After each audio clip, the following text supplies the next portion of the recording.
Blood of the Fold by Terry Goodkind, continuing on page 353.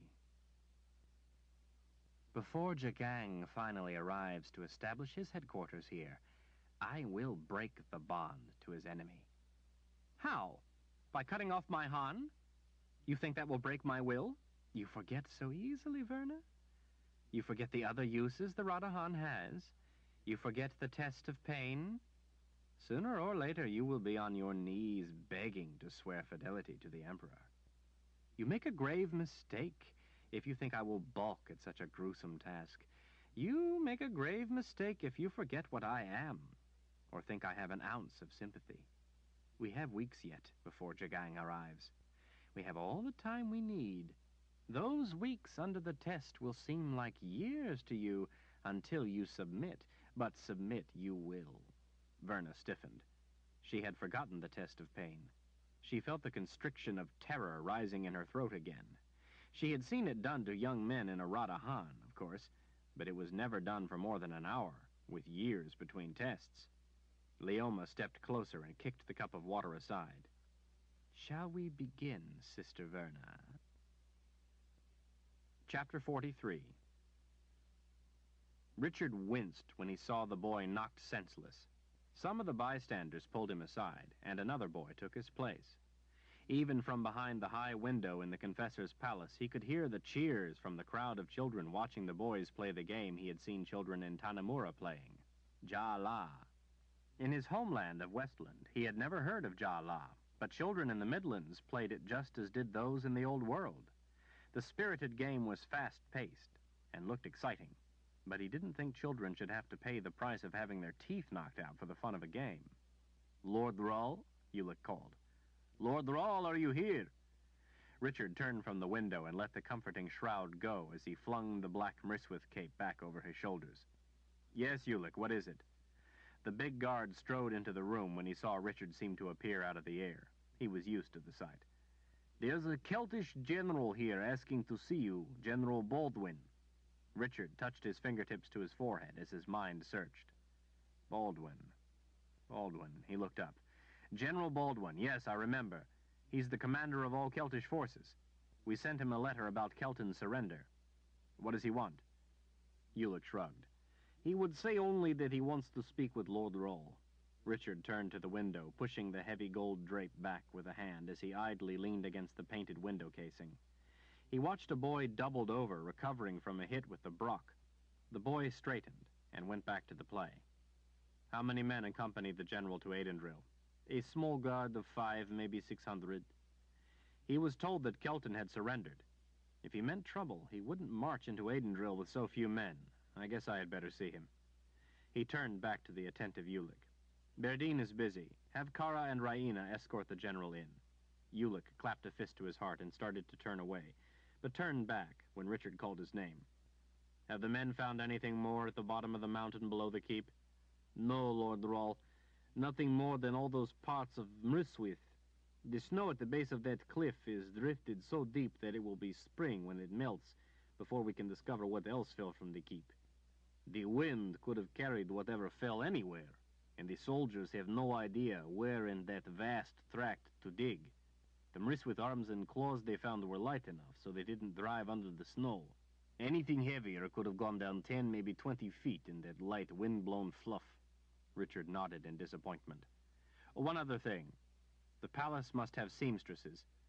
Find the head seamstress and ask her to please come see me.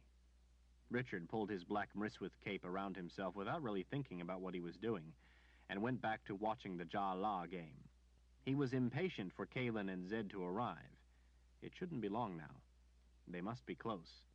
Surely Gratch had found them, and they would all be together soon. He heard Kara's voice behind him at the door. Lord Rahl. Richard turned, letting the cape fall open as he relaxed. Standing tall between the two moored Sith was a sturdily built older man with a white-flecked dark mustache, the ends of which grew down to the bottom of his jaw, and graying black hair growing down over his ears. His pate shone through where his hair was thinning. He wore a heavy, semicircular serge cape, richly lined with green silk and fastened on one shoulder with 2 buttons. A tall, embroidered collar was turned down over a tan surcoat, decorated with a heraldic emblem slashed through with a diagonal black line dividing a yellow and blue shield. The man's high boots covered his knees. Long black gauntlets, their flared cuffs lying over the front, were tucked through a wide belt set with an ornate buckle. As Richard became visible before his eyes, the general's face paled and he lurched to a halt. Richard bowed. "General Baldwin, I'm pleased to meet you. I am Richard Rahl." The general at last regained his composure and returned the bow. "Lord Rahl, I am honored that you would see me on such short notice." Richard gestured. "Kara, please bring a chair for the general. He must be weary from his travel."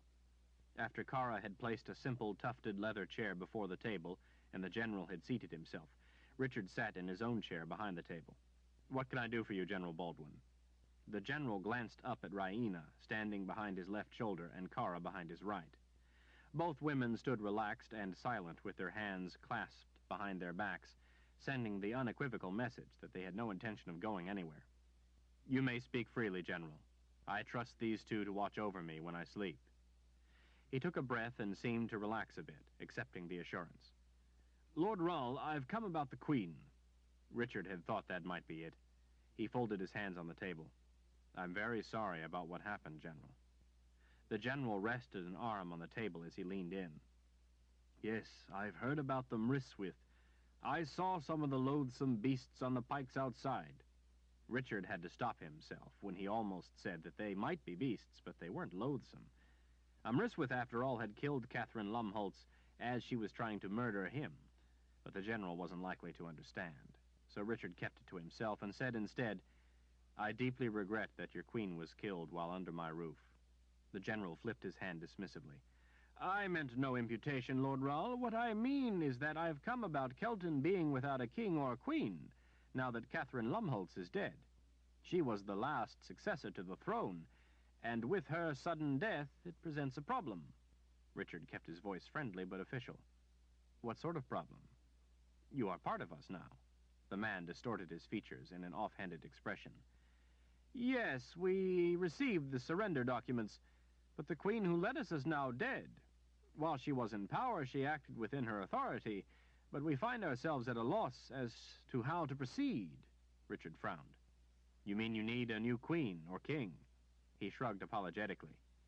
"It is our way to have a monarch lead our people, even if it's only symbolic. Now that we've surrendered to the union with Dahara, it gives the Celtish people esteem to have a king or queen. Without one, the people feel that they are no more than nomads, without roots, without anything in common to tie them together. Since there is no Lumholtz in line of succession, one of the other houses could come to the fore. None has the right to claim the throne, but one could eventually win the right. A contested throne could cause a civil war, though." "I see," Richard said. "You realize, of course, that whoever you choose for your king or queen doesn't make any difference as far as your surrender is concerned. The surrender is irrevocable." "It's not so simple. That's why I've come to seek your help." "How can I help?" The general kneaded his chin. "You see, Lord Rahl, Queen Catherine surrendered Kelton to you, but now she's dead. Until we have a new monarch, we are your subjects. You are the equivalent of our king until a true monarch is named. However, if one of these houses ascends to the throne, it could be that they see it differently." Richard kept his tone from sounding as threatening as he felt. "I don't care how they see it. That river has been crossed." The general waggled his hand as if to implore patience. "I think the future lies with you, Lord Rahl. The problem is that if the wrong house finally comes to the throne, they might have different ideas.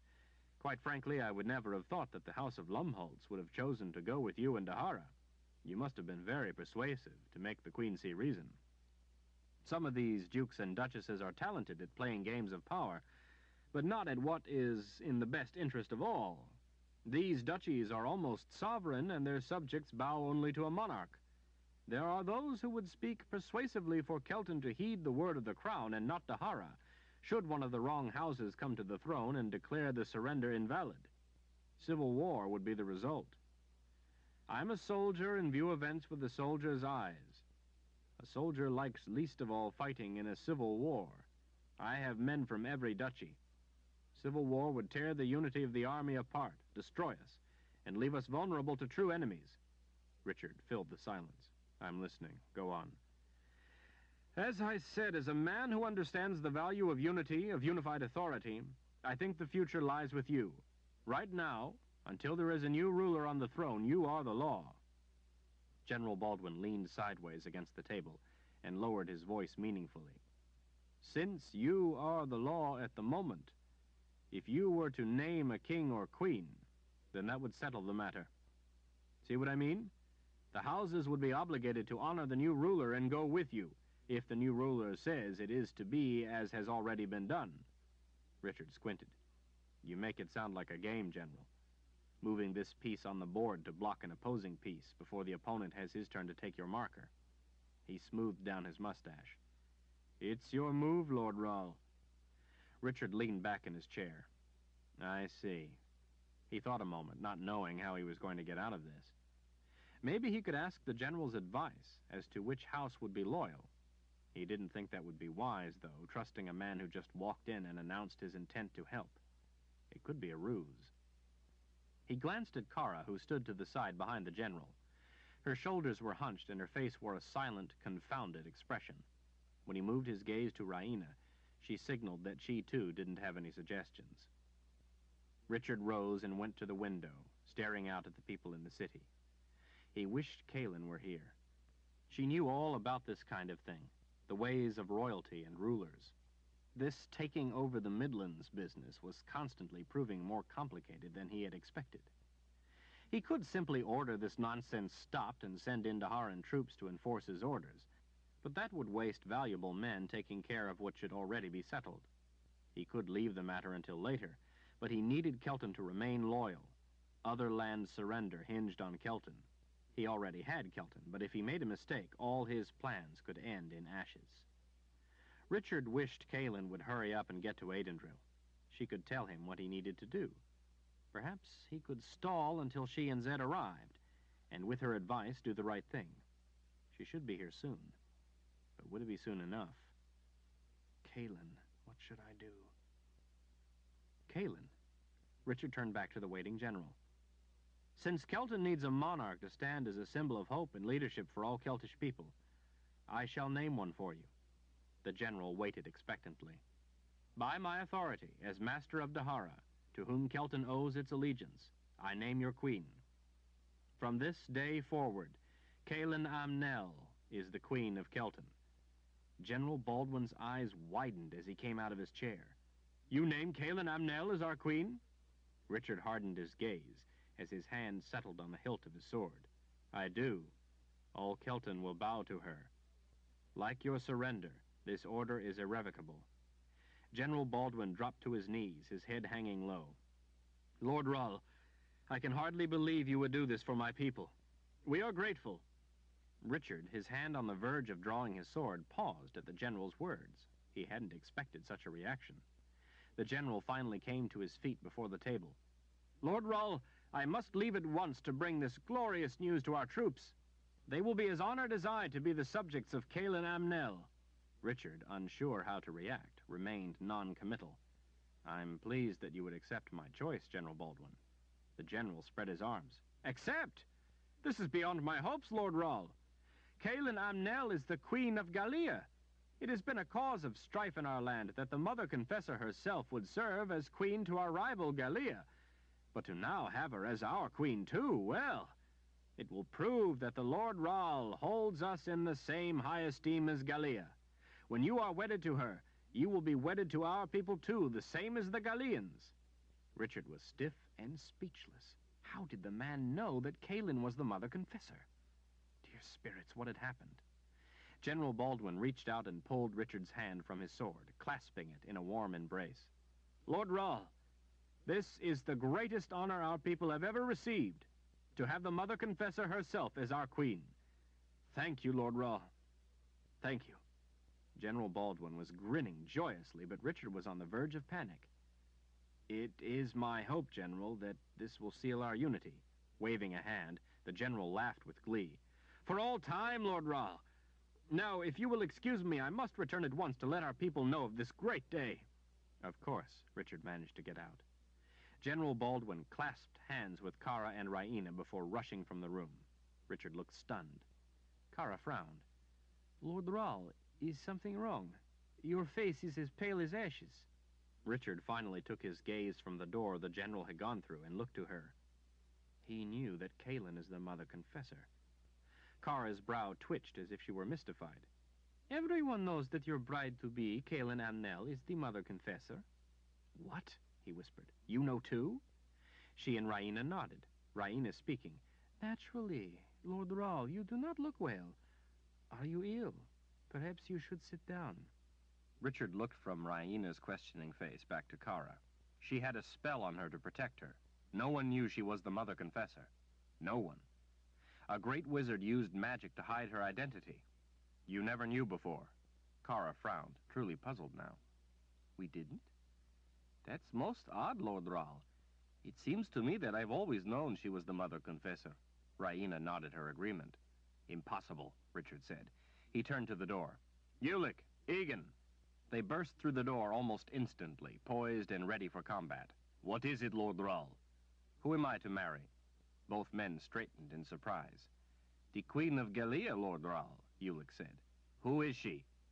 The two men shared a confused glimpse at one another. "Well," Egan said, "she is the Queen of Gallia, Kaelin Amnel, the Mother Confessor." "The Mother Confessor is supposed to be dead. Don't any of you remember the speech I gave to all the representatives down in the council chambers? Don't you remember how I talked about how they should honor the memory of the dead Mother Confessor by joining with Dahara?" Ulick scratched his head. Egan stared at the floor while he sucked the tip of a finger in concentration. Raina looked to the others, hoping they would have an answer. Kara's face finally brightened. "I think I remember, Lord Rahl," she said. "But I think you were speaking of past Mother Confessors in general, not your bride-to-be." Richard looked from one face to another as each nodded. "Look, I know you don't understand, but this involves magic." "You're right then, Lord Rahl," Raina said, turning more serious. "If there's a magic spell involved, then the spell would deceive us. You have magic, so you would be able to discern the difficulty. We must trust in what you tell us about magic." Richard rubbed his hands together as he looked off, his eyes unable to find a place to settle. Something was wrong. Something was terribly wrong. But what? Maybe Zed lifted the spell. Maybe he had a reason. It could be that there was nothing wrong. Zed was with her. Zed would protect her. Richard spun around. "The letter. I sent them a letter. Maybe Zed removed the spell because he knows that I've taken Aidendril from the Imperial Order, so he didn't think there was any need to keep her spelled." "That sounds reasonable," Kara offered. Richard felt a wave of worry rise into his throat. What if Kaelin was furious that he had ended the alliance of the Midlands and had demanded the surrender of the lands to Dahara? And so she had insisted that Zed take off the spell to let people know the Midlands still had a Mother Confessor? If so, that would mean she wasn't in trouble, but that she was angry with him. Anger he could accept. Trouble he could not. If she was in trouble, he had to help her. "Ulick, please go find General Rybish and bring him to me at once." Ulick tapped a fist to his chest and rushed from the room. "Egan, you go visit some of the officers and men. Don't act as if it's anything out of the ordinary. Just engage them in conversation about me. Maybe my marriage or something like that. See if others also know that Kaelin is the Mother Confessor."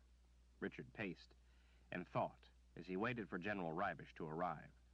What should he do? Kaelin and Zed should be here at any time. But what if something was wrong? Even if Kaelin was angry about what he had done, that wouldn't stop her from coming to Aidendril. It would only make her want to talk him out of it, or lecture him on the history of the Midlands and what he was destroying. Maybe she would want to tell him that their marriage was off, and she never wanted to see him again. No, he could not believe that. Kaelin loved him, and even if she was angry, he refused to believe that she would willingly put anything before her love for him. He had to believe in her love, just as she had to believe in his. The door opened, and Berdine struggled into the room with her arms full of books and papers. She had a pen between her teeth. She smiled as best she could with the pen in her mouth and dumped the things on the table. "We need to talk," she whispered, "if you're not busy." Ulick went out to look for General Rybish. "It's urgent that I talk to him." Berdine glanced to Kara, Raina, and the door. Do you want me to leave, Lord Rahl? Is something wrong? Already, Richard had learned enough to know he was right about the journal they had found being important. He could do nothing until Rybish arrived. Who am I to marry? Berdine opened a book on the table as she sat in his chair and shuffled through the papers she had brought. Queen Kaelin Amnel, the Mother Confessor. She looked up hopefully. Do you have a bit of time? I could use your help. Richard sighed and went around the desk to stand beside her. Until General Rybish gets here, I've got time. What do you need? With the back of her pen, she tapped the open journal.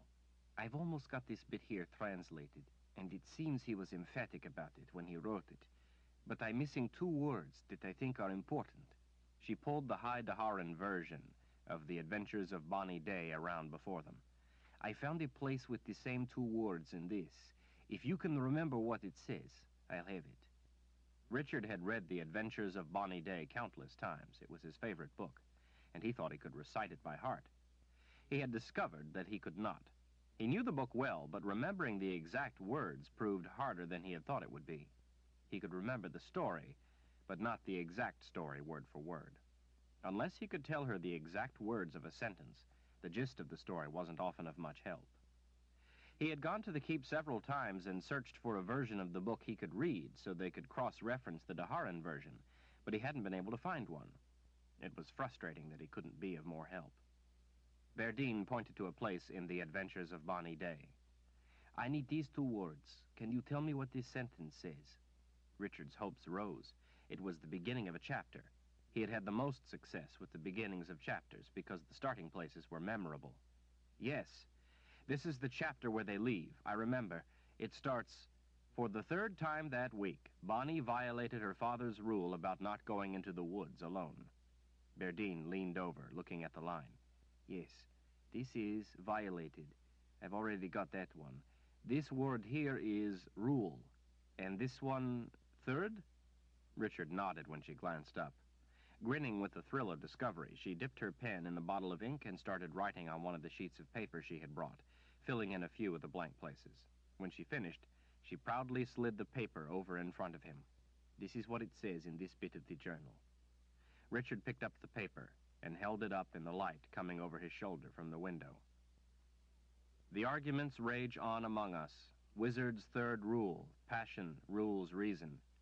I fear this most insidious of rules may be our ruin. Though we know better, I fear some of us are violating it anyway. Each faction presses that their course of action is reason, but in the desperation, I fear all are passion. Even Ulrich Rahl sends frantic word of a solution. Meanwhile, the dream walkers scythe through our men. I pray the towers can be completed, or we are all lost.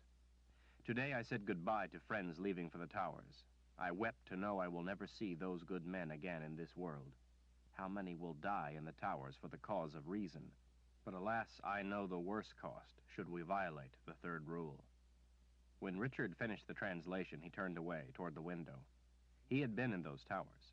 He knew that wizards had given their life force into them to ignite the tower's spells, but they had never seemed real people to him before.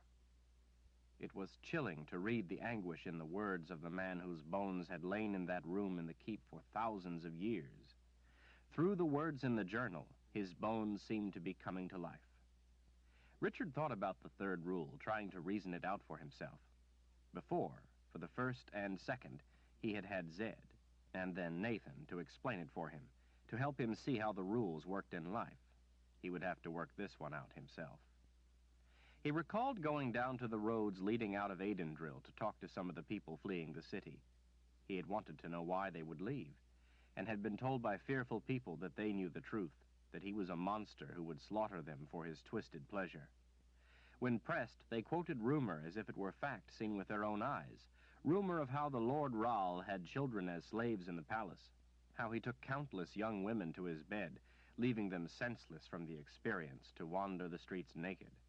They claimed to know young women and girls whom he had gotten pregnant, and furthermore knew people who had actually seen the miscarriages of some of these poor victims of his rape, and they had been hideous, misshapen freaks, the spawn of his evil seed. They spat at him for the crimes he committed against helpless people.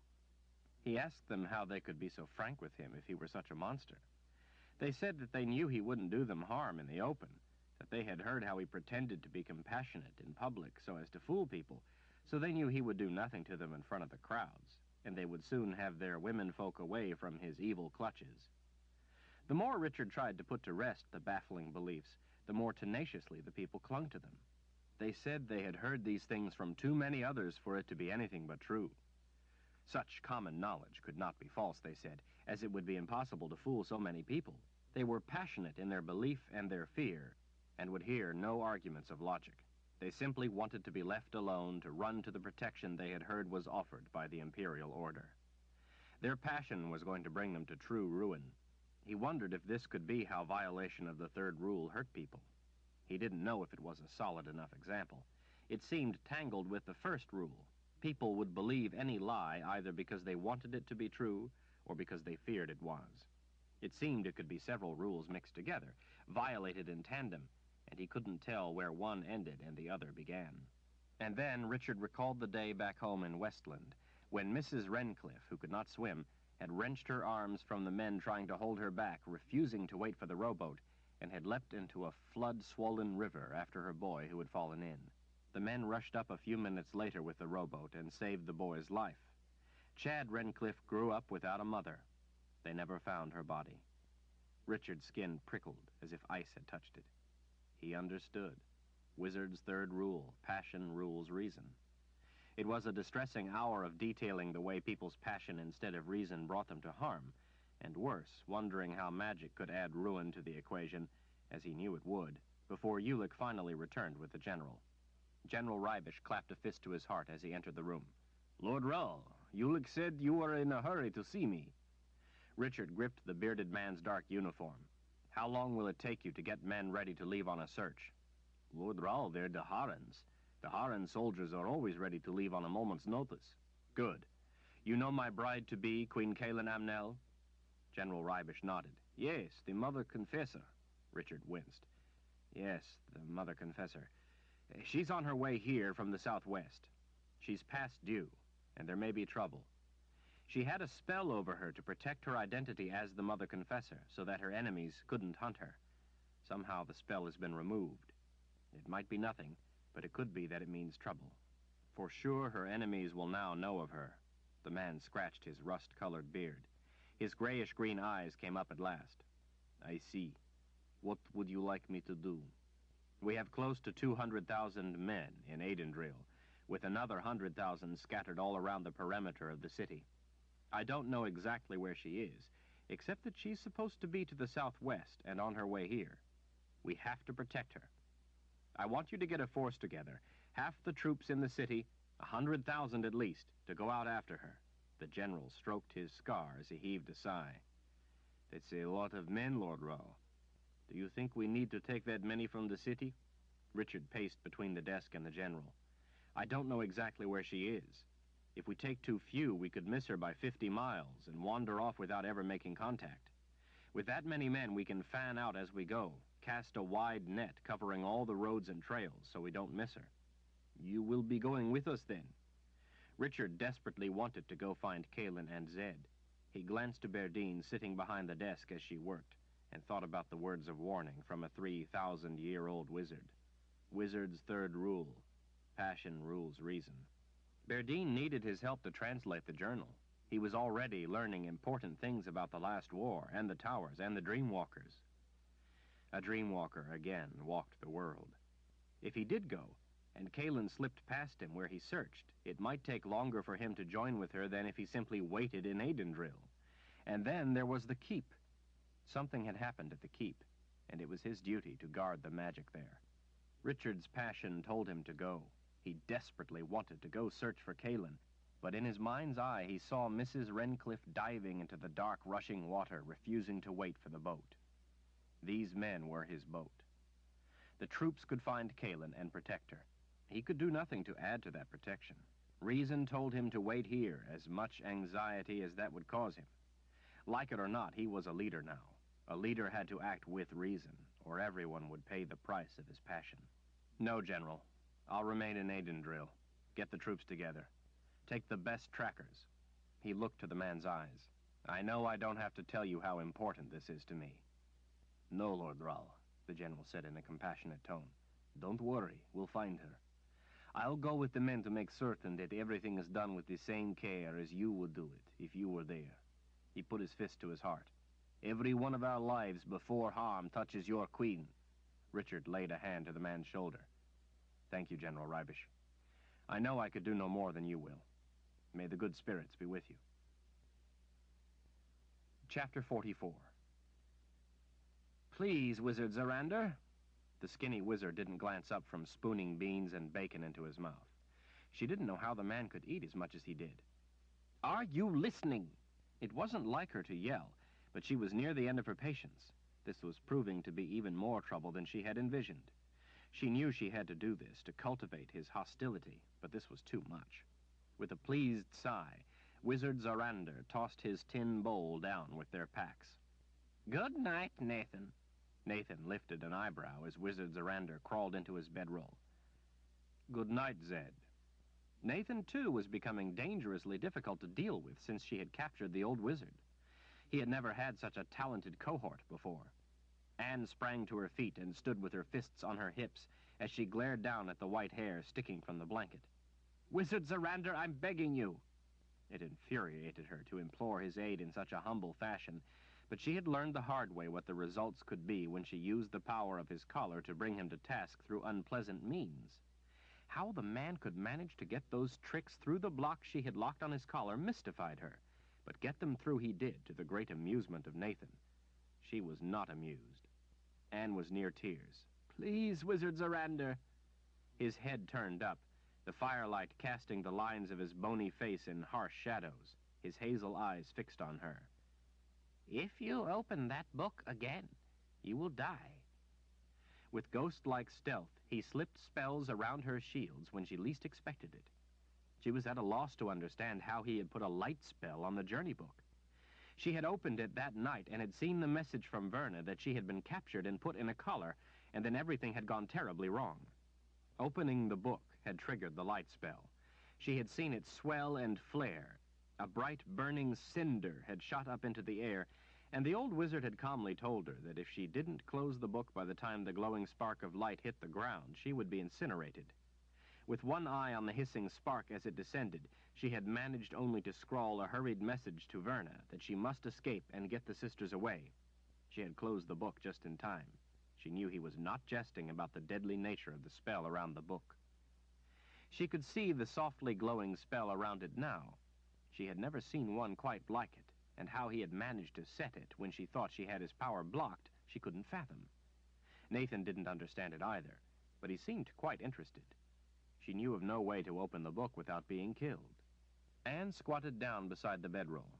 "Wizard Zorander, I know you have good reason to rail against me, but this is a matter of life and death. I must get a message through.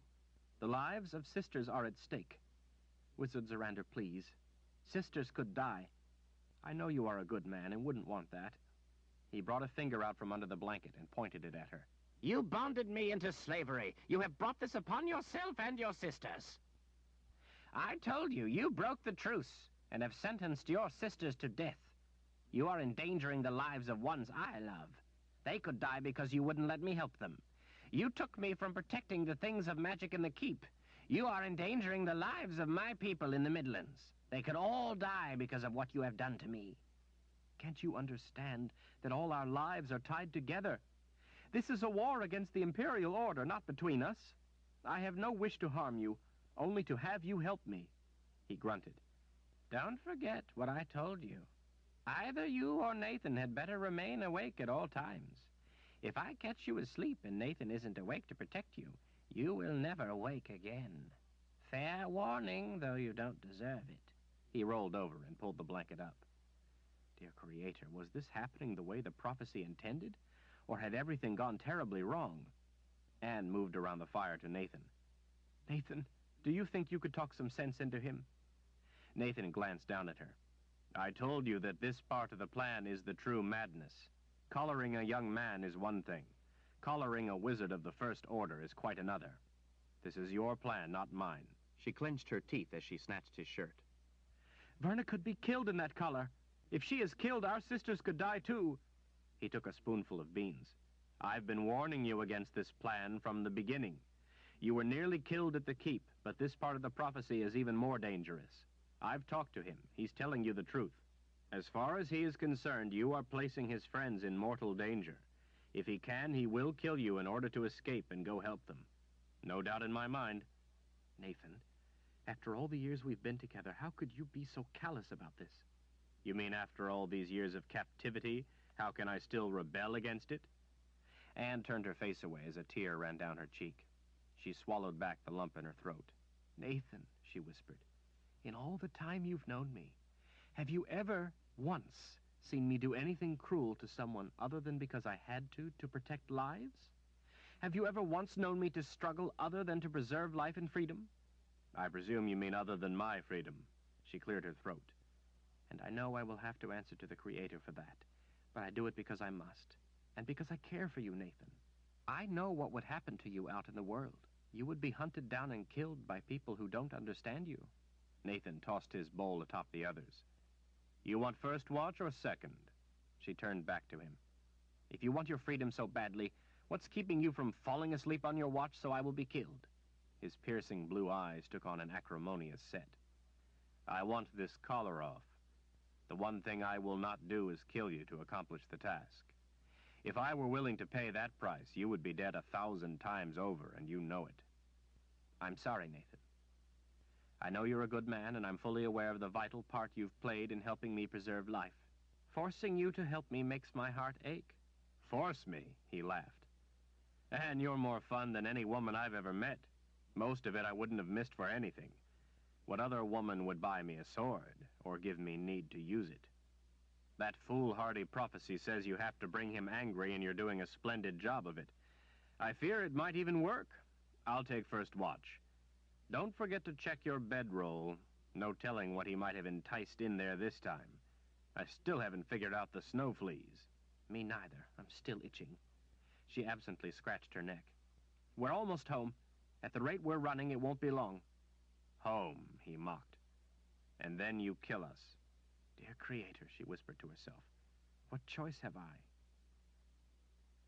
Richard leaned back in his chair and yawned. He was so tired he could hardly keep his eyes open. When he stretched and yawned, it caused Berdine, sitting next to him, to do the same. Across the room at the door, Raina was infected by their yawns. A knock came, and Richard shot to his feet. Come! Egan stuck his head in. A messenger is here. Richard motioned, and Egan's head disappeared. A Daharan soldier in a heavy cape and smelling of a horse hurried in and saluted with a fist to his heart. Sit down. You look like you've had a hard ride, Richard said. The soldier straightened his battle axe at his hip as he glanced to the chair. I'm fine, Lord Rahl, but I'm afraid I've nothing to report. Richard sank down in his chair. I see. No sign? Nothing? No, Lord Rahl. General Reibisch said to tell you they're making good time and are scouring every inch, and wanted me to assure you that our men have missed nothing. But so far, they found no sign. Richard sighed in disappointment. All right, thank you. You'd best go get something to eat. The man saluted and took his leave. Every day for 2 weeks, starting a week after the force had departed in search of Kalin, messengers had been returning to give Richard a report. Since the force had started splitting up to cover different routes, each group was sending its own messenger. This was the 5th of the day. Hearing the reports of what had happened weeks ago, when the messengers had left their troops, was like watching history happen. Everything he heard unfolding had happened in the past. For all Richard knew, they could have found Kalin a week ago and were on their way back while he was still hearing reports of failure. He kept that constant hope foremost in his mind. He had filled the time and kept his mind from wandering into worried thoughts by working on translating the journal. It gave him much the same feeling as getting the reports every day, like watching history happen. Richard was rapidly coming to understand more of the Argo form of High Daharan than Berdine. Because he knew the story of the adventures of Bonnie Day, they had been working on that the most, making long lists of words as they discovered their meanings, giving them something to refer to when they worked on the journal. As he learned words, Richard was able to read more of the book, piecing together the exact wording, enabling him to fill in more of the blanks in his memory, and thus learn yet more words. It was often easier for him now to simply use what he had learned to translate from the journal and to show Berdine and have her do it. He was beginning to see Hyde-Aharon in his sleep and speak it when awake. The wizard who wrote the journal never named himself. It was not an official record, but a private journal, so he had no need to call himself by name. Berdine and Richard had taken to calling him Kolo, short for Kolo Blissen, a Hyde-Aharon word meaning strong advisor. As Richard was able to understand more and more of the journal, a frightening picture was beginning to emerge. Kolo had written his journal during the ancient war that had spawned the creation of the Towers of Perdition in the Valley of the Lost. Sister Verna had once told him that the towers had stood guard over that valley for 3,000 years and had been placed to halt a great war. After learning how desperate these wizards had been to activate the towers, Richard was beginning to feel more and more troubled about having destroyed them. Kolo had mentioned in one place that his journals had been with him since he was a boy, and he filled about one a year, so this one, number 47, must have been written when he was somewhere in his early to mid-50s. Richard intended to go to the keep and search for Kolo's other journals, but this one still had many secrets to reveal. Apparently, Kolo was a trusted advisor to the others in the keep. Most of the other wizards had both sides of the gift, additive and subtractive, but a few had only additive. Kolo felt great sorrow for, and was protective of, those born with only that one side of the gift. These unfortunate wizards were said to be viewed by many as next to helpless, but Kolo thought that they could contribute in their own unique way and petitioned on their behalf for full status in the keep. In Kolo's time, hundreds of wizards lived at the keep, and it was alive with families, friends, and children. The now empty halls had at one time rung with laughter, conversation, and light-hearted rapport. Several times, Kolo mentioned Frida, probably his wife, and his son and younger daughter. Children were restricted to certain levels in the keep and went to lessons where they studied typical subjects like reading, writing, and mathematics, but also prophecy and the use of the gift. But over this great keep, teeming with life, work, and the joy of families, hung a pall of dread. The world was at war. Among Kolo's other duties was his turn at standing guard over the Sliff. Richard remembered the Mryswith in the keep asking him if he had come to wake the Sliff. It had pointed down at the room where they had found Kolo's journal and said she was accessible at last. Kolo, too, referred to the Sliff as she, sometimes mentioning that she was watching him as he wrote in the journal. Because it was such a struggle to decipher the journal from Hyde-Aharon, they had abandoned skipping around, since it only tended to confuse them. It was easier to start at the beginning and translate every word as they went, thus learning Kolo's idiosyncrasies in the way he used language, making it easier to recognize patterns in his expressions. They were only about a fourth of the way into the journal, but the process was speeding up considerably as Richard was learning Hyde-Aharon. While Richard leaned back and yawned again, Berdine bent toward him. "What is this word?" "Sword," he responded without hesitation. He remembered the word from the adventures of Bonnie Day. "Huh. Look here. I think Kolo is speaking about your sword." The front legs of Richard's chair thumped down as he came forward. He took the book and the piece of paper she had been using to write out the translation. Richard scanned the translation and then went back to the journal, forcing himself to read it in Kolo's words. "The third attempt at forging a sword of truth failed today. The wives and children of the 5 men who died roam the halls, wailing in inconsolable anguish. How many men will die before we succeed, or until we abandon the attempt as impossible? The goal may be worthy, but the price is becoming terrible to bear." "You're right. It seems he's talking about when they were trying to make the Sword of Truth." Richard felt a chill at learning that men had died in the making of his sword. In fact, it made him feel a little sick. He had always thought of the sword as an object of magic, thinking that maybe it had simply been a plain sword at one time that some powerful wizard had cast a spell over. Learning that people died in the effort to make it made him feel ashamed that he took it for granted most of the time. Richard went on to the next part of the journal. After an hour of consulting the lists and Berdine, he had it translated.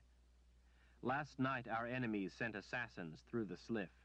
Had the man on duty not been so alert, they would have succeeded. When the towers are ignited, the old world will truly be sealed away, and the Sliff will sleep. Then we can all rest easier, except the unlucky man on guard. We have concluded that we will have no way of knowing when the spells will be ignited, if they ever are, or if anyone is in the sliff, so the guard cannot be called away in time. When the towers are brought to life, the man on guard will be sealed in with her. The towers, Richard said. When they completed the towers, sealing the old world from the new world, that room was also sealed. That's why Kolo was down there. He couldn't get out. Then why is the room open now? Verdine asked. Because I destroyed the towers. Remember I told you that it looked like Kolo's room had been blasted open within the last few months? How the mold on the walls had been burned away and hadn't had time to regrow? It must have happened because I destroyed the towers. It also unsealed Kolo's room for the first time in 3,000 years. Why would they seal the room with the well? Richard had to force himself to blink. I think this sliff thing Kolo keeps talking about lives in that well. What is this sliff? The Mriswith mentioned it too. I don't know. But somehow they used the sliff, whatever it is, to travel to other places. Kolo talks about the enemy sending assassins through the sliff. They were fighting the people in the old world. Verdine lowered her voice in worry as she leaned toward him. You mean to say that you think these wizards could travel from here all the way to this old world and back? Richard scratched the itch at the back of his neck. I don't know, Verdine. It sounds that way. Verdine was still staring at him as if she thought he might be about to show further evidence that he was going mad. Lord Rahl, how could that be possible? How should I know? Richard glanced out the window. It's late. We'd better get some sleep. Verdine yawned again. Sounds like a good idea. Richard shut Kolo's journal and tucked it under an arm. I'm going to read a bit in bed until I fall asleep. Tobias Brogan peered at the Mriswith on the coach and the one inside, and to the others among his columns of men, the sunrise glinting off their armor. He could see all the Mriswith. None were invisible to sneak up on him and listen. His anger boiled at the sight of the side of the Mother Confessor's head in the coach. It enraged him that she was still alive, and that the Creator had forbade him from laying a blade to her. He glanced sideways briefly, to make sure Lunetta was close enough to hear him if he spoke softly. Lunetta, I'm beginning to become very disturbed about this. She stepped her horse closer as they rode so she could speak with him, but she didn't look over in case any of the Mriswith were watching. The Creator's messengers or not, she didn't like the scaled creatures. But Lord General, you said that when the Creator has come to speak with you, he told you that you must do this. You are most honored to be visited by the Creator and to do his work. I think the Creator... The Mriswith on the coach stood and pointed with a claw as they crested the hill. See, it cried out in a sharp hiss, adding a guttural clicking after the word. Brogan lifted his head to see a great city spread out below him, with the glittering sea beyond. In the center of the vast sprawl of buildings, with a golden sunlit river splitting to go around the island atop which it sat, was a huge palace, its towers and roofs sparkling in the sunrise. He had seen cities before, he had seen palaces before, but he had never seen such as this. Despite not wanting to be here, he was awed. It'd be beautiful, Lunetta breathed. Lunetta, he whispered, the Creator visited me again last night. Really, my Lord General? That'd be wonderful. You'll be honored to be visited so often of late. The Creator must have great plans for you, my brother. The things he tells me are becoming more and more unsound. The Creator? Unsound? Brogan's gaze slid over to meet his sister's. Lunetta, I believe there is trouble. I believe the Creator is going insane. Chapter 45. When the coach stopped, the Mriswith climbed out, leaving the door open.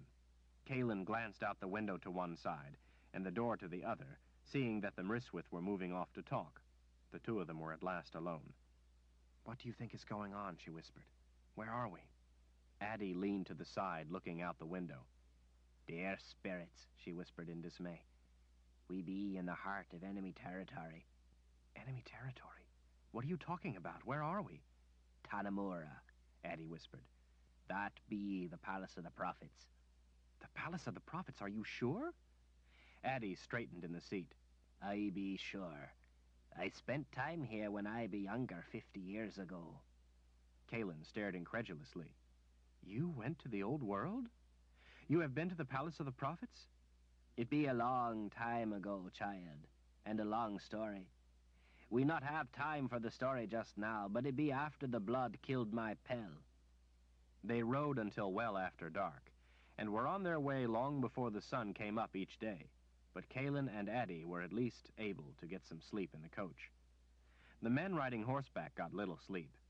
Amriswith and sometimes Lunetta always guarded them, and they hadn't been able to speak more than a few words in weeks. The Mriswith didn't care if they slept, but it warned them what would happen if they spoke. Kalin didn't doubt their word. Over the weeks as they traveled south, the weather had become warmer, and she no longer shivered in the coach. She and Addie pressed together for a little warmth. "I wonder why they brought us here," Kalin said. Addie leaned closer. "What I wonder is why they haven't killed us." Kalin peeked out the window to see Amriswith speaking with Brogan and his sister. "Because we are of more value to them alive, obviously." "Value for what?" "What do you think? Who would they want? When I tried to rally the Midlands, they sent that wizard to kill me, and I had to flee as Aidendril slipped into the hands of the Imperial Order. Who is forging the Midlands in opposition to them now?" Addie's eyebrows went up above her white eyes. "Richard." Kalin nodded. "That's all I can think of. They had started to take the Midlands, and were having success by getting lands to join with them. Richard changed the rules and disrupted those plans by forcing the lands to surrender to him." Kalin stared off out the window. "As much as it hurts to admit it, Richard may have done the only thing that has a chance to save the people of the Midlands." "How can we be used to get to Richard?" Addie patted Kalin's knee. "I know he loves you, Kalin, but he not be stupid." "Neither is the Imperial Order." "What else could it possibly be, then?" Kalin looked into Addie's white eyes. "Have you ever seen the Sandarians hunt a mountain lion? They tie one of their lambs to a tree, letting it bleat for its mother. Then they sit and wait." "You think we be lambs tied to a tree?" Kalin shook her head. "The Imperial Order may be vicious and cruel, but they are not stupid. By now they will not believe Richard is either. Richard would not trade one life in exchange for the freedom of all, but he has also shown them that he is not afraid to act. They could be tempting him to think he could effect a rescue without having to surrender anything." "Do you think they be right?" Kalin sighed. "What do you think?" Addie's cheeks pushed back in a humorless smirk. "As long as you be alive, he would draw his sword on a lightning storm." Kalin watched Lunetta climb down from her horse. The Mriswith were walking away toward the rear of the columns of crimson-caped men. "Addie, we have to escape, or Richard will come after us. The Order must be counting on his coming, or we would be dead." "Kalin, I cannot even light a lamp with this cursed collar around my neck." Kalin sighed in frustration as she looked back out the window and saw the Mriswith moving off into the dark woods. As they walked, they drew their capes around themselves and vanished. "I know. I can't touch my power either." "Then how can we escape?" Kalin watched the sorceress, dressed in scraps of different-colored cloth, as she approached the coach. "If we could turn Lunetta to our side, she could help us." Addie let out a disagreeable grunt. "She will not turn against her brother." Addie's brow wrinkled in puzzled thought. "She be an odd one. There be something strange about her." "Strange? Like what?" Addie shook her head. "She touches her power all the time." "All the time?" "Yes. A sorceress, or a wizard for that matter, only calls upon their power when they need it. She be different. For some reason, she be touching her power all the time. I have never seen her not clutching it around herself, like her colored cloth patches. It be very odd." Both of them fell to silence as Lunetta huffed with the effort of climbing into the coach. She dropped into the seat opposite and gave them a pleasant smile. She looked to be in a good mood. Kalin and Addie returned the smile. As the coach lurched ahead, Kalin rearranged herself in the seat, taking the opportunity to check out the window. She didn't see any Mriswith, but that didn't always mean anything. "They be gone," Lunetta said. "What?" Kalin cautiously asked. "The Mriswith be gone." They all grabbed the handles in the coach as it bounced over ruts. "They told us to go on alone." "To where?" Kalin asked, hoping to engage the woman in conversation. Lunetta's eyes brightened beneath her fleshy brow. "The Palace of the Prophets." She leaned forward excitedly. "It be a place full of Straganicha. Addie scowled. We not be witches. Lunetta blinked. Tobias says we be Streganicha. Tobias be the Lord General. Tobias be a great man. We not be witches, Addie repeated. We be women with the gift given us by the Creator of all things. The Creator would not give us something vile, would he? Lunetta didn't hesitate for an instant. Tobias says the Keeper gave us our vile magic. Tobias never be wrong. Addie smiled at the growing scowl on Lunetta's face. Of course not, Lunetta. Your brother seems a great and powerful man, just as you say. Addie rearranged her robes as she crossed a leg. Do you feel as if you be evil, Lunetta? Lunetta frowned in thought a moment. Tobias says I be evil. He tries to help me do good, to make up for the Keeper's taint. I help him root out evil so he can do the Creator's work. Calen could tell that Addie was getting nowhere, except perhaps to anger Lunetta, and so changed the subject before things went too far. Lunetta, after all, had control of their collars. Have you been to the Palace of the Prophets often? Oh, no, Lunetta said. This be the first time. Tobias says it be a house of evil. Why would he take us there, then? Calen asked in an offhanded manner. Lunetta shrugged. The messengers said we are to go there. Messengers? Lunetta nodded. Them Riswith. They be the Creator's messengers. They tell us what to do. Calen and Addie sat in stunned silence. At last, Calen found her voice. If it's a house of evil, it seems odd that the Creator would want us to go there. Your brother doesn't seem to trust the Creator's messengers. Calen had seen Brogan casting scowls in their direction as they walked off into the woods. Lunetta's beady eyes moved between them. Tobias said I should not talk about them. Calen twined her fingers together over a knee. You don't think the messengers would hurt your brother, do you? I mean, if the palace is a place of evil, as your brother says... The squat woman leaned forward. I would not let them. Mama said I was always to protect Tobias because he be more important than me. Tobias be the one. Why did your mama... I think we should be quiet now, Lunetta said in a dangerous tone. Calen relaxed back in the seat and looked out the window. It didn't seem to take much to raise Lunetta's ire. Calen decided that it would be best if Lunetta were not pressed for now. Lunetta had already experimented with the control of the collar afforded her at Brogan's urging. Calen watched as the buildings of Tanamura went past the window and tried to imagine Richard being here, seeing the same sights. It made her feel closer to him, seeing things his eyes had seen, and eased the terrible longing in her heart. Dear Richard, please don't come into this trap to save me. Let me die. Save the Midlands instead. Calen had seen a great many cities, every one in the Midlands, and this was the equal to most. On the outskirts, there were ramshackle huts, many no more than lean-tos erected against some of the older, shabby buildings and warehouses. As they moved on into the city, the buildings became more grand, and there were shops of every sort. They passed several large markets with jumbles of people in every bright color of dress. Everywhere in the city was the constant beat of drums. It was a slow rhythm and grating on the nerves. As Lunetta glanced around, her eyes searching out the men at drums when they became louder as they rode along, Calen could see that she didn't like them either. Out the window, Calen could see Brogan riding close to the coach, and the drums were making him jumpy too. The three of them grabbed at the handles again as the coach bounced up onto a stone bridge. The iron wheels let out a grating racket as they rolled over the stone. Through the window, Calen could see the palace looming overhead as they crossed the river. In an expansive courtyard of green lawns, fringed with trees near soaring sections of the palace, the coach rocked to a halt. The crimson-caped men all about sat tall in their saddles, making no move to dismount. Brogan's sour face suddenly appeared in the window. Get out, he growled. Calen started to rise. Not you, I'm talking to Lunetta. You stay where you are until you're told to move. He knuckled his mustache. Sooner or later, you're mine. Then you pay for your filthy crimes. The Mriswith aren't going to let their little lapdog have me, Calen said. The Creator won't allow one such as you to put your filthy hands on me. You are nothing more than dirt under the Keeper's fingernails, and the Creator knows it. He hates you. Calen felt the collar send a searing pain into her legs, preventing her from moving, and another shard into her throat, squelching her voice. Lunetta's eyes were ablaze, but Kaelin had said what she had wanted to say. If Brogan killed her, Richard wouldn't come into this trap to rescue her. Brogan's eyes bulged and his face went as crimson as his cape. He ground his teeth.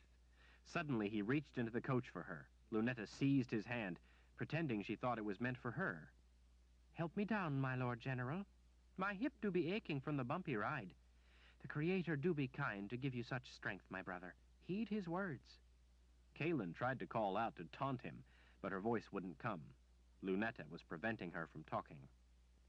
Brogan seemed to come to his senses and grudgingly helped Lunetta climb down. He was about to turn back to the coach when he saw someone approaching. She waved him away with an arrogant flip of her hand. Kaelin couldn't hear what the woman said, but Brogan snatched up the reins to his horse and motioned his men to follow him. Ahern was told to get down from the driver's seat and to go with the men of the blood. He cast her a quick, sympathetic glance over his shoulder. Kaelin prayed to the good spirits that they wouldn't kill him, now that his coach had delivered its cargo. In a racket of sudden movement, the men on horseback all followed after Brogan and Lunetta. The early morning air quieted as the men moved off, and Kaelin felt the grip of the collar at her neck slacken. Again, she remembered with anguish making Richard put one of these collars around his neck, and every day she thanked the good spirits that he had finally come to understand that she had done it to save his life, to keep his gift from killing him. But the collars she and Addie wore were not to help them, as Richard's had been. These collars were no more than manacles in another form. A young woman strode up to the door and peered in. She wore a clinging red dress that left little doubt as to the perfection of her figure. The long mass of hair that framed her face was as dark as her eyes. Kaelin suddenly felt like a clod of dirt in this stunningly sensuous woman's presence. The woman's eyes took in Addie. "A sorceress? Well, perhaps we can find a use for you." Her knowing gaze turned to Kaelin. "Come along." She turned without further word and started away. Kaelin felt a hot stab of pain in her back that propelled her out of the coach, stumbling to catch her balance when she landed on the ground. She turned just in time to put a hand out for Addie before she fell. The two of them rushed to catch up with the woman before she gave them another jab of pain. Kaelin and Addie hurried along at the woman's heels, Kaelin feeling like a bumbling fool the way the collar's control made her legs twitch, shepherding her along, urging her to keep up, while the woman in the red dress strode along with the bearing of a queen. Addie was not prodded along, as was Kaelin. Kaelin ground her teeth, wishing she could strangle the haughty woman. There were other women and a few men in robes, strolling along in the fine morning air. Seeing all the clean people was a keen reminder of the layers of road dust covering her. She hoped, though, that they wouldn't let her have a bath. Maybe Richard wouldn't recognize her under all the dirt. Maybe he wouldn't come for her. Please, Richard, protect the Midlands. Stay there. They walked on down roofed walkways that had vine-covered lattices to the sides, holding fragrant white blossoms, and then were led through a gate in a high wall. Guards' eyes took in the sight, but they didn't make any move to challenge the woman leading them. After crossing a shady path under spreading trees, they entered a large building that looked nothing like the rat-infested dungeon Kaelin had expected. It looked more a proper guest wing for visiting dignitaries to the palace. The woman in the red dress slowed to a halt before a carved door set back in a massive stone casing. She flicked the lever on the door and threw it open, entering ahead of them. The room was elegant, with heavy drapes overlooking a drop of perhaps 30 feet. There were several chairs richly upholstered in gold brocade fabric, a mahogany table and desk, and a canopied bed. The woman turned to Kaelin. "This is to be your room." She displayed a brief smile. "We want you to be comfortable. You will be our guests until we are done with you. Try to go through the shield I leave on the door and window, and you will be on your hands and knees vomiting until your ribs feel as if they are breaking. That's just for the first infraction. After the first, you will find you have no desire to attempt such a thing again. You don't want to know about the second infraction." She lifted a finger to Addie, but kept her dark eyes on Kaelin. "Cause me any trouble, and I will punish your friend here. Even if you think you have a strong stomach, I assure you, you will find otherwise. Do you understand?" Kaelin nodded, afraid she wasn't supposed to speak. "I asked a question," she said in a wickedly quiet tone. Addie crumpled to the floor with a cry. You will answer me. Yes, yes, I understand. Don't hurt her, please. When Kaelin turned to help Addie as she gasped for breath, the woman told her to leave the old woman to recover on her own. Kaelin reluctantly straightened, letting Addie come to her feet. The woman's critical gaze glided down the length of her and back up. The smirk on her face heated Kaelin's blood. "Do you know who I am?" the woman asked. "No." An eyebrow arched. "Well, well, that naughty boy. I guess I shouldn't be surprised that Richard didn't mention me to his future wife, considering..." "Considering what?" "I am Marissa.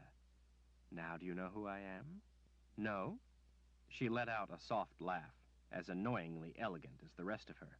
"Oh, he's so naughty, keeping such lascivious secrets from his future wife."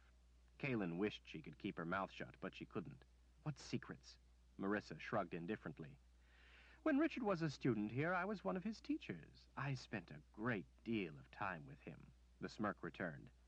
"Many a night we spent in each other's arms. I taught him many things. Such a strong and attentive lover. If you've ever lain with him, then you would be the beneficiary of my more tender instruction." Marissa's soft, lilting laugh returned as she strode from the room, giving Kaelin one last smiling look before she shut the door. Kaelin stood clenching her fists so hard her nails were cutting her palms.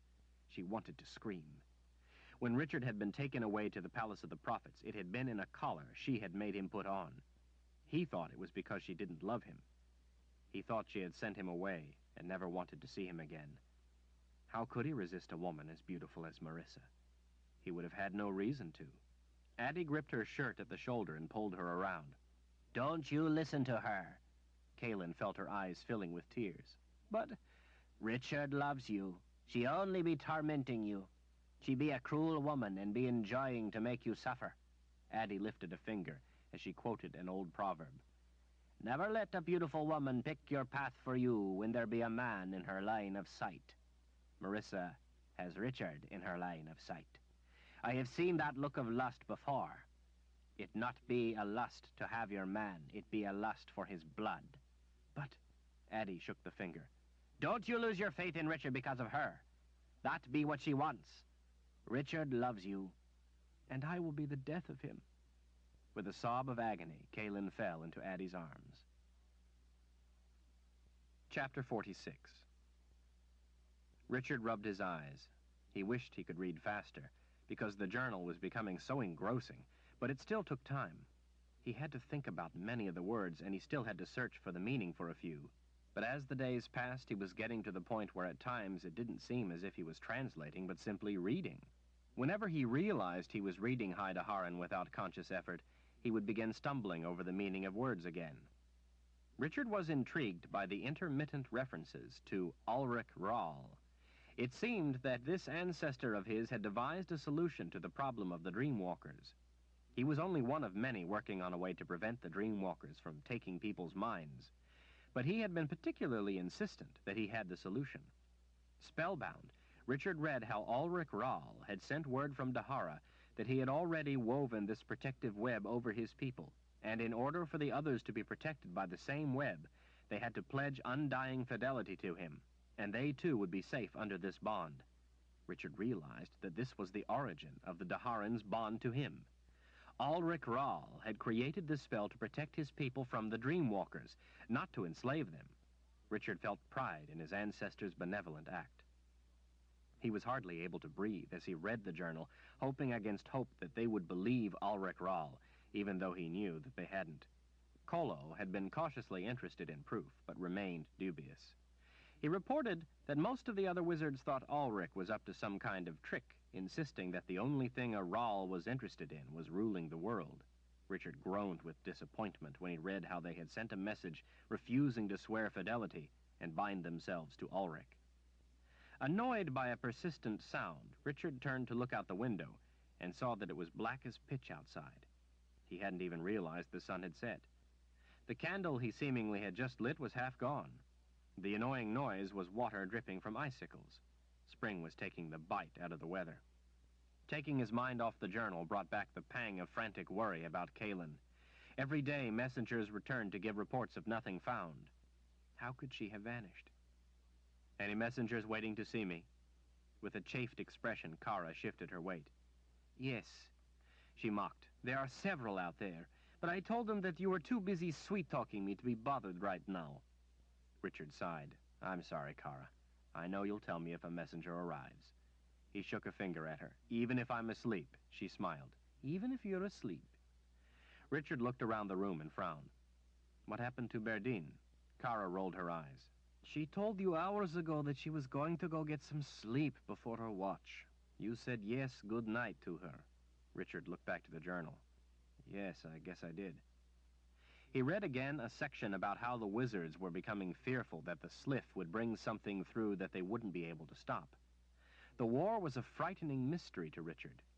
Each side created things of magic, mostly creatures designed for one purpose, such as the Dreamwalkers, and the other side had to react with a counter to it, if they could. It was appalling to discover that some of these creatures were created out of people, out of wizards themselves. They were that desperate. Day by day, they became more and more concerned that before the towers could be completed, the Sliff, which in itself was created of their magic to allow them to move great distances to attack the enemy, and turned out to be a great danger as well as a benefit, would bring something unexpected that they couldn't handle. They said that when the towers were completed, the Sliff could go to sleep. Richard wondered constantly what the Sliff was and how it could go to sleep, and how they would wake it later, after the war, as they said they hoped to do. The wizards decided that because of the danger of attack through the Sliff, some of the more important, valuable, or more dangerous things had to be moved from the keep for protection. The last of the items deemed most in need of safekeeping had long ago been taken to this haven. And then Kolo said, "Today, one of our most coveted desires, possibly only through the brilliant, tireless work of a team of near to 100, has been accomplished. The items most feared lost, should we be overrun, have been protected." A cheer went up from all in the keep when we received word today that we were successful. Some thought it would not be possible, but to the astonishment of all, it is done. The Temple of the Winds is gone. Gone? What was the Temple of the Winds, and where did it go? Kolo's journal didn't provide an explanation. Richard scratched the back of his neck as he yawned. He could hardly keep his eyes open any longer. There was so much more to read, but he needed sleep. He wanted Kaelin back so he could protect her from the Dreamwalker. He wanted to see Zed so he could tell him about the things he had learned. Richard rose and shuffled toward the door. "Going off to bed to dream about me?" Kara asked. Richard smiled. "Always do. Wake me if a messenger comes. Yes, I think you've mentioned it." Richard nodded and started for the door. Kara caught his arm. "Lord Rahl, they will find her. She will be safe. Rest well. The Harans are looking, and they will not fail." Richard patted her shoulder as he left. "I'll leave the journal here, so when Berdine wakes, she can work on it." He yawned and rubbed his eyes as he went to his room not far down the hall. He only bothered to pull off his boots and slip the baldric over his head, placing the Sword of Truth on a chair before he fell into the bed. Despite his worry about Kaelin, he was asleep in seconds. He was having a troubling dream about her when a loud knock woke him. He rolled over onto his back. The door burst open and there was sudden light. He could see Kara carrying a lamp. She moved to the side of his bed, lighting another lamp. "Lord Rahl, wake up! Wake up!" "I'm awake." He sat up. "What is it? How long have I been asleep?" "Maybe 4 hours. Berdine has been working on the book for a couple of hours and got all excited about something and wanted to wake you to help her. But I wouldn't let her." "Then why did you wake me now? Is it a messenger?" "Yes, a messenger is here." Richard almost flopped back into bed. Messengers never brought any news. "Lord Rahl, get up. The messenger has news." Richard came awake as if a bell had rung in his head. He swung his feet over the side of the bed and pulled his boots on in one big rush. "Where is he?"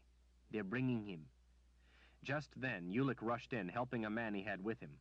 The soldier looked as if he had been riding hard for weeks. He could hardly stand on his own. "Lord Rahl, I bring a message." Richard gestured for the young soldier to sit on the edge of the bed, but he waved off the offer, wanting to talk instead. "We found something. General Reibisch told me to tell you first not to be frightened. We didn't find her body, so she must still be alive." "What did you find?" Richard realized he was shaking. The man reached under the leather of his uniform and pulled something out. Richard snatched it up and let it unfold so he could see it. It was a crimson cape. "We found the site of a battle. There were dead men wearing these capes. Lots of dead men. Maybe 100. He pulled out something else and handed it over. Richard unfolded it. It was a roughly cut piece of faded blue cloth with 4 gold tassels along one edge. "Lunetta," he breathed. "This is Lunetta's. General Reibisch said to tell you that there was a battle. There were many dead blood at the fold. There were trees that were blown down by blasts of fire as if magic had been used in the battle. There were burned bodies, too. They found only one body that was not blood at the fold. He was a Daharan, a big man with only one eye, with a scar over where the other was sewn shut. Orsk! That's Orsk! He was Kalen's guard. General Reibisch said to tell you that there was no sign that she or anyone else with her was killed. It appears that they put up a furious fight, but then they were captured." Richard grabbed the soldier's arm. "Do the trackers have any idea which direction they went?" Richard was furious with himself because he hadn't gone. If he had gone, he would already be on the trail. Now it would take him weeks to catch up. "General Reibisch said to tell you that the trackers are pretty sure they went south." South? South? Richard had been sure that Brogan would flee with his prize to Nicobarese. With that many bodies, Gratch must have fought furiously. They must have captured him, too. "They said they couldn't be sure because it happened so long ago. It snowed more, and now the snow is melting, so it's hard to track. But he believes they went to the south, and his whole force is going after your queen." "South," Richard murmured. "South." He raked his fingers back through his hair, trying to think. Brogan had fled rather than join with Richard and his cause against the Order. The blood of the fold had joined with the Imperial Order. The Imperial Order ruled the Old World. The Old World was to the south. General Reibisch was tracking her south, going after his queen. South. What was it the Mriswith in the keep had said? "The queen needs you, skin brother. You must help her." They were trying to help him. His Mriswith friends were trying to help him. Richard snatched up his sword and shoved his head through the loop of leather baldric. "I have to go." "We go with you," Kara said. Ulick nodded his agreement. "You can't go where I go.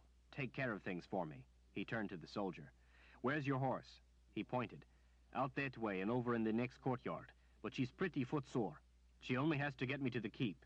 "The keep?" Kara clutched his arm. "Why are you going to the keep?" Richard pulled his arm away. "That's the only way to get to the Old World in time." She started objecting, but he was already running down the hall. Others were joining in the rush to catch up with him. He could hear the jangle of armor and weapons behind, but he didn't slow. He didn't listen to Kara's pleas as he tried to think. How was he going to do it? Was it possible? It had to be. He would do it. Richard burst out the door, pausing for only an instant, and then tore off toward the courtyard where the soldier said he had left his horse. He stumbled to a stop when he came upon the horse in the darkness. He gave the sweaty animal a quick pat of introduction as she danced sideways, and then he vaulted up into the saddle. As he pulled the horse around by the reins, he could just hear Berdine's voice in the distance as she ran toward him.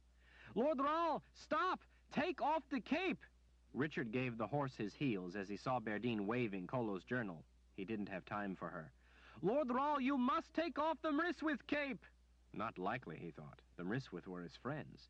"Stop, Lord Rahl, listen to me!" The horse leapt into a gallop, the black Mriswith cape billowing out behind. "Richard, take it off!"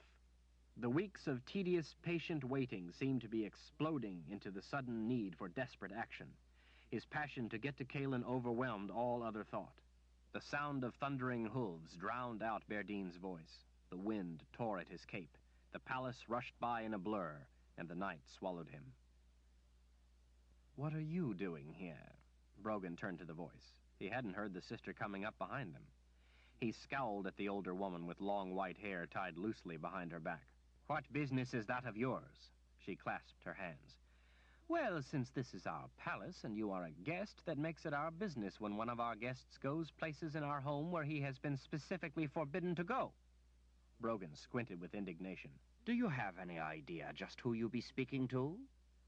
She shrugged. "Some petty, self-important officer, I would say. One too pompous to know when he is treading on dangerous ground." She cocked her head. "Have I gotten it right?" Brogan closed the distance. "I be Tobias Brogan, Lord General of the Blood of the Fold." My, she mocked. How impressive. Now, it seems I don't recall saying, you may not visit the Mother Confessor unless you are the Lord General of the Blood of the Fold.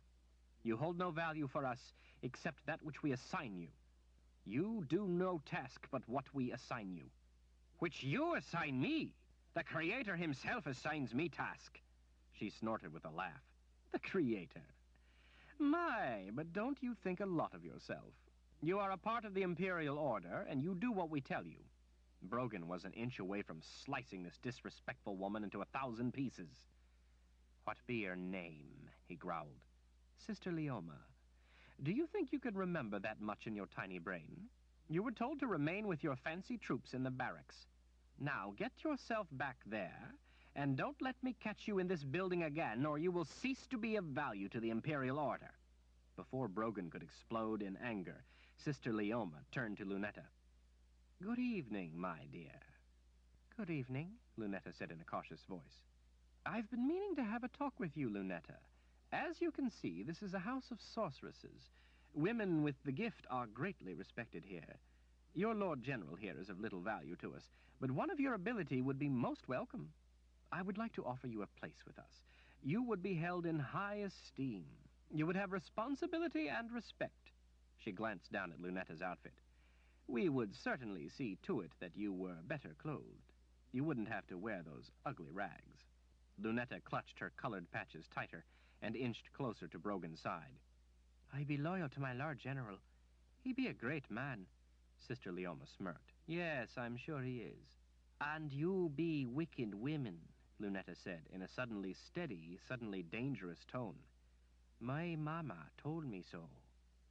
Sister Leoma, Brogan said, I will remember the name. He tapped the trophy case at his belt. You can tell the keeper that I will remember your name.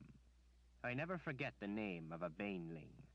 A malicious smile spread across Leoma's face. The next time I speak with my master in the underworld, I will tell him your words. Brogan pulled Lunetta around and headed for the door.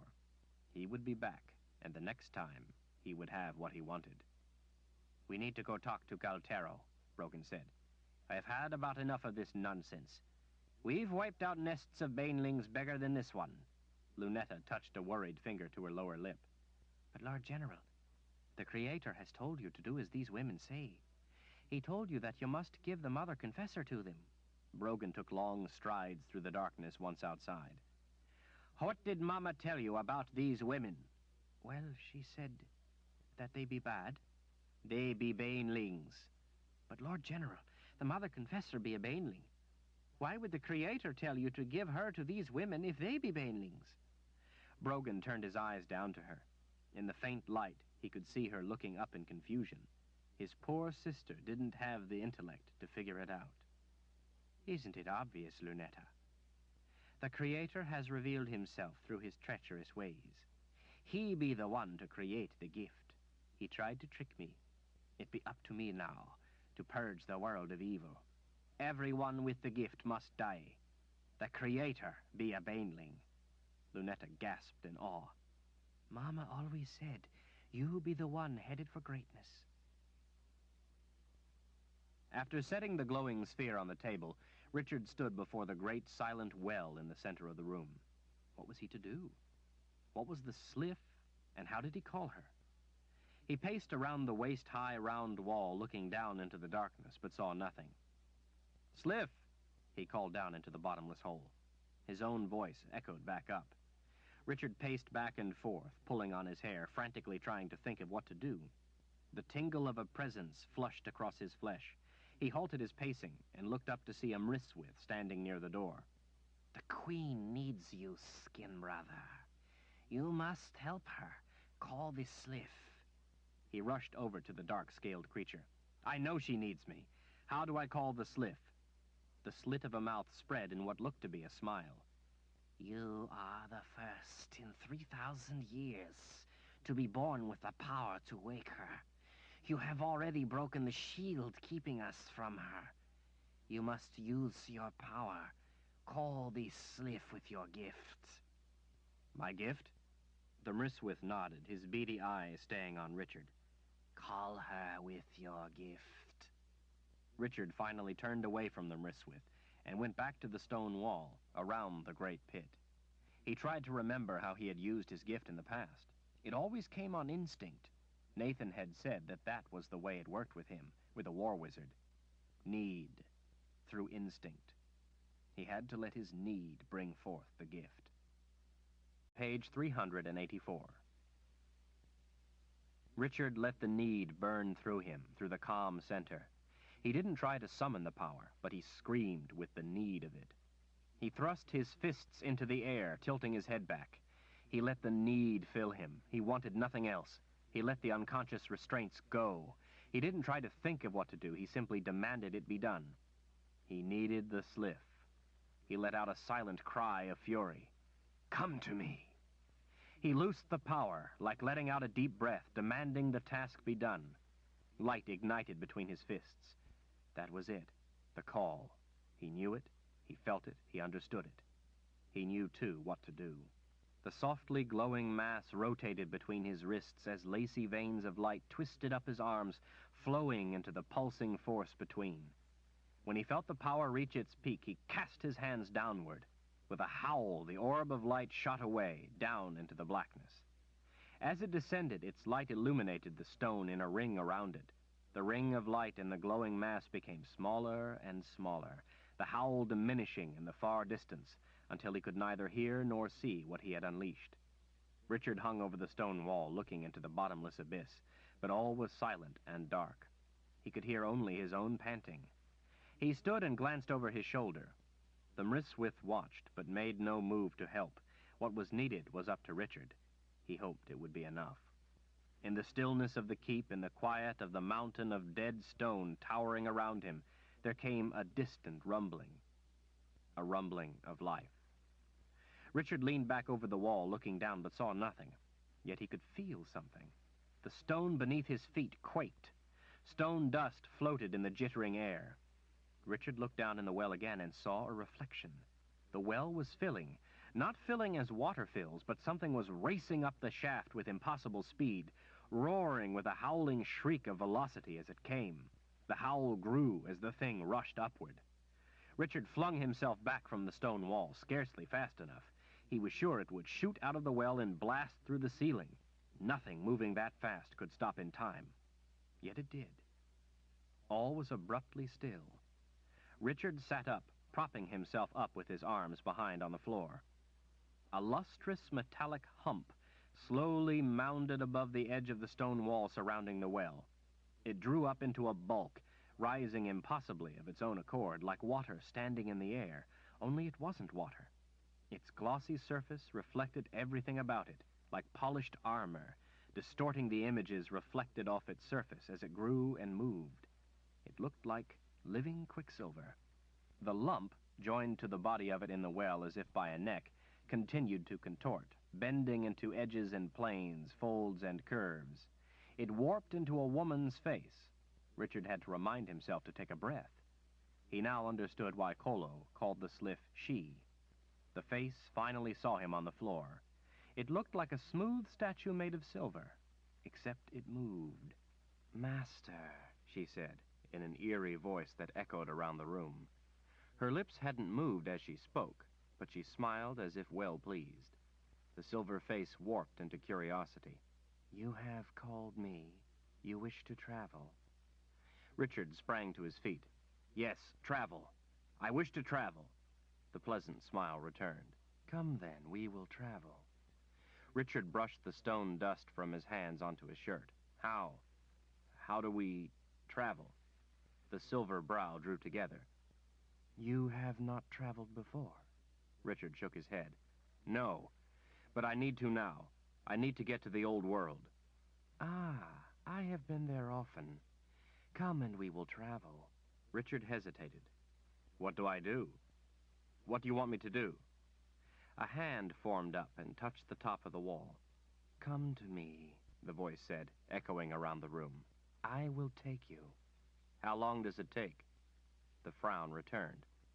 "Long? From here to there, that long. I am long enough. I have been there." "I mean, hours, days, weeks?"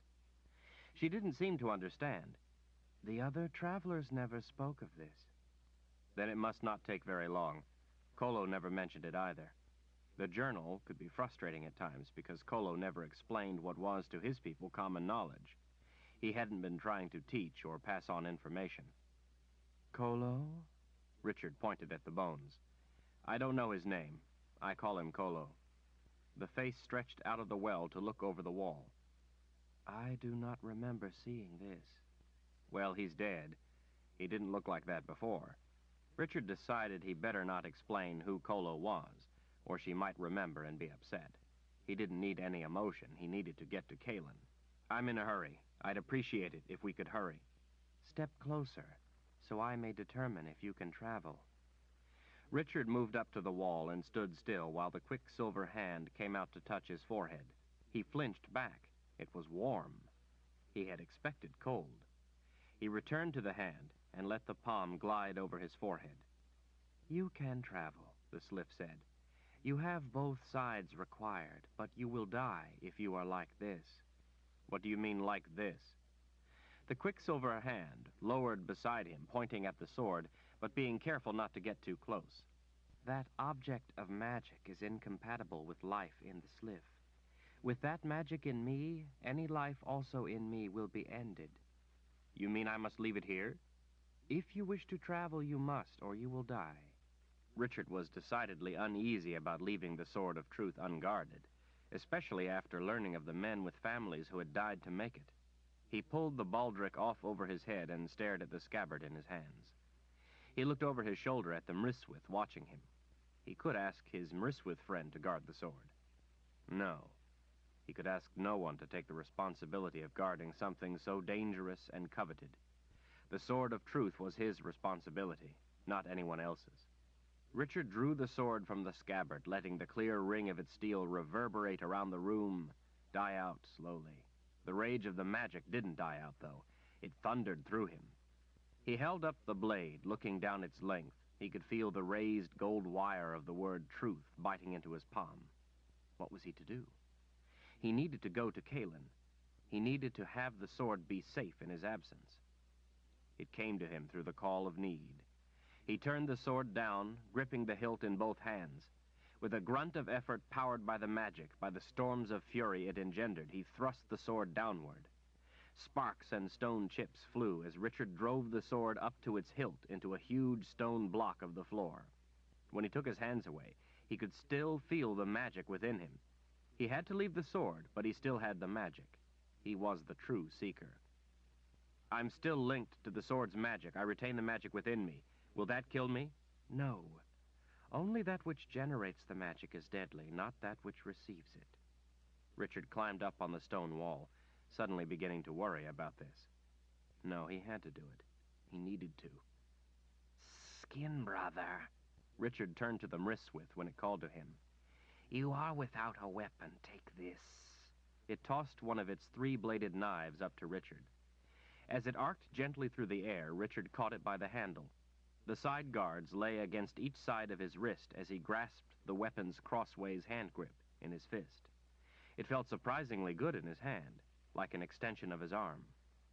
The Yabri will sing to you soon. Richard nodded. Thank you. The Mriswith returned a slow smile. Richard turned to the sliff. I don't know if I can hold my breath long enough. I told you. I am long enough to reach where we travel. No, I mean I need air. He made a display of inhaling and exhaling. I need to breathe. You breathe me. He listened to her voice echo around the room. What? To live when you travel, you must breathe me. The first time you travel, you will be afraid, but you must do this. Those who do not die in me, do not be afraid. I will keep you alive when you breathe me. When we reach the other place, you must then breathe me out and breathe in the air. You will be just as afraid to do that as you will be to breathe me. But you must do it or you will die. Richard stared incredulously. Breathe this quicksilver? Could he bring himself to do such a thing? He had to get to Kalen. She was in danger. He had to do this. He needed to do this. Richard swallowed and then took a deep, sweet breath. All right. I'm ready to go. What do I do? You do not do, I do. A liquid silver arm came up and slipped around him, its warm, undulating grip compressing to grasp him. The arm lifted him off the wall and plunged him down into the silver froth. Richard had a sudden vision. He remembered Mrs. Wrencliffe being pulled under the raging floodwater. Chapter 47. Verna blinked in the bright light of a lamp when the door opened. It felt as if her heart rose into her throat. It seemed too soon for Leoma to return. Already she was quivering with dread, tears welling up in her eyes, and Leoma hadn't even begun the test of pain. "Get in here," Leoma snapped to someone. Verna sat up and saw a small, thin woman move into the doorway. "Why do I have to do this?" complained a familiar voice. "I don't want to clean her room. This isn't part of my job." "I have to work in here with her, and the smell is near to making me blind. Now get yourself in here and clean up some of this stink, or I'll lock you in here with her, just to teach you proper respect for a sister." Grumbling, the woman waddled into the room, lugging her heavy bucket of soapy water. "Stinks it does," she announced. "Stinks with the likes of her." The bucket thumped down on the floor. "Filthy sister of the dark." "Just get some soap and water around this place and be quick about it. I have work to do." Verna looked up to see Millie staring at her. "Millie." Verna turned her face away, but not in time as Millie spat at her. She wiped the spittle off her cheek with the back of her hand. "Filthy scum. To think I trusted you, to think I respected you as the prelate, and all the time you served the nameless one. You can rot in here for all I care. The place stinks with your filthy walking corpse. I hope they flail the hide off." "Enough," Leoma said. "Just clean up, and then you can remove yourself from her loathsome presence." Millie grunted in disgust. "Won't be soon enough for me." "None of us enjoys being in the same room with an evil one such as her, but it's my duty to question her, and at least you could make it smell a little better for me." "Yes, sister. I'll do it for you, then, for a true sister of the light, so you won't have to bear her stink, at least." Millie spat in Verna's direction again. Verna was near to tears, humiliated to know that Millie thought those terrible things of her. Everyone else did, too. She was no longer positive that they were untrue. Her mind was so dizzied by the tests of pain that she could no longer trust that she was thinking straight, to believe in her own innocence. Perhaps it was wrong to be loyal to Richard. He was, after all, a mere man. When Millie finished, then Leoma would start again. She heard herself sob at the helplessness of her situation. When Leoma heard the sob, she smiled. "Empty that reeking chamber pot," Leoma said. Millie huffed in disgust. All right. Just hold your skirts on and I'll empty it." Millie pushed the bucket of soapy water closer to Verna's palate and collected the brimming chamber pot. Holding her nose, she carried it out of the room at arm's length. After she had shuffled off down the hall, Leoma spoke. "Notice anything different?" Verna shook her head. "No, sister." Leoma lifted her eyebrows. "The drums. They've stopped." Verna started with the realization. They must have stopped while she was asleep. "Do you know what that means?" "No, sister." "It means that the Emperor is close and will be arriving soon. Maybe tomorrow. He wants results from our little experiment. Tonight you either forsake your fidelity to Richard, or you will answer to Jagang. Your time has run out. You think on that, while Millie finishes cleaning up a bit of your stink." Muttering curses, Millie returned with the empty chamber pot. After she put it in the far corner, she went back to scrubbing the floor. She dunked her rag in the water and slopped it on the floor, working her way toward Verna. Verna licked her cracked lips as she stared at the water. Even if the water was soapy, she wouldn't care. She wondered if she would be able to get a gulp of it down before Leoma stopped her. Probably not.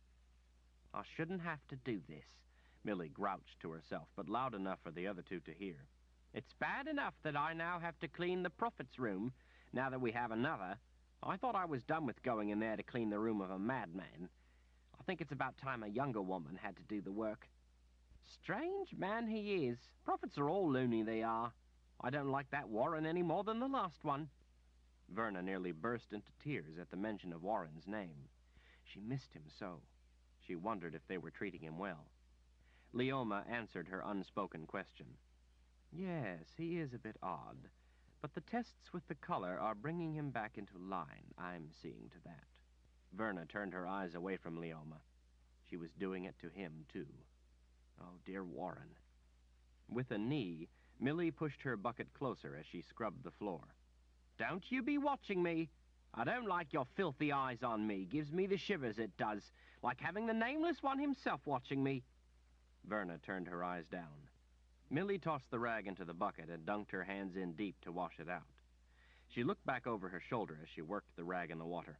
I'll be finished soon. Not soon enough for me, but soon. Then you can have this vile traitor to yourself. I hope you won't be kind to her. Leoma smiled. She will get what she deserves. Millie brought her hands out of the soapy water. Good. She jammed one wet, calloused hand against Verna's thigh. Move your feet. How can I wash the floor when you sit there like a lump? Verna felt something rigid against her thigh after Millie took her hand away. That Warren is a pig, too. Keeps his room a mess. I was just there earlier today, and it stunk nearly as bad as this sty. Verna moved her hands to each side of her legs and put them under her thighs as if to balance herself while she lifted her feet for Millie. Her fingers found something hard and thin. At first, her dull mind couldn't decipher the feel. It came to her with a jolt of recognition. It was a dakra. Her chest constricted, her muscles stiffened. She could hardly make herself breathe. Millie suddenly spat in her face again, causing her to flinch and turn away. Don't you be looking at an honest woman like that! Keep your eyes off me! Verna realized Millie must have seen her eyes open wide. I'm done, she said as she straightened her sinewy frame. Unless you want me to give her a bath, and if you do, you better think again. I'm not touching that evil woman. Just get your bucket and go, Leoma said, her impatience growing. Verna had the dakra gripped so tightly in her fist that it was making her fingers tingle. Her heart hammered so hard she thought it might crack a rib. Millie shuffled out of the room without looking back. Leoma pushed the door closed. This is your last chance, Verna. If you still refuse, you will be turned over to the Emperor. You will soon wish you had cooperated with me. I can promise you that much. Come closer, Verna thought. Come closer. She felt the first wave of pain coursing up through her. She flopped back on the pallet, turning away from Leoma. Come closer. Sit up and look at me when I speak to you. Verna could only let out a small cry, but she stayed where she was, hoping to lure Leoma closer. She would have no chance if she lunged from this far. The woman would hobble her before she made the distance. She had to be closer. I said sit up! Leoma's footsteps approached. Dear Creator, please bring her close enough. You will look at me and tell me you renounce Richard. You must renounce him so the Emperor can enter your mind. He will know when you have quit your loyalty, so don't think to lie. Another step. Look at me when I speak to you. Another step. A fist snatched her hair and jerked her head upward. She was close enough, but her arms seared with pain, and she couldn't lift her hand. Oh, dear Creator, don't let her start the test with my arms. Let her start with my legs. I need my arms. Instead of beginning in her legs, the nerve-burning pain shot down her arms. With all her strength, Verna tried to lift the hand with the dakra. It would not move. Her fingers twitched with stabs of pain. Despite her straining, her fingers tugged open in spasms and the dakra fell out. Please, she wept, don't do my legs this time. I'm begging you. Don't do my legs. Leoma's fist in her hair tilted her head back, and the woman struck her across the face. Legs, arms, it doesn't matter. You will submit. You can't make me. You're going to fail and... Verna got no more out before the hand struck her face again. The searing pain jumped to her legs, and they flopped uncontrollably with the jolts. Verna's arms tingled, but she could at last move them. Her hand groped blindly along the pallet, frantically searching for the dakra. Her thumb touched it. She curled her fingers around the cool metal handle, pulling it up in her fist. Summoning all her strength and resolve, Verna plunged the dakra into Leoma's thigh. Leoma cried out, releasing Verna's hair. Still, Verna panted. I have a dakra in you. Stay still. One hand slowly lowered to comfort her leg above the dakra in her thigh muscle. You can't possibly think this will work. Verna swallowed, catching her breath. Well now, I guess we're going to find out, aren't we? Seems I have nothing to lose. You do. Your life. Be careful, Verna, or you will find out just how sorry you can be for doing something like this. Take it out and I will pretend this didn't happen. Just take it out. Oh, I don't think that's such wise advice, advisor. I have control of your collar. All I have to do is block your Han. If you make me do that, it will go worse on you. Really, Leoma? Well, I think I should tell you that on my journey of 20 years, I learned a great deal about using a Dakra. While it's true that you can block my Han through the Radahan, there are two things you had better think on. First, while you can block my Han, you can't block it fast enough for me not to touch just the tiniest flow first. From my experience, I judge that that would be enough. If I touch my Han, you will be dead instantly. Secondly, for you to block my Han, you must link with it through the collar. That gives you the ability to manipulate it. That's how it works. Do you suppose that the act of blocking my Han by touching it would in itself power the Dakra and kill you? I'm not sure myself. But I must tell you that from my end, the handle end, I'm willing to put it to the test. What do you think? Do you want to put it to the test, Leoma? There was a long silence in the dimly lit room. Verna could feel warm blood oozing over her hand. At last, Leoma's small voice filled the quiet. No. What do you want me to do? Well, first of all, you are going to take this Radahan off me. And then, since I appointed you as my advisor, we are going to have a little talk. You are going to advise me. After I take the collar off, then you will remove the Dakra, and I will tell you what you want to know. Verna looked up at the panicked eyes watching her. You are hardly in a position to make demands.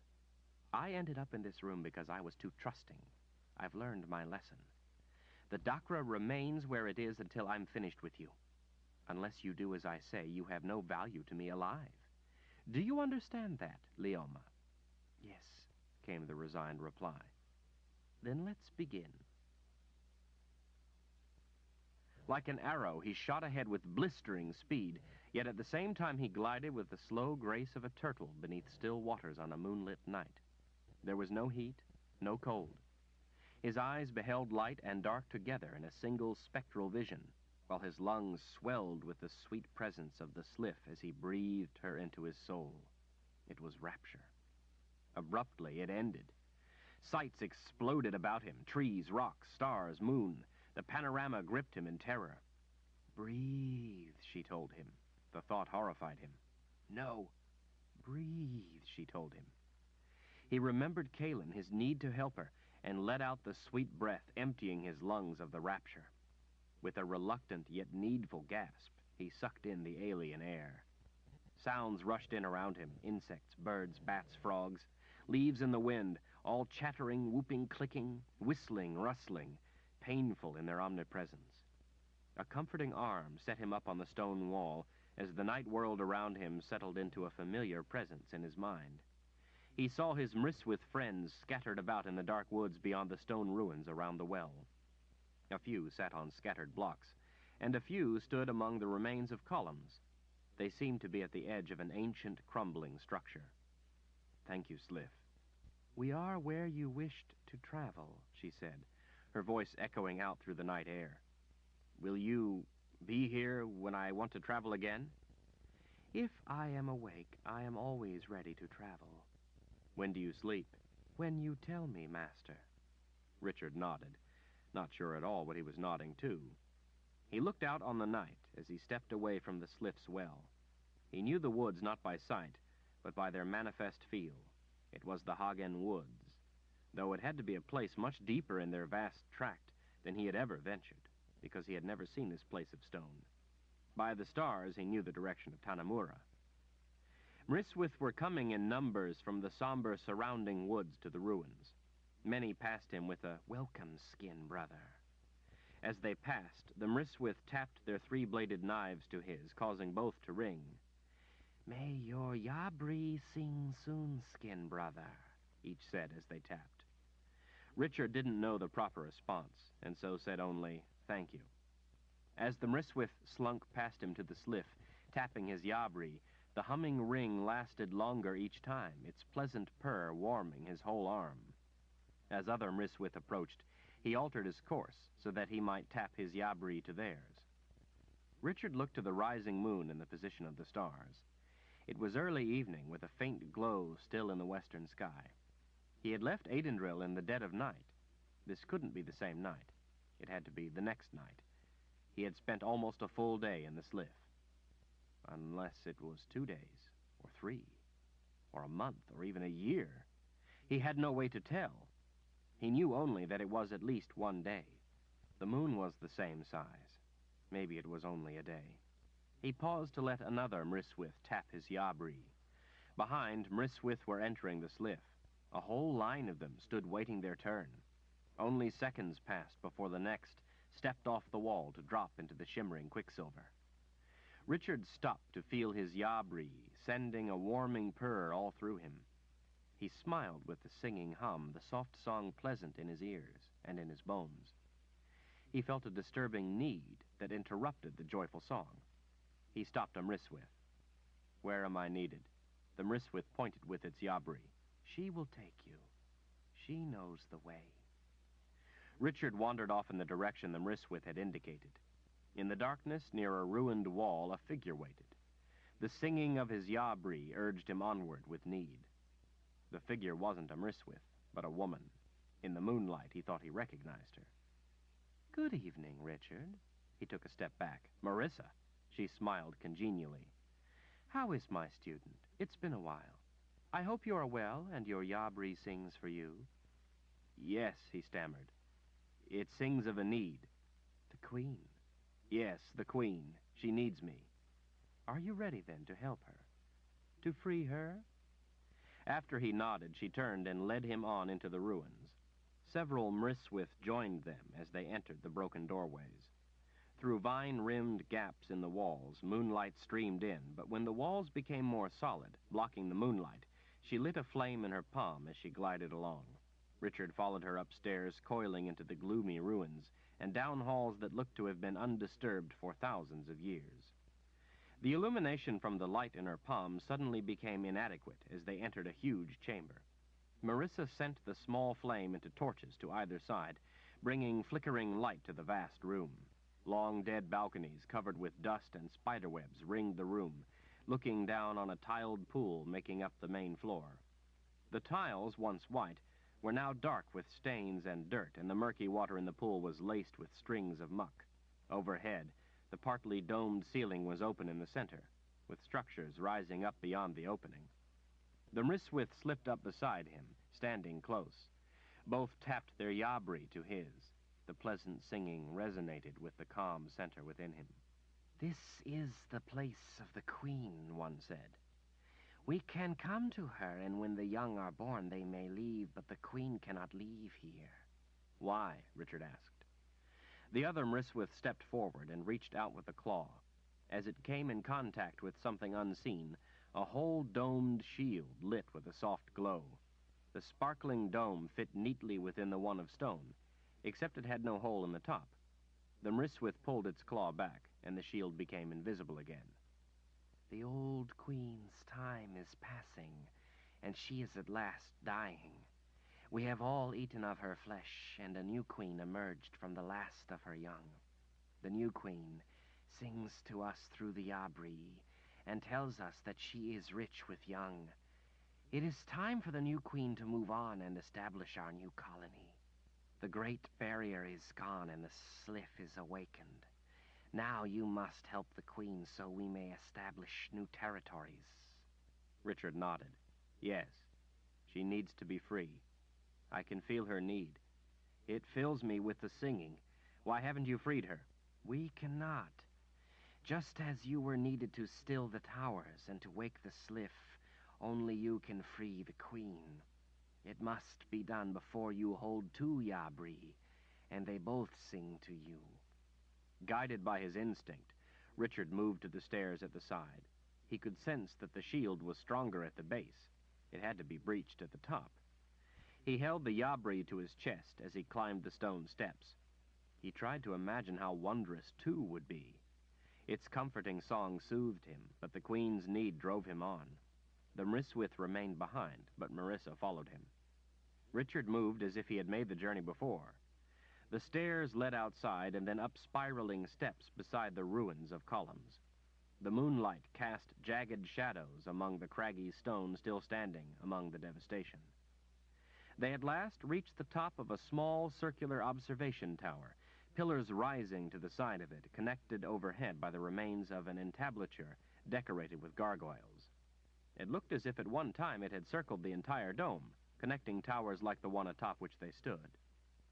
From the high tower, Richard could look down through the opening of the dome. The curved roof bristled with huge columns like spikes, radiated out and down in rows. Marissa, in a red dress, the only color he had ever seen her wear when she had come to give him instruction, pressed up close behind him, looking silently down into the dark dome. Richard could feel the Queen in the murky pool below, calling to him, urging him to free her. His yabri sang through his bones. Casting his hand down, he let his need flow outward. He cast the other arm out, pointing the yabri down along with the fingers of his other hand. The steel knives knelled, vibrating from the power coursing out of him. The blades of the yabri rang, rising in pitch until the night screamed. The sound was painful, but Richard didn't allow it to abate. He called it onward. Marissa turned away, covering her ears as the air reverberated with the howl of the yabri. The domed shield below quaked, glowing as its vibrations intensified. Sparkling cracks appeared and raced along its surface. With a deafening knell, the shield shattered. Pieces of it, like glowing glass, rained down toward the pool, sparking out as they fell. The yabri went silent, and the night was once again still. A bulk below stirred, shaking itself free of the strands of weed and muck. Wings spread, testing their strength, and then with frenetic strokes the Queen lifted into the air. With needful beats of her wings, she lifted to the edge of the dome, her claws snatching and catching at the stone for support. Partially folding her newly tested wings, she began climbing the stone of the tower upon which Richard and Marissa stood. With sure, slow, powerful pulls, she hauled her glistening bulk up the column, her claws finding purchase in the cracks, crags, and crannies in the stone. At last she stopped, clinging to the pillar beside Richard like a clawed salamander clinging to a slimy log. In the bright light of the moon, Richard could see that she was as red as Marissa's dress. At first, Richard thought he was seeing a red dragon, but upon closer scrutiny he could see the differences. Her legs and arms were more heavily muscled than a dragon's, and covered over with smaller scales, more like the mriswith's. A raised row of interlocking plates ran the length of her spine from the end of her tail to a nest of spikes at the back of her head. Atop the head, at the base of several long, supple spines, was a raised protrusion crowned with rows of scaleless flesh that occasionally fluttered as she exhaled. The Queen's head snaked about, looking, searching. Her wings unfurled, slowly sweeping the night air. She wanted something. "What do you seek?" Richard asked. Twisting her head down toward him, she huffed a breath that engulfed him with an odd aroma. It somehow made him feel her need more acutely. The aroma had meaning he could understand, saying, "I wish to go to this place." She then turned her head out to the night beyond the pillars. She blew out, emitting a long, low, vibrating rumble that seemed to shudder through the air. Richard could see her expelling air through the fleshy ribbons atop her head. They fluttered as she trumpeted, creating the sound. With the heady aroma still filling his nostrils, he looked to the sweep of night before the tower. The air shimmered, brightening as an image began to emerge before him. The Queen trumpeted again, and the image brightened further. It was a scene Richard recognized. It was Aidendrill, as if he were seeing it through an eerie ochre fog. Richard could see the buildings of the city, the Confessor's palace, and as she trumpeted again, brightening the image floating before him in the night sky, the wizard's keep towering above on the mountainside. Her head swung around to him, again huffing an aroma, but it was different from the first. It carried a different meaning. "How do I get to this place?" Richard grinned with the wonder of being able to understand her meaning through an aroma. He grinned, too, with the knowledge that he could help her. He extended his arm, and a glow shot out from it, illuminating the sliff. "There. She will take you." The Queen flapped her wings as she sprang from the column and once clear of the stones, spread them wide to glide down to the sliff. The queen couldn't fly very well, Richard understood. She could use her wings to aid her somewhat, but she couldn't fly to Aidendrill. She needed help to get there. Already, the sliff was embracing the queen as she folded her wings. The quicksilver took her in, and the Red Queen was gone. Richard stood smiling with the pleasure of the Yabri singing in his hand, humming through his bones. "I'll meet you at the bottom, Richard," Marissa said. He felt her suddenly seize him by the shirt at the back of his neck and with the power of her Han, fling him over the side of the tower. By instinct, Richard reached out, just managing to snatch the lip of the dome's opening as he fell past. He swung by his fingers, his feet dangling over a drop of at least 100 feet. His Yabri clattered as it hit the stone far below. Flushed with rushing panic, he felt as if he were waking in a nightmare. The song was gone. Without the Yabri, his mind suddenly felt startlingly wide awake. He shuddered with terror at realizing the insidious seduction and what it had been doing to him. Leaning over to see him hanging there, Marissa threw a bolt of fire down at him. He swung his feet in, and the flames just missed him. She wouldn't make the same mistake twice, he knew. Richard frantically felt under the rim of the dome for something to grab. His fingers found a fluted support rib. With a desperate need to get away from Marissa, he gripped it and swung down under the dome as another bolt of fire shot past to erupt in the murky pool below, throwing strings of scum up into the air. Hand over hand, propelled by fear, not only of Marissa, but also of the height, he started down the rib. Marissa headed for the stairs. As he descended, the rib steepened, becoming nearly vertical as it approached the edge of the dome. Grunting with effort as he hurried, his fingers aching, Richard was overwhelmed by shame. How could he be so stupid? What was he thinking? It came to him with sickening comprehension. The Mryswith cape. He remembered Berdine running out holding Kolo's journal, screaming at him to take off the cape. He remembered reading in the journal how not only they, but their enemies too, created things of magic that brought about the changes needed to give people certain properties, such as strength and stamina, or the power to focus a line of light into a destructive point, or the ability to see great distances, even at night. The Mryswith cape must be one of those things, used to give wizards the ability to become invisible. Kolo had mentioned how many of the weapons they developed had gone terribly awry. It could be, too, that the Mryswith were developed by the enemy. Dear spirits, what trouble had he caused? What had he done? He had to get the cape off his back. Berdine had been trying to warn him. Wizard's third rule, passion rules reason. He had been so passionate to get to Kalin that he had not used his reason and listened to Berdine's warning. How was he going to stop the Order now? His folly had aided them. Richard strained to hold the rib as it became nearly vertical. 10 more feet. Marissa appeared in a doorway. He saw a bolt of lightning arc across the room. He let go and dropped to the ground, wishing that he could fall faster. The loud crack of the lightning hurt his ears as it came perilously close to taking off his head. He had to get away from her. He had to run. "I've met your bride-to-be, Richard." Richard froze in his tracks. "Where is she?" "Come out of there and we'll talk about it. I'll tell you all about how I'm going to enjoy hearing her scream." "Where is she?" Marissa's laughter echoed around the dome. "Right here, my student. Right here in Tanamura." In a fury, Richard unleashed a bolt of lightning. It lit the chamber, thundering across the room to where he had seen her last. Stone chips trailing smoke sailed through the air. He only dimly wondered how he had done such a thing. Need. Why? Why would you want to hurt her? "Oh, Richard, it's not her I care about hurting. It is you. Her pain will give you pain. It's that simple. She is merely a means to your blood." Richard eyed the passageways. "Why do you want my blood?" As soon as he had finished asking, he ducked down and headed for a passageway. "Because you have ruined everything. You locked my master back in the underworld. I was to have my reward. I was to have immortality. I did my part, but you ruined it." A twisting bolt of black lightning sliced a clean void through a wall right beside him. She was using subtractive magic. She was a sorceress with unimaginable power, and she could tell where he was. She could sense him. Then why was she missing?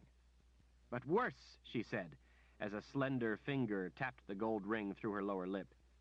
Because of you, I must serve that pig, Jagang. You have no idea of the things he did to me. You have no idea of the things he makes me do.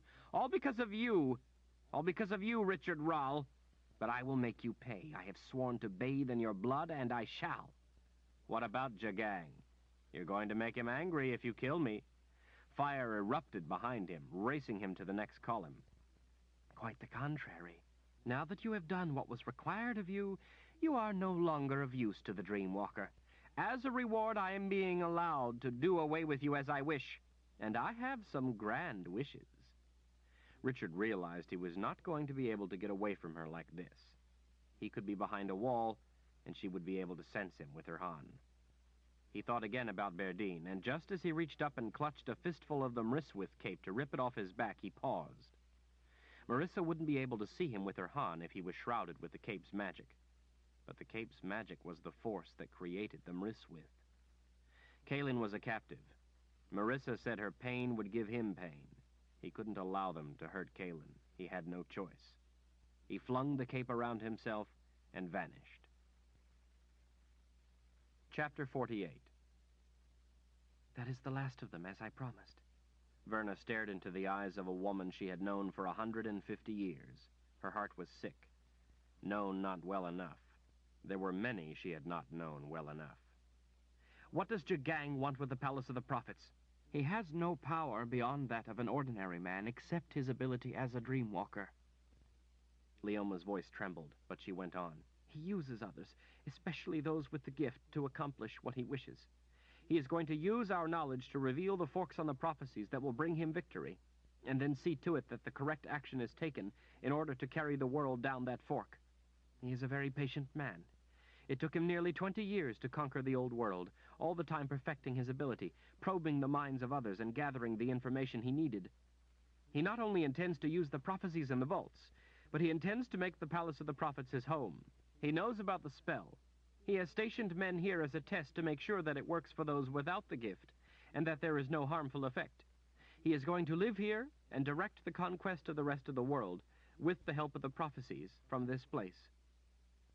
Once all lands fall to him, he will hold dominion over the world for hundreds upon hundreds of years, enjoying the spoils of his tyranny. To his mind, nothing so great has ever been dreamed, much less accomplished. It will be as near as a ruler can come to immortality. What else can you tell me? Leoma wrung her hands. Nothing. I've told you all. Let me go, Verna. Kiss your ring finger and beg the Creator's forgiveness. What? Forsake the Keeper. It's your only hope, Leoma. Leoma shook her head. I can't do that, Verna. I won't. Verna had no time to waste.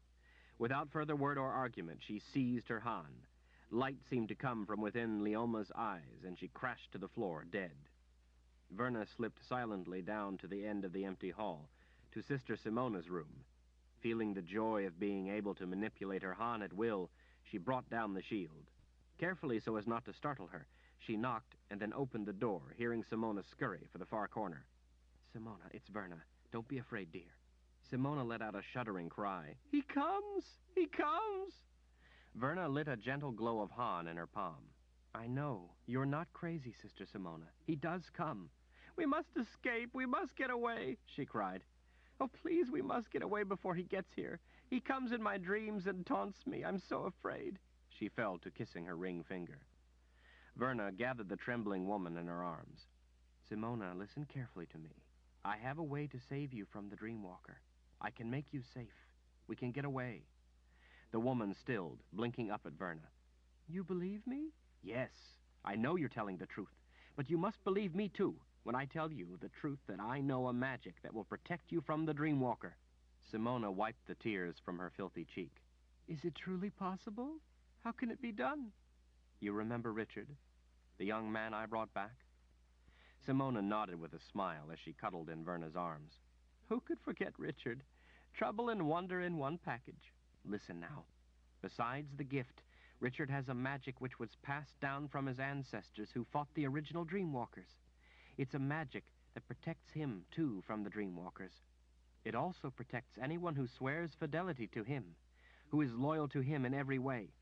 That was the reason the spell was originally cast, to fight the Dreamwalkers. Her eyes widened. That can't be possible. Mere loyalty conferring magic? Leoma has had me locked in a room down the hall. She put a collar around my neck and used the test of pain to try to break my will and make me renounce Richard. She told me that the Dreamwalker wanted to come to me in my dreams like he does you, but my fidelity to Richard prevented it. It works, Simona. I don't know how, but it does.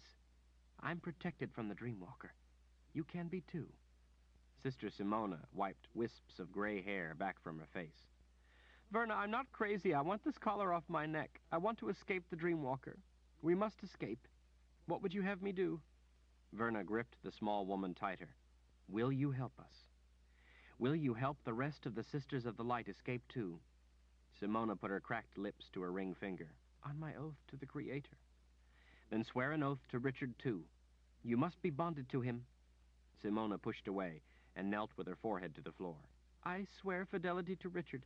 I swear my life to him on my hope to be sheltered by the Creator in the next world. Verna urged Simona to sit up. She put her hands to the side of the Radahan, letting her Han flow into it, join with it, the room droning with the effort. The collar snapped and fell away. Simona let out a joyful cry as she hugged Verna. Verna embraced her tightly. She knew the joy of having the Radahan off her neck. Simona, we must be going. We have much work to do and not much time. I need your help. Simona wiped away her tears. I'm ready. Thank you, Prelate. At the door with the bolt held on with the intricate web, Verna and Simona worked their Han together. The web had been set by 3 sisters, and though Verna had that much power, it would still be a challenge to undo it. With Simona's added help, the web slipped away easily. The 2 guards outside the door started in surprise when they saw the filthy prisoners. Pikes came down. Verna recognized one of the guards. Walsh, you know me. Now raise that pike. I know you've been convicted of being a Sister of the Dark.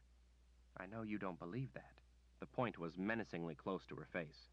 What makes you think so? Because if it were true, I would have simply killed you in order to escape. He was silent for a moment as he considered. Keep talking. We are at war. The Emperor wishes to put the world under his fist. He uses the true Sisters of the Dark, like Leoma and the new prelate, Ulyssia. You know them, and you know me. Who do you believe? Well, I'm not so sure. Then let me put it in terms that make it clear. You remember Richard? Of course, he's a friend. Richard is at war with the Imperial Order. The time is upon you to choose sides. You must decide your loyalty right now, right here. Richard or the Order. His lips pressed together as he fought a mental battle. Finally, the butt of his pike thumped to the floor. Richard. The other guard's eyes shifted between Walsh and Verna. His pike suddenly thrust forward with the cry, "The Order!" Verna already had a firm grip on her Han.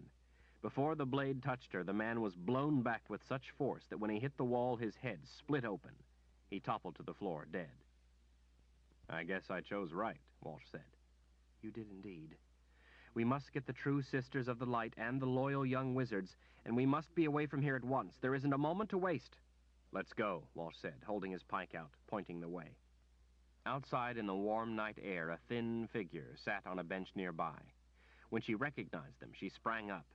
Prelate, she whispered with tearful joy. Verna hugged Millie so tight the old woman squeaked for release. Oh, Prelate, forgive the hateful things I said. I didn't mean a word of it, I swear. Verna, nearly in tears, squeezed the woman again, and then kissed her forehead 12 times. Oh, Millie, thank you. You are the Creator's best work. I will never forget what you've done for me, for the Sisters of the Light. Millie, we must escape. The Emperor is going to take the palace. Will you come with us, please, so you will be safe? Millie shrugged. Me? An old woman? On the run from cutthroat Sisters of the Dark and magic monsters? Yes. Please. Millie grinned in the moonlight. Sounds more fun than scrubbing floors and emptying chamber pots. All right, all of you listen then. A tall shadow stepped out from behind the corner of the building. Everyone fell still and silent as the figure approached. Well, Verna, it looks as if you found your way out. I thought you might. She stepped close where they could see her. It was Sister Philippa, Verna's other advisor. She kissed her ring finger. Philippa's narrow mouth spread in a smile. Thank the Creator. Welcome back, Prelate.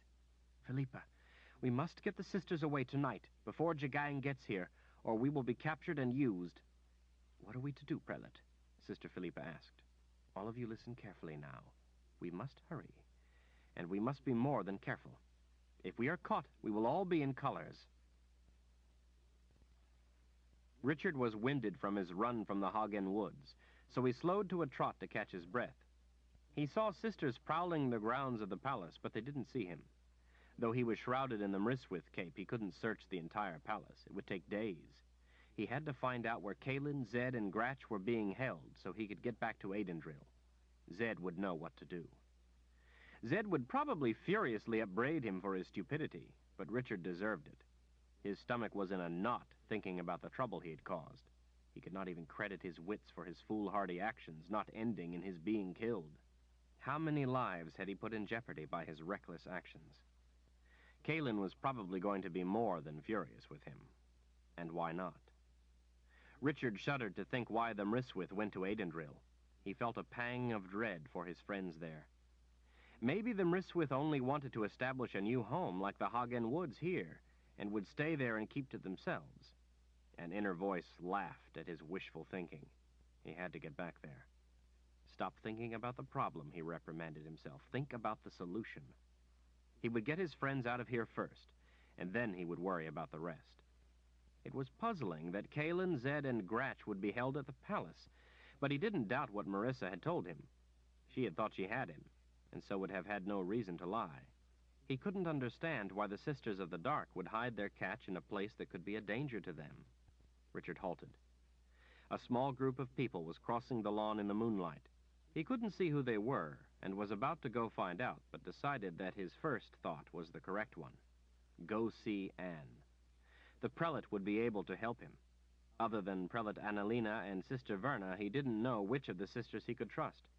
He waited until the people moved off down a covered corridor before he started out again. When he had left the palace months ago, he knew there could still be Sisters of the Dark among the sorceresses here, and they must be the ones who had hidden Kalin away, but he didn't know who they were. He could look for Verna, but he didn't know where she would be. He did know where to find the prelate, though, so that was where he would start. If he had to, he would tear the palace of the prophets down stone by stone to find Kalin and his friends. But he was wary of violating the wizard's third rule again, and decided that this time he would start out at least with reason instead of passion. Dear spirits, where did one end and the other begin? At the outer gate to the prelate's compound, Kevin Andelmere was standing guard. Richard knew Kevin, and was reasonably sure that he could be trusted. Reasonably sure wasn't good enough, so Richard kept the Mryswith cape closed around himself and slipped past Kevin into the inner compound. In the distance, Richard could hear the raucous laughter of several men coming up a walkway, but they were a goodly distance away. Richard knew the prelate's former administrators. One had been killed when the other, Sister Ulyssia, had attacked the prelate. After the attack, Sister Ulyssia and 5 other Sisters of the Dark had fled aboard the ship the Lady Sifa. The desks outside the prelate's office were empty now. No one was around out in the hall or the outer office, and the door to the prelate's office was open, so Richard let the Mryswith cape fall open as he relaxed his concentration. He wanted Anne to recognize him. The moonlight coming through the double doors in the rear of the dark room silhouetted her enough for Richard to tell that she was sitting in her chair at the table. He could see in the faint light that her head was tilted down. She must be napping. "Prelate," he said gently, so as not to startle her awake. She stirred, her head coming up a bit, and her hand lifting. "I need to talk with you, Prelate. It's Richard. Richard Rahl." A glow lit in her upturned palm. Sister Ulyssia smiled up at him. "Come to talk, have you? How very interesting. Well, a talk would be nice." As her wicked grin widened, Richard took a step back, his hand going for the hilt of his sword. He had no sword. He heard the door slam shut behind him. He spun and saw 4 of his teachers, Sisters Tovi, Cecilia, Armina, and Marissa. He saw as they closed the distance that each wore a ring in her lower lip. Only Nietzsche was missing. They all grinned like hungry children staring at a candy reward at the end of a 3-day fast. Richard felt his need ignite within. "Before you do anything foolish, Richard, you had better listen first, or you will die where you stand. He paused and looked to Marissa. "How did you beat me back here?" She arched an eyebrow over a dark, malevolent eye. "I returned on my horse." Richard turned back to Ulyssia. "This was all planned, wasn't it? You did this to trap me." "Oh, yes, my boy, and you have done your part splendidly." He pointed back at Marissa while he spoke to Ulyssia. "How did you know I wouldn't be killed when she threw me off that tower?" Ulyssia's smile vanished as she glared up at Marissa.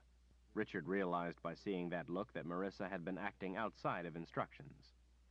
Ulyssia brought her gaze back to Richard. "The point is, you are here. Now I want you to calm down or someone could get hurt. You may have been born with both sides of the gift, but we have use of both magics too. Even if you manage to kill one or two of us, there is no way you will get us all, and then Kaelin will die." "Kaelin." Richard glared down at her. "I'm listening." Ulyssia folded her hands. "You see, Richard, you have a problem. Fortunately for you, we also have a problem." "What sort of problem?" Her eyes hardened with distant menace. "Jagang." The others moved around the table to stand beside Ulyssia. None of them were smiling anymore. The loathing in their eyes at the name of Jagang, even the kindly-seeming Tovi and Cecilia, looked as if it could burn stone. "You see, Richard, it's almost time for bed." Richard frowned. "What?" "You don't have any visits from Emperor Jagang in your dreams. We do. He is becoming a problem to us." Richard could feel the control around her voice. This woman wanted something more than life itself. "Problems with the Dreamwalker, Ulyssia?" "Well, I wouldn't know. I sleep like a baby." Richard usually knew when a person with the gift was touching their Han. He could sense it or see it in their eyes. The air about these women fairly sizzled. There seemed enough power bottled up behind all those eyes to melt a mountain. Apparently it wasn't enough. A Dreamwalker must be a formidable opponent. "All right, Ulyssia, let's get to the point. I want Kaelin, and you want something. What is it?" Ulyssia fingered the ring through her lip as she looked away from his eyes. "This has to be decided before we sleep. I have only just told my sisters of the plan I devised. We couldn't find Nietzsche to include her. If we go to sleep before this is resolved, and any of us dreams of it—" "Resolved? I want Kaelin. Just tell me what you want." Ulyssia cleared her throat. "We want to swear loyalty to you." Richard stared, unable to blink. He wasn't sure he had just heard what he thought he had heard. "You're all sisters of the dark. You know me, and you all want to kill me. How can you break your oath to the Keeper?" Ulyssia's iron gaze came up. "I did not say that we wished to do that. I said we would like to swear loyalty to you, in this, the world of life. I don't think, in view of the overall picture, that the two are incompatible." "Not incompatible? Are you crazy, too?" Her eyes took on an ominous set. "Do you want to die? Do you want Kaelin to die?" Richard made an effort to calm his racing mind. "No." "Then be quiet and listen. We have something you want. You have something we want. Each of us has conditions. For instance, you want Kaelin, but you want her alive and well. Am I correct?" Richard returned the ominous glare in kind. "You know it is. But what makes you think I would make a pact with you? You tried to kill Prelate Annalena." "Not only tried, but succeeded." Richard closed his eyes with an anguished groan. "You admit to murdering her, and then you expect I would trust—" "I'm running out of patience, young man, and your bride-to-be is running out of time. If you don't get her away before Jagang gets here, I can assure you there is no hope you will ever see her again. You have no time to search." Richard swallowed. "All right, I'm listening." "You put the lock back on the Keeper's gateway to this world. You thwarted the plans we laid. In so doing, you diminished the Keeper's power in this world, restoring the balance between him and the Creator. In the balance you created, Jagang makes his move to take the world for himself. He has also taken us. He can come to us any time he wishes. We are his prisoners, no matter where we are. He has demonstrated to us just how unpleasant a captor he can be. There is no way for us to escape him, but one." "You mean the bond to me?" "Yes. Now, if we do as Jagang has instructed, then we continue on in his good graces, as it were, while it is unpleasant, at least we live. We want to live. If we swear fidelity to you, we can break the hold Jagang has on us and escape. You mean you want to kill him, Richard observed. Ulysses shook her head. We want never to see his face again. We don't care what he does. We just want out of his clutches. I will tell you the truth of it. We will return to our work of bringing our master, the Keeper, to dominance. If we succeed, we will be rewarded. I don't know if it's possible for us to succeed, but that is the risk you will have to bear. What do you mean that's the risk I'll have to bear? If you're bonded to me, then you have to work toward my ends, fighting against the Keeper and the Imperial Order. Ulysses' lips spread with a cunning smile. No, my boy, I've thought this out very carefully. Here is my offer. We swear fidelity to you. You ask us where Kalen is, and we tell you. In return, you can ask nothing else of us, and must allow us to leave immediately. You won't see us, we won't see you. But if you work to free the Keeper, that's against me and violates the bond. It won't work. You are looking at it through your eyes. The protection your bond provides is invoked through the conviction of the person bonded. They're doing what they think is called for by their fidelity. You want to take the world. You think this is for the good of the people of the world. Have all the people you've tried to enter your side believed you and stayed to stand with you? Or have some seen your benevolent offers as something else, as abuse, and fled in fear of you? Richard remembered the people leaving Aidendrill. I guess I can understand in a way, but we don't view loyalty through your moral filter. We view our loyalty by our own standards. To our sensibilities, as Sisters of the Dark, as long as we are doing nothing that is directly harming you, we will not be breaking our loyalty, because not harming you is definitely to your benefit. Richard put his fists on the table and leaned toward her. You want to free the Keeper. That will harm me. It's a matter of perception, Richard. It's power we want, the same as you, no matter the morals in which you wish to couch your ambition. Our efforts are not directed against you. If we should happen to succeed on behalf of the Keeper, everyone would be vanquished, including Jagang, so it won't matter if we incidentally lose the protection of the bond. It may not fit your mores, but it fits ours, and so the bond will work. And who knows? It could even be that by some miracle you might win your war against the Order and kill Jagang. Then we won't need a bond. We can have patience to see what will happen. Just don't be foolish enough to return to Aidendrill. Jagang is taking it back, and there is nothing you can do to stop him. Richard straightened and blinked down at her, trying to reason it out. But I would be setting you free to go out and work for evil. Evil by your morals. The truth is, you would be giving us the chance to try, but that does not mean we will succeed. However, it also gives you, Kalen, and the chance to try to stop the Imperial Order, and to try to frustrate our attempts to win our struggle. You have thwarted us in the past. It buys each of us something very important. It buys us our freedom, and it buys Kalen hers. A fair trade, I think. Richard stood silently considering this mad offer. He was that desperate. So if you bow down and offer me your fidelity, your bond, then you tell me where Kalen is, and then you run off as you propose, what assurance have I that you have told me the truth of where Kalen is? Ulysses cocked her head with a clever smile. Simple. We swear you ask. If we lie to your direct question, the bond would be broken, and we would be back in Jagang's clutches. What if I break my end, and after you tell me where Kalen is, I make another demand of you? You would have to uphold it to remain bonded and be protected from Jagang. That's why our offer carries the condition of only one question. Where is Kalen? If you do more, then we will kill you, the same as if you turn us down. We will be no worse off than we are right now. You die, and Jagang gets Kalen to do with as he will, and he will, I assure you. He has very perverse tastes. Her gaze turned to the young woman beside her. Just ask Marissa. Richard looked at Marissa and saw the blood drain from her face. She tugged down her red dress enough to show him the top half of her breast. Richard felt the blood drain from his own face. He turned his eyes away. He will only allow my face to be healed. The rest he orders left for his amusement. This is the least of what he did to me, the very least of what he did to me, Marissa said in a bone-cold voice. All because of you, Richard Rahl. Richard had a flash of a vision of Kaelin with Jagang's ring through her lip and those lurid marks on her.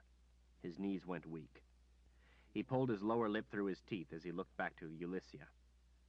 You aren't the prelate. Give me her ring. Without hesitation, she pulled it off and handed it to him. You want to swear loyalty?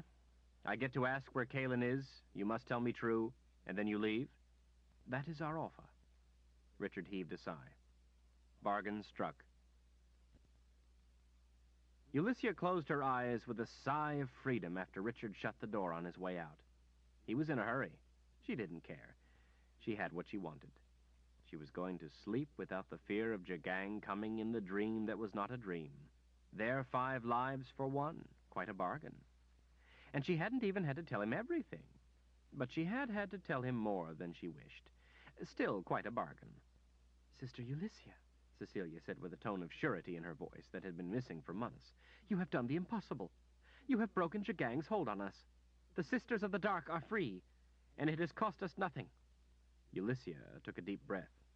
I wouldn't be so sure of that. We have just struck an uncharted course across untrodden ground in an unknown land. But for now we are free. We must not waste our chance. We must leave at once. She glanced up as the door banged opened. A grinning Captain Blake swaggered into the office. 2 smirking sailors trailed in behind, one slowing to grope Armina on his way past.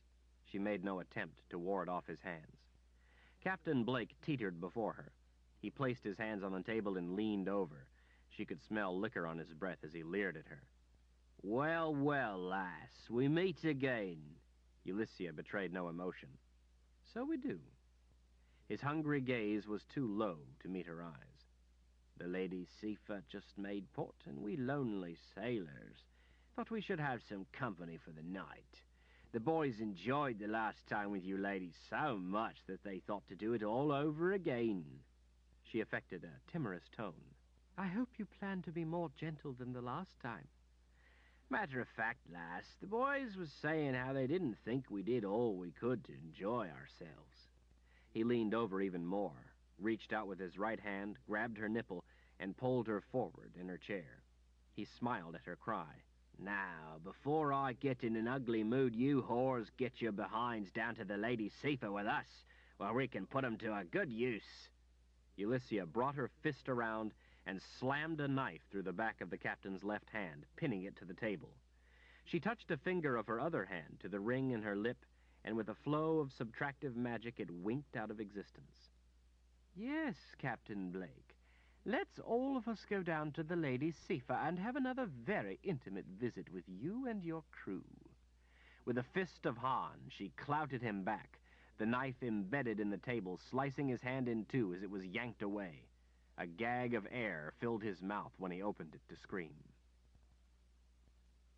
Chapter 49. Something be going on out there, Addie whispered. It must be them. She fixed her white eyes on Kaelin. You be sure you wish to do this? I be willing, but...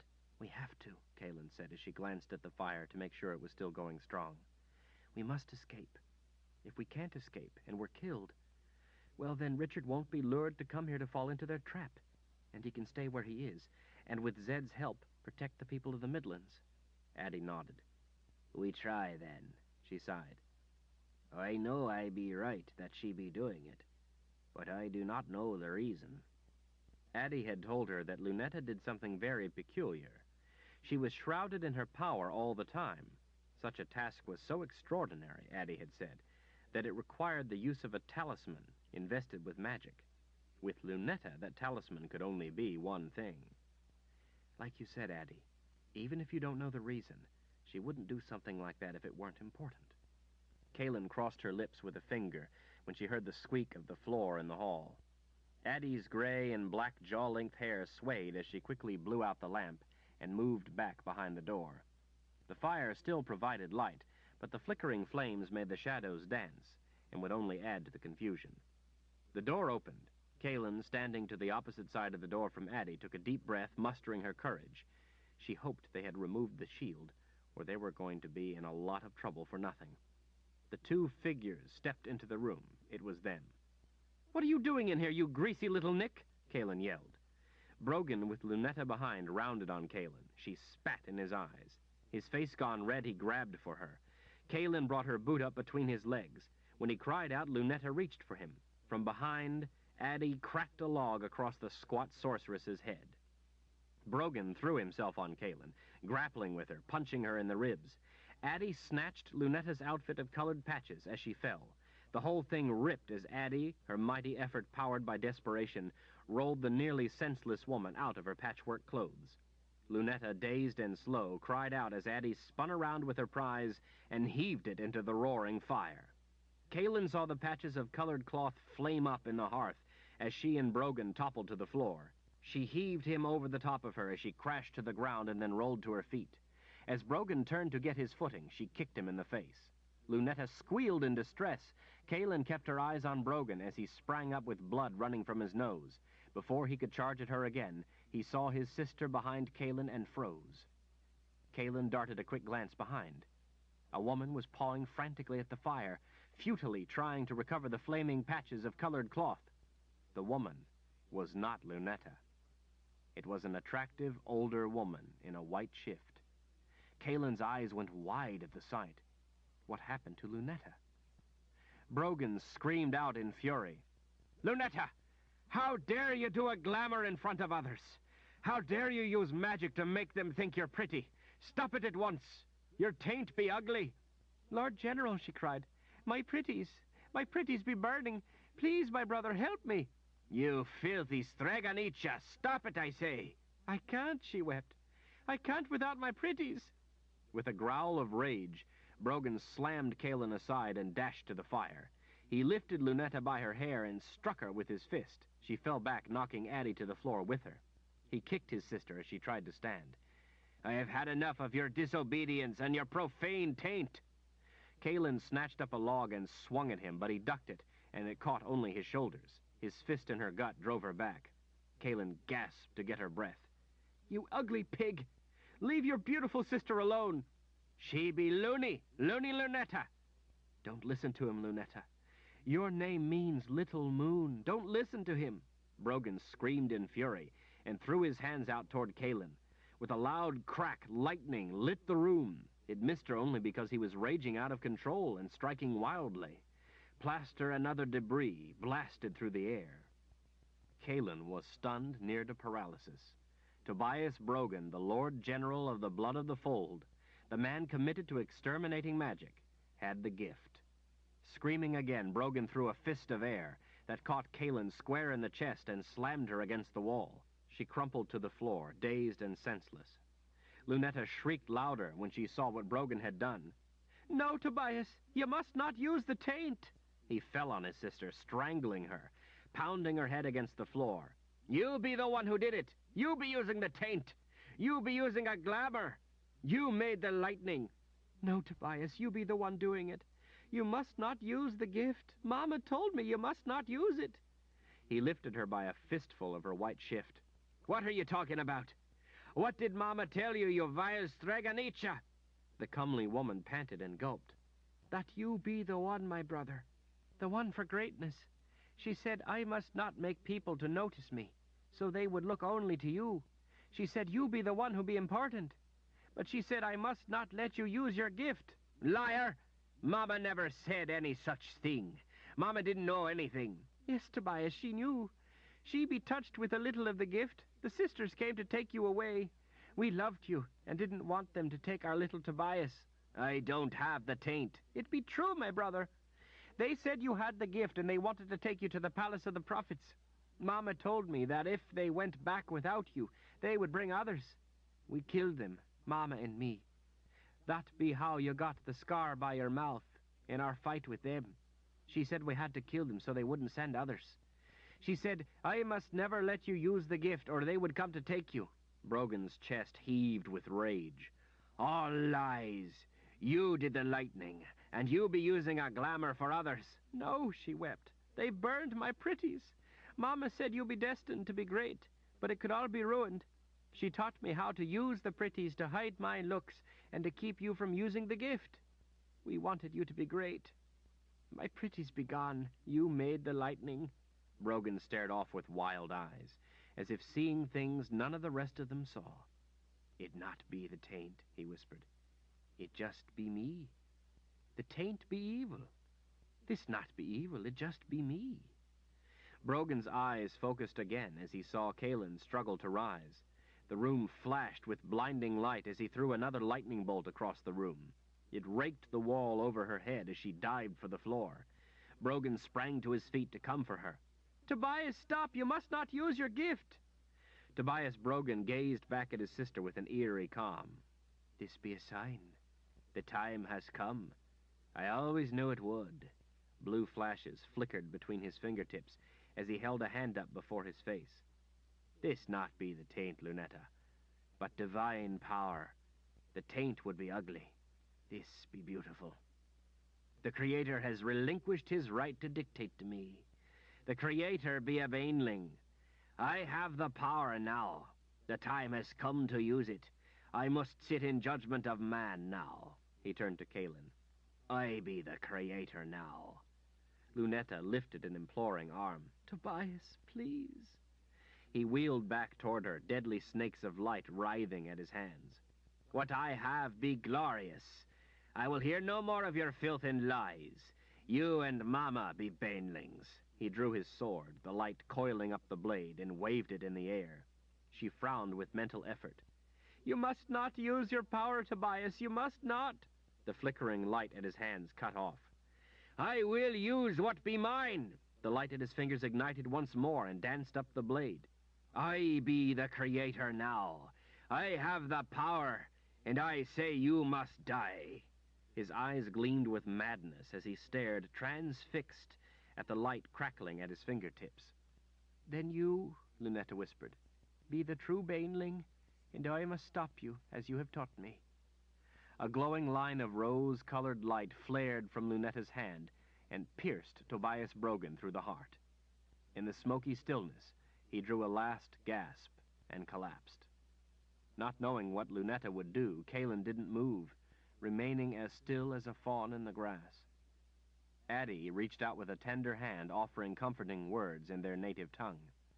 Lunetta didn't seem to hear. She crawled woodenly to her brother's body and cradled his head in her lap.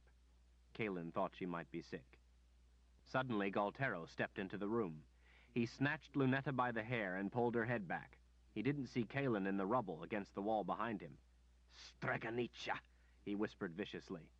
Lunetta made no effort to resist. She seemed in a numb daze. Brogan's sword lay nearby. Kaelin dove for it. Frantic, she snatched up the sword. She wasn't fast enough.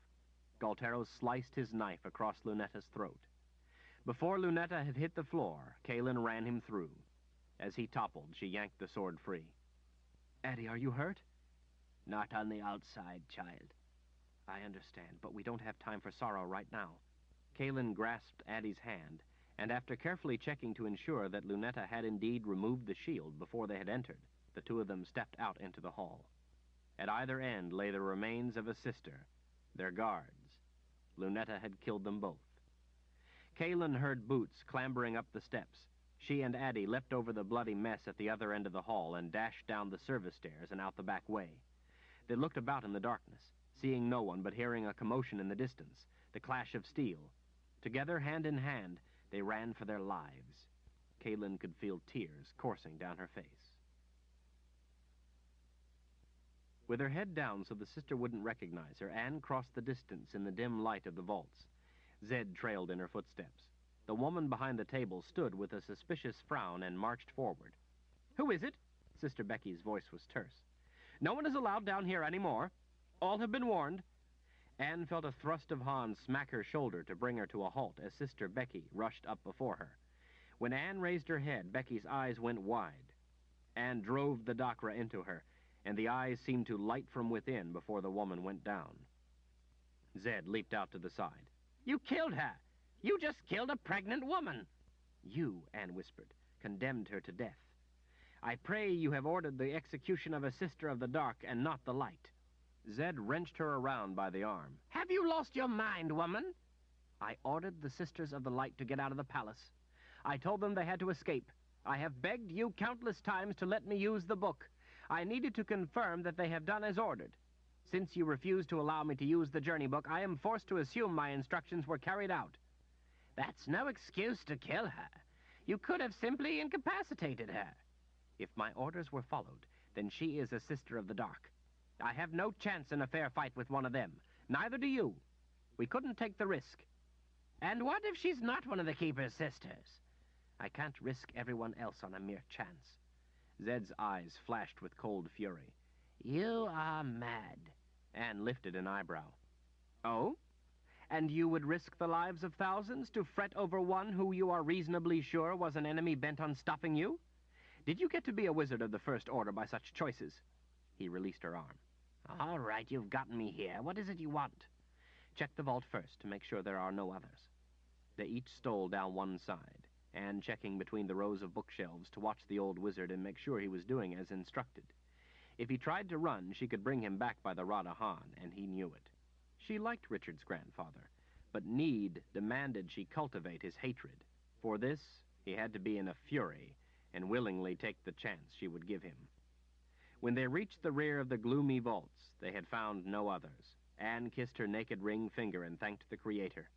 She blocked the emotion of having killed Sister Becky, telling herself that she would not be guarding the vaults unless she were sworn to the Keeper and a pawn of the Emperor. She tried not to think of the innocent unborn child she had also killed. Now what? Zed snapped when they met in the rear, near one of the small, restricted rooms. Nathan will do his part. I brought you here to do your part, the other half of what is needed. The palace is charged with a spell cast 3,000 years ago. I have been able to determine that it's a bifurcated web. Zed's eyebrows went up.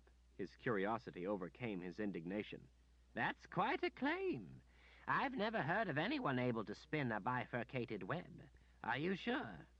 No one now can spin such a web, but the wizards of old had such power. Zed drew a thumb down his smooth jaw as he stared off. Yes, they would have had the power, I imagine. His gaze returned to her eyes. To what purpose? The spell alters the grounds of the palace. The outer shield, where we left Nathan, is the shell encasing it all. It creates the environment in which this half can exist in this world. The spell here on this island is linked to other worlds. Among other things, it alters time. That's why we age more slowly than people living outside the spell. The old wizard pondered. Yes, that would explain it. Anne glanced away from his eyes. Nathan and I are both almost 1,000 years old. I have been prelate of the Sisters of the Light for nearly 8 centuries.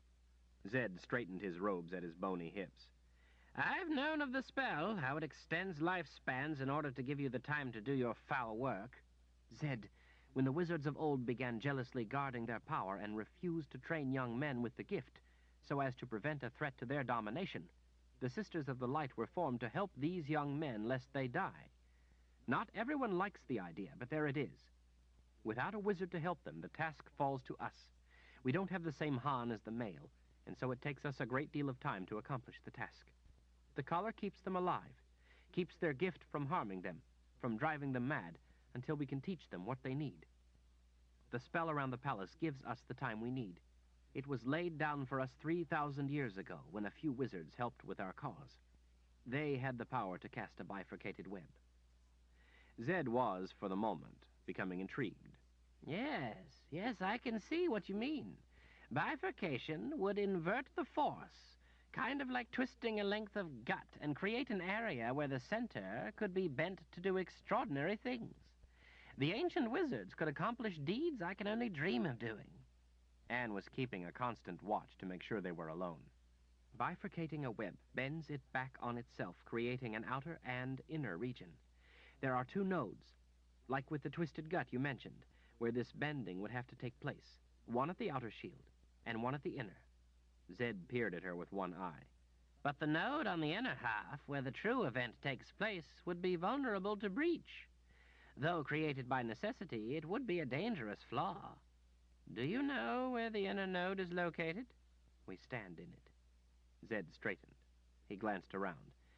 Yes, I could see the thought that went into it, placing it in the bedrock under everything else where it would be best protected. That's why, on the off chance it could bring havoc, We unequivocally forbid wizard's fire anywhere on Hallsband Island. Zed absently waved a hand. No, no. Wizard's fire wouldn't harm such a node. He turned to her with a suspicious glare. What are we doing here? I brought you here to give you the opportunity to do what you wish to do.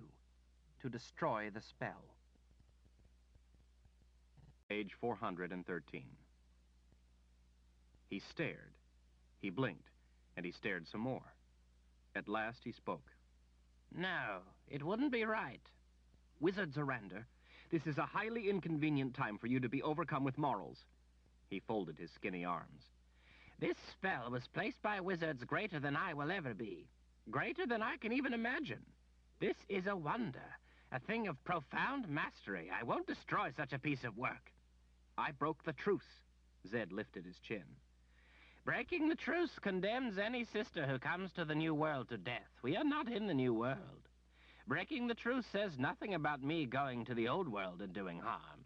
By the terms of the truce, I have no right to do such a thing. She leaned closer with a dark look.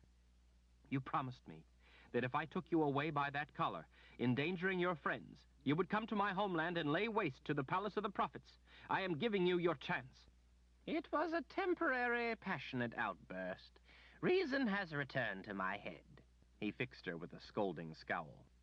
You've been using devious tricks and sly deception to try to convince me you're a vile, contemptible, immoral malefactor. But you have failed to fool me. You are not the evil sort. I've shackled you. I abducted you. I won't destroy your home and your life.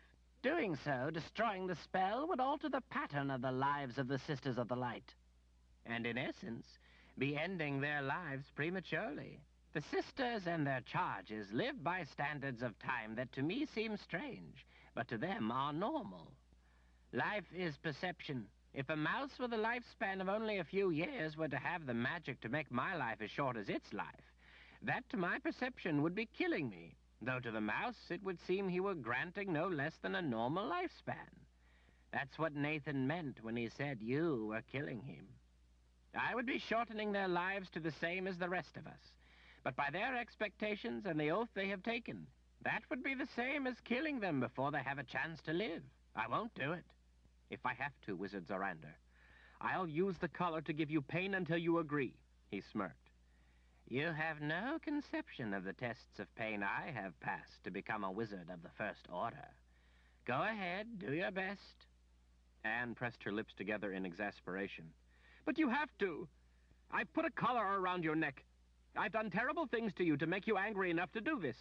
The prophecy says the anger of a wizard is necessary to destroy our home. You've been playing me for a dancing frog. His hazel eyes hovered closer. I don't dance unless I know the tune. Anne sagged in frustration. The truth is that Emperor Jagang is going to take the Palace of the Prophets for his own use. He's a dream walker and controls the minds of the Sisters of the Dark. He intends to use the prophecies to find the forks he needs to win the war. And then he's going to live under the spell for hundreds of years, ruling the world and everyone in it as his own. Zed considered her with a scowl. Now that gets my blood to boiling. That's a worthy reason to level the palace. Bags, woman, why didn't you just tell me the truth in the beginning? Nathan and I have been working on this fork in the prophecies for hundreds of years. The prophecy says a wizard will level the palace in fury. Failure is too dark a vision for the world to take any risk, so I did the thing I thought would work. I've been trying to make you furious enough to want to destroy the Palace of the Prophets. Anne rubbed her tired eyes. It was a desperate act because of a desperate need. Zed grinned. Desperate act, I like that. I like a woman who can appreciate the occasional need for acts of desperation. Shows spirit. Anne clutched his sleeve. Will you do it then? We don't have any time to spare. The drums have stopped. Jagang could be here at any moment. I'll do it. We'd better get back near the entrance, though. When they were back near the huge round door to the vaults, Zed reached into a pocket and pulled out what appeared to be a stone. He tossed it on the floor. What's that? Zed glanced back over his shoulder. Well, I conjecture you told Nathan to cast a light web. Yes. Other than Nathan, a few sisters, and myself, no one knows how to spin a light web. I think Nathan has enough power to breach the outer node once a cascade is begun on this inner one, But I know neither of us has the power to start the one needed in here. That's why I needed to bring you here. I fear only a wizard of the First Order will have the power necessary. Well, I'll do my best, Zed grumbled.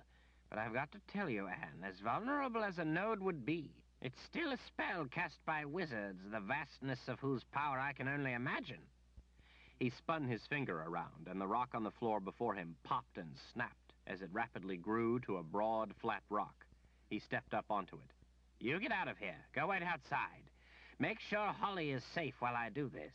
If anything goes wrong and I can't control the cascade of light, you won't have time to get out of here. Act of desperation, Zed? He answered with a grunt as he turned back to the room and lifted his arms. Already sparkling colors were rising from the rock, engulfing him with spiraling shafts of humming light.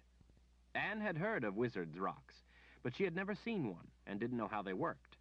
She could feel the power that began emanating from the old wizard when he had stepped up on the thing. She hurried from the vault as he wished. She wasn't sure if he really wanted her out of the room for her own safety, or if he didn't want her to see how he was going to do such a thing. Wizards did tend to guard their secrets. Besides that, Zed was proving to be even more devious than Nathan, an achievement she would have thought impossible. Holly wrapped her thin little arms around Anne's neck when she squatted down by the dark niche. "Has anyone come past?" No, Anne, Holly whispered. "Good. Let me squeeze in here with you while we wait until Wizard Zorander is finished with his task." "He yells a lot and says a lot of bad words and waves his arms around like he's going to call a storm around us, but I think he's nice."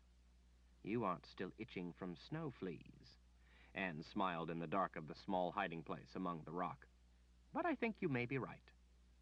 My grandmama would get angry sometimes, like when people meant to hurt us, but you could tell she really meant it.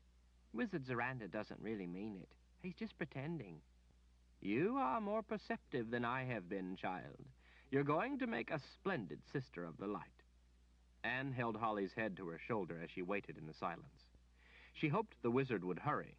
If they were caught in the vaults, there was no way out, and a fight with Sisters of the Dark, despite his power, would prove more than dangerous.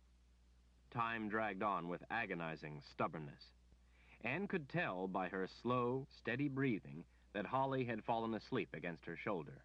The poor child hadn't been getting enough sleep. None of them had, rushing day and most of the nights, too, to get to Tanamura in time, to beat Jagang to the palace. They were all exhausted. Anne started when there was a tug on her dress at her shoulder. "Let's get out of here," Zed whispered. Pulling Holly with her, she squeezed back out of their hiding place. "Did you do it?" Zed, looking worse than merely vexed, glanced back through the huge, round door to the vaults. "I can't get the confounded thing to work. It's like trying to start a fire underwater." She clutched his robes in a fist. "Zed, we have to do this." He turned his worried eyes to her. "I know. But the ones who wove this web had subtractive magic. I have only additive. I've tried everything I know. The web around this place is stable beyond my ability to breach. It can't be done. I'm sorry." "I've woven a light web in the palace. It can be done." "I didn't say I didn't weave one. I said I can't get it to ignite. Not down here in the node, anyway." "You tried to ignite it? Are you crazy?" He shrugged. "Act of desperation, remember? I had my suspicions about it working, so I had to test it. Good thing I did, or we would have thought it would work. It won't. It will ignite only for life. It won't expand and consume the spell." Anne sagged. "At least if anyone goes in there, hopefully Jagang, it will kill them. Until they discover it, anyway. And then they will drain the shield and have the vaults to do with as they will." "It will cost them dearly. I've left a few tricks of my own in there. The place is a death trap." "Is there nothing else we can do?" "It's big enough to take down the entire palace, but I can't set it off. If these Sisters of the Dark really can wield subtractive magic, as you say, we could ask one of them if they would try to ignite the light web for us." Anne nodded. "That's all we can do, then. We have to hope the things you left in there will kill them. Even if we can't destroy the palace, maybe that will be enough." She took Holly's hand. "We had better get out of here. Nathan will be waiting. We must escape before Jagang arrives or the sisters discover us." Chapter 50. When she saw the flash of steel in the moonlight, Verna ducked behind a stone bench. The sounds of battle rolled up the lawns toward her from lower down on the palace grounds. Some of the others had told her that the crimson-caped soldiers had arrived not long ago to join with the Imperial Order, but they now seemed bent on killing everyone in sight. Two men in the crimson capes raced up out of the darkness. From the other direction, where she had seen a flash of steel, someone sprang out, and in an instant had cut them down. "It's two of the blood," a woman's voice whispered. The voice sounded familiar. "Come on, Addie." Another thin form emerged from the shadows. The woman had used a sword, and Verna had her hand to defend herself. She took a chance and stood. "Who is it? Show yourself." Moonlight glinted off the sword as it rose. "Who wants to know?" She hoped she wasn't taking a foolish chance, but there were friends among the women here. Still, she kept a firm grip on her dakra. "It's Verna." The shadowed figure paused. "Verna? Sister Verna?" "Yes, who is it?" she whispered back. "Kaelin Amnel." "Kaelin! It can't be!" Verna rushed out into the moonlight and lurched to a halt before the woman. "Dear Creator, it is!" Verna threw her arms around her. "Oh, Kaelin, I was so worried you were killed." "Verna, you can't know how glad I am to see a friendly face. Who is it with you?" An old woman stepped closer. "A long time it has been, but I still remember you well, Sister Verna." Verna stared, trying to place the face of the old woman. "I'm sorry, but I don't recognize you."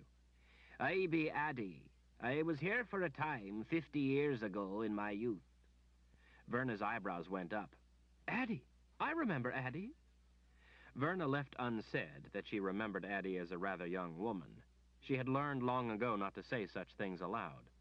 Those from the outside world lived by a different pace of time. "I think you may remember my name, but not my face. It be a long time ago." Addie embraced Verna in a warm hug. "You be one I remember. You be kind to me when I be here." Kaelin interrupted the brief reminiscing. "Verna, what's going on here? We were brought here by the blood of the fold and have just managed to escape. We have to get out of here, but it seems the place is erupting in battle." "It's a long story, and I have no time right now to tell it all. I'm not sure I even know it all, but you're right. We must escape at once. The Sisters of the Dark have taken the palace, and Emperor Jagang of the Imperial Order is due to arrive at any time. I have to get the Sisters of the Light away from here at once. Come with us?" Kaelin scanned the lawns for trouble. "All right, but I have to go get Ahern. He's been steadfast. I can't leave him behind. He'll be wanting to get his team and coach if I know Ahern." "I still have sisters out collecting all those loyal," Verna said. "We're to meet just over there, on the other side of that wall. The guard hiding on the other side, beside the gate, is loyal to Richard, as are all the rest guarding the gates in that wall. His name is Kevin. He can be trusted. When you get back, just tell him you're a friend of Richard. It's a code he knows. He'll let you into the compound." "Loyal to Richard?" "Yes. Hurry. I have to go inside and get a friend out. You can't let your man bring his team through this way, though. The palace grounds are becoming a battlefield. He'll never make it. The stables are at the north end. That's the way we're leaving. I have sisters guarding the small bridge there. Have him head north to the first farm on the right with a stone wall around the garden. That's our secondary meeting place, and it's secure. For the moment, anyway." "I'll hurry," Kaelin said. Verna caught her arm. "We can't wait for you if you don't get back here in time. I must get a friend, and then we must escape." "I don't expect you to wait. Don't worry, I have to get away, too. I think I'm the bait to draw Richard here." "Richard?" "Another long story. But I have to get away before they can use me to lure him here." The night suddenly lit, as if by silent lightning, except it didn't go out like lightning. They all turned to the southeast and saw massive balls of flame boiling up into the night sky. Thick black smoke billowed into the air. It seemed the entire harbor was aflame. Huge ships were thrown into the air atop colossal columns of water. The ground suddenly shook, and at the same time the air boomed with the rumbling sound of distant explosions. "Dear spirits," Kaelin said. "What's going on?" She glanced about. "We're running out of time. Addie, stay with the sisters. I hope to be back soon." "I can get the Radahan off," Verna called out, but too late. Kaelin had already dashed away into the shadows. Verna took Addie's arm. "Come on. I'll take you to some of the other sisters behind the wall. One of them will get that thing off you while I go inside." Verna's heart pounded as she slipped through the halls inside the prophet's compound after leaving Addie with the others. As she moved deeper into the dark halls, she braced herself for the possibility that Warren was dead. She didn't know what they had done to him, or if they had decided to simply eliminate him. She didn't think she could endure it if she were to find his body. No. Jagang wanted a prophet to help him with the books. Anne had warned her, what seemed ages ago, to get him away at once. The thought entered her mind that maybe Anne wanted her to get Warren away to keep the Sisters of the Dark from killing him because he knew too much. She put the troubling thoughts from her mind as she scanned the halls for any sign that a Sister of the Dark might have slipped into the building to hide from the battle. Before the door to the prophet's apartments, Verna took a deep breath and then moved into the inner hall through the layers of shields that had kept Nathan a prisoner in the place for near to 1,000 years, and now kept Warren. She breached the inner door into the gloom. The far double doors to the prophet's small garden stood open, letting in the warm night air and a shaft of moonlight. A candle on a side table was lit, but provided little illumination. Verna's heart pounded as she saw someone rise from a chair. Warren? Verna! He rushed forward. Thank the Creator you escaped. Verna felt a clutch of dismay as her hopes and longings sparked her old fears. She retreated from the brink. She shook a finger at him. What kind of foolishness was that, sending me your Dakra? Why didn't you use it and save yourself to escape? That was reckless, sending it to me. What if something had happened? You already had it, and you let it out of your hands. What were you thinking? He smiled. I'm glad to see you too, Verna. Verna dammed up her feelings behind a gruff reply. Answer my question. Well, first of all, I've never used a Dakra, and worried I might do something wrong, and then we would lose our only chance. Secondly, I have this collar around my neck, and unless I get it off, I can't get through the shields. I feared that if I couldn't get Leoma to take it off, if she would rather die than do it, then it would all be for naught. Third, he said, taking a tentative step toward her, if only one of us was to have a chance to get away, I wanted it to be you. Verna stared at him a long moment, a lump rising in her throat. She could help herself no longer and threw her arms around his neck. Warren, I love you. I mean, I really, truly love you. He embraced her tenderly. You have no idea how long I dreamed of hearing you say those words, Verna. I love you, too. What about my wrinkles? He smiled, a sweet, warm, glowing Warren smile. Someday, when you get wrinkles, I'll love them, too. For that and everything else, she let herself go and kissed him. A small knot of crimson-caped men burst around the corner, intent on killing him. He spun into them, kicking one in the knee as he brought his knife up into the gut of a second. Before their swords could block him, he had cut another's throat and broken a nose with an elbow.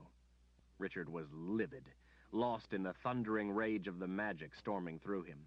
Even though the sword wasn't with him, the magic was still his. He was the true seeker of truth and was bonded irrevocably to its magic. It coursed through him with lethal vengeance. The prophecies had named him Fuergrisa Ost Drauka, High Daharan for the bringer of death, and he moved now like its shadow. He understood the words now, as they had been written. He whirled through the men of the blood of the fold as if they were mere statues, toppling before a ruinous wind. In a moment, all was silent again. Richard panted in rage as he stood over the bodies, wishing they were Sisters of the Dark instead of their minions. He wanted those 5. They had told him where Kaelin had been held, but when he arrived, she was gone. Smoke still hung in the air from the battle. The room had been raked by what looked to be the furor of magic unleashed. He had found the bodies of Brogan, Galtero, and a woman he didn't recognize. Kaelin, if she had been there, might have escaped, but he was frantic with apprehension that she had been spirited away by the Sisters, that she was still a captive, and that they would hurt her, or worse yet, that they would give her to Jagang. He had to find her.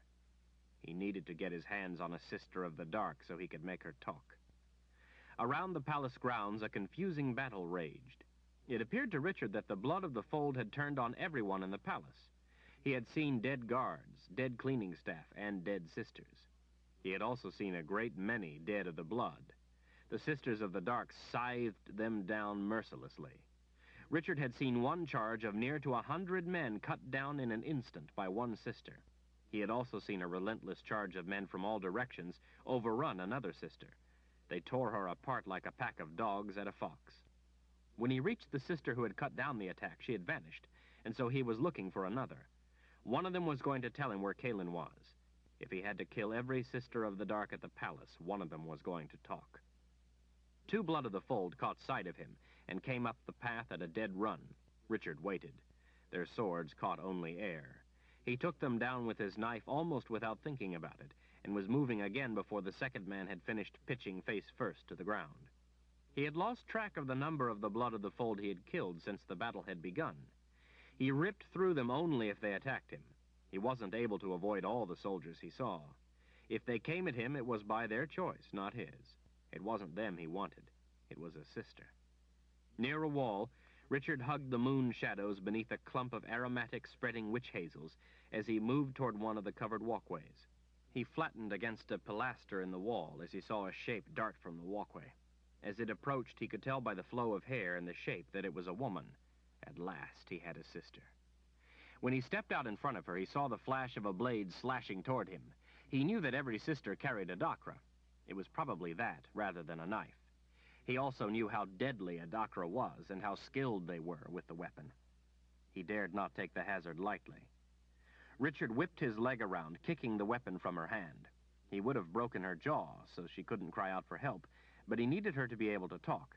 If he was fast enough, she would raise no alarm. He caught her wrist, sprang up behind her back, snatched her other fist as she brought it up to hit him, and clamped her wrists together with one hand. He swept his knife arm around her throat, and with a yank toppled back. As he landed on his back, with her atop his chest, he hooked his legs over hers to keep her from kicking him. She was pinned and helpless in a heartbeat. He pressed the blade to her throat. "I'm in a very bad mood," he said through gritted teeth. "If you don't tell me where the Mother Confessor is, you are going to die." She panted, catching her breath. "You are about to slit her throat, Richard." For what seemed an eternity, his mind, filtering her words through his fury, tried to make sense of what she had said. It seemed a riddle to him. "Are you going to kiss me, or are you going to cut my throat?" she asked, still panting. It was Kalen's voice. He released her wrists. She turned around, her face inches from his. It was her. It was really her. "Dear spirits, thank you," he whispered before he kissed her. His fury stilled like a lake becalmed on a moonlit summer night. With aching bliss, he held her to him. His fingers gently touched her face, touching his dream come to life. Her fingers trailed along his cheek as she gazed at him, needing words no more than he. For a moment, the world stopped. "Kalen," he said at last, "I know you're angry with me, but..." "Well, if I hadn't broken my sword and had to pick up a knife, you wouldn't have had such an easy time. But I'm not angry." "That's not what I meant. I can explain." "I know what you meant, Richard. I'm not angry. I trust you. You have some explaining to do, but I'm not angry. The only thing you could do to make me angry would be if you ever got more than 10 feet from me for the rest of your life." Richard smiled. "You aren't going to ever be angry with me, then." His smile withered as his head thumped back to the ground. "Oh, yes, you are. You don't know the trouble I've caused. Dear spirits, She kissed him again, tender, soft, warm. He ran his hand down the back of her long, thick hair. He held her away by her shoulders. "Kalen, we have to get out of here, right now. We're in a lot of trouble. I'm in a lot of trouble." Kalen rolled off him and sat up. "I know. The order is coming. We need to hurry." "Where's Zed and Gratch? Let's get them and be gone." Her head tilted toward him. "Zed and Gratch? They aren't with you?" "Me? No. I thought they were with you. I sent Gratch with a letter." "Dear spirits, don't tell me you didn't get the letter." "No wonder you aren't angry with me. I got the letter. Zed used a spell to make himself light enough for Gratch to carry him. Gratch took Zed back to Aidendrill weeks ago." Richard felt a hot wave of nausea. He remembered the dead Mriswith all over the rampart at the keep. "I never saw them," he said in a whisper. "Maybe you left before they arrived. It must have taken you weeks to get here." "I only left Aidendrill yesterday." "What?" she whispered, wide-eyed. "How could—" "The Sliff brought me. She got me here in less than a day. At least, I think it was less than a day. It may have been 2. I had no way of telling, but the moon looked the same." Richard realized he was rambling and made himself stop. Kalen's face was becoming watery in his vision. His voice sounded hollow to him, as if it were someone else speaking. "I found a place on the keep where there had been a fight. There were dead Mriswith all over. I remember thinking it looked like Gratch had killed them. It was at the edge of a high wall. There was blood at a notch in the wall and all down the side of the keep. I ran my finger through the blood. Mryswith blood stinks. Some of the blood wasn't from a Mryswith. Kaelin took him in her comforting arms. Zed and Gratch, he whispered. That must have been them. Her arms tightened. I'm sorry, Richard. He lifted her arms away and stood, giving her a hand up. We have to get out of here. I've done something terrible, and Adendril is in trouble. I've got to get back there. Richard's gaze caught on the Radahan. What's this doing around your neck? I was captured by Tobias Brogan. It's a long story. Even before she had finished speaking, he curled his fingers around the collar. Without cognitive reasoning, but through the need and fury, he felt the power swell from the calm center and surge through his arm. The collar shattered in his hand like sun-baked dirt. Kaelin's fingers groped at her neck. She let out a sigh of relief, verging on a wail. It's back, she whispered, as she leaned against him, putting a hand to her breastbone. I can feel my confessor's power. I can touch it again. He squeezed her with one arm. We'd better get out of here. I've just gone and freed Ahern. That's where I broke my sword, on one of the blood. He took a bad fall, she explained to his frown. I told Ahern to head north with the sisters. Sisters? What sisters? I found Sister Verna. She's gathering the Sisters of the Light, the young men, novices, and guards, and escaping with them. I'm on my way to meet her. I left Addie with them. Hurry, and we may be able to catch them before they leave. They're not far. Kevin's mouth dropped when he stepped out from behind the wall to challenge the two of them. Richard, he whispered. Is it really you? Richard smiled. Sorry, I don't have any chocolates, Kevin. Kevin pumped Richard's hand. I'm loyal, Richard. Nearly all the guards are loyal. Richard frowned in the dark. I'm honored, Kevin. He turned and called out in a loud whisper. It's Richard. A crowd gathered around after he and Kaelin had slipped through the gate and behind the wall. In the flickering light of distant fires down at the docks, Richard saw Verna and threw his arms around her. Verna, I'm so glad to see you. He held her out at arm's length. But I have to tell you, you need a bath. Verna laughed. It was a rare, good sound to hear. Warren squeezed past her and with a gleeful laugh embraced Richard. Richard held Verna's hand out and pressed the prelate's ring into it, closing her fingers around it. I heard about Anne dying. I'm so sorry. This is her ring. I think you would know better than I what to do with it. Verna brought the hand closer to her face, staring at the ring. Richard, where did you get this? I made Sister Ulyssia give it to me. She had no business wearing it. You made? Verna was named prelate, Richard, Warren said, as he put a reassuring hand to her shoulder. Richard grinned. I'm proud of you, Verna. Put it back on, then. Richard, Anne isn't... The ring was taken from me. I was convicted by a tribunal and removed as prelate. Sister Dulcinea stepped forward. Verna, you are the prelate. At the trial, every sister here with us voted with you. Verna searched all the faces, watching her. You did? Yes, Sister Dulcinea said. We were overruled by the others, but we all believed in you. You were named by Prelate Annalena. We need a prelate. Put the ring back on. Verna nodded her tearful gratitude to the sisters as they voiced their agreement. She slipped the ring back on her finger and kissed it. We have to get everyone away at once. The Imperial Order is coming to take the palace. Richard gripped her arm and pulled her back around. What do you mean the Imperial Order is coming to take the palace? What do they want with the Palace of the Prophets? The prophecies. Emperor Jagang intends to use them to know the forks in the books, so he can alter events to his advantage. The other sisters behind Verna gasped. Warren slapped a hand over his face as he groaned. And, Verna added, he plans to live here under the palace's spell so he can rule the world after the prophecies help him crush all opposition. Richard released her arm. We can't let him do that. We would be frustrated at every fork. We wouldn't have a chance. The world would suffer under his tyranny for centuries. There's nothing we can do about it, Verna said. We have to get away or we'll all be killed here, and then there's no chance for us to help, to think of a way to fight back. Richard swept his gaze across the gathered sisters, many of whom he knew, and then looked back to Verna. Prelate, what if I were to destroy the palace? What? How can you do that? I don't know, but I destroyed the towers, and they were made by the wizards of old, too. What if there were a way? Verna licked her lips as she stared off. The crowd of sisters stood silent. sister Phoebe pushed her way through the others. Verna, you can't allow it. It may be the only way to stop Jagang. But you can't, Phoebe said on the verge of tears. It's the palace of the prophets. It's our home. It's going to be the Dreamwalker's home now, if we leave it for him. But Verna, Phoebe said, gripping Verna's arms, without the spell we will grow old. We'll die, Verna. Our youth will be gone in a twinkling. We'll get old and die before we have a chance to live. With a thumb, Verna wiped a tear from the other's face. Everything dies, Phoebe, even the palace. It can't live forever. It has served its purpose, and now if we don't do something, its purpose will turn to harm. Verna, you can't do this. I don't want to get old. Verna hugged the young woman. Phoebe, we're sisters of the light. We serve the Creator in his work to make the lives of the people in this world better. The only chance we have to better their lives now is to become like the rest of the Creator's children, to live among them.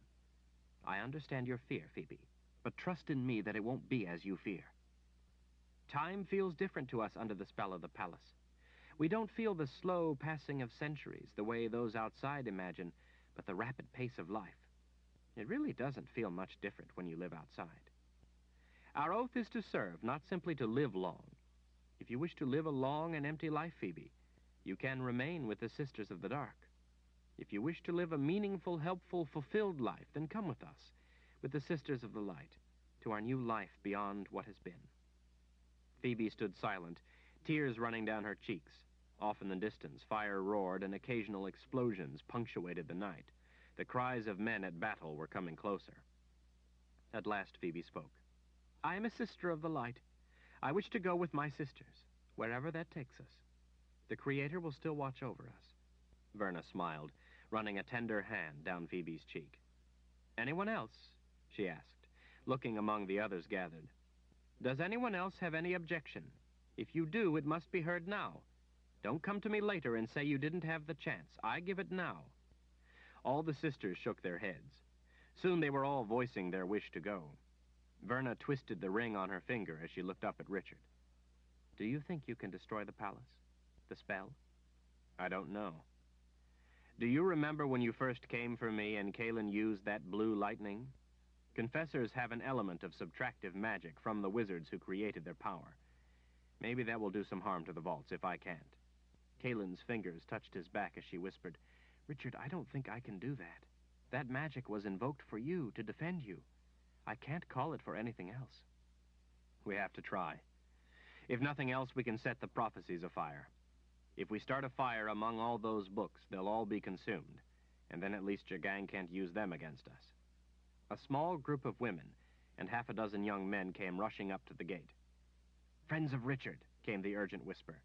Kevin opened the gate, letting the breathless group in. Verna clutched a woman's arm. Philippa, did you find them all? Yes. The tall woman paused to catch her breath. We have to get out of here. The Emperor's advance guard are in the city. Some are already coming across the south bridges. The blood of the fold are engaging them in pitched battle. Did you see what's going on at the docks? Verna asked. Ulyssia and some of her sisters are down there. Those women are ripping the entire harbor apart. It looks like the underworld unleashed. Philippa put trembling fingers to her lips as she closed her eyes for a moment. They have the men from the Lady Sifa. Her voice faltered. You can't imagine what they're doing to those poor men. Philippa turned, dropped to her knees, and vomited. Two of the other sisters who had returned with her did the same. Dear Creator, Philippa managed between retches, you cannot conceive of it. I will have nightmares the rest of my life.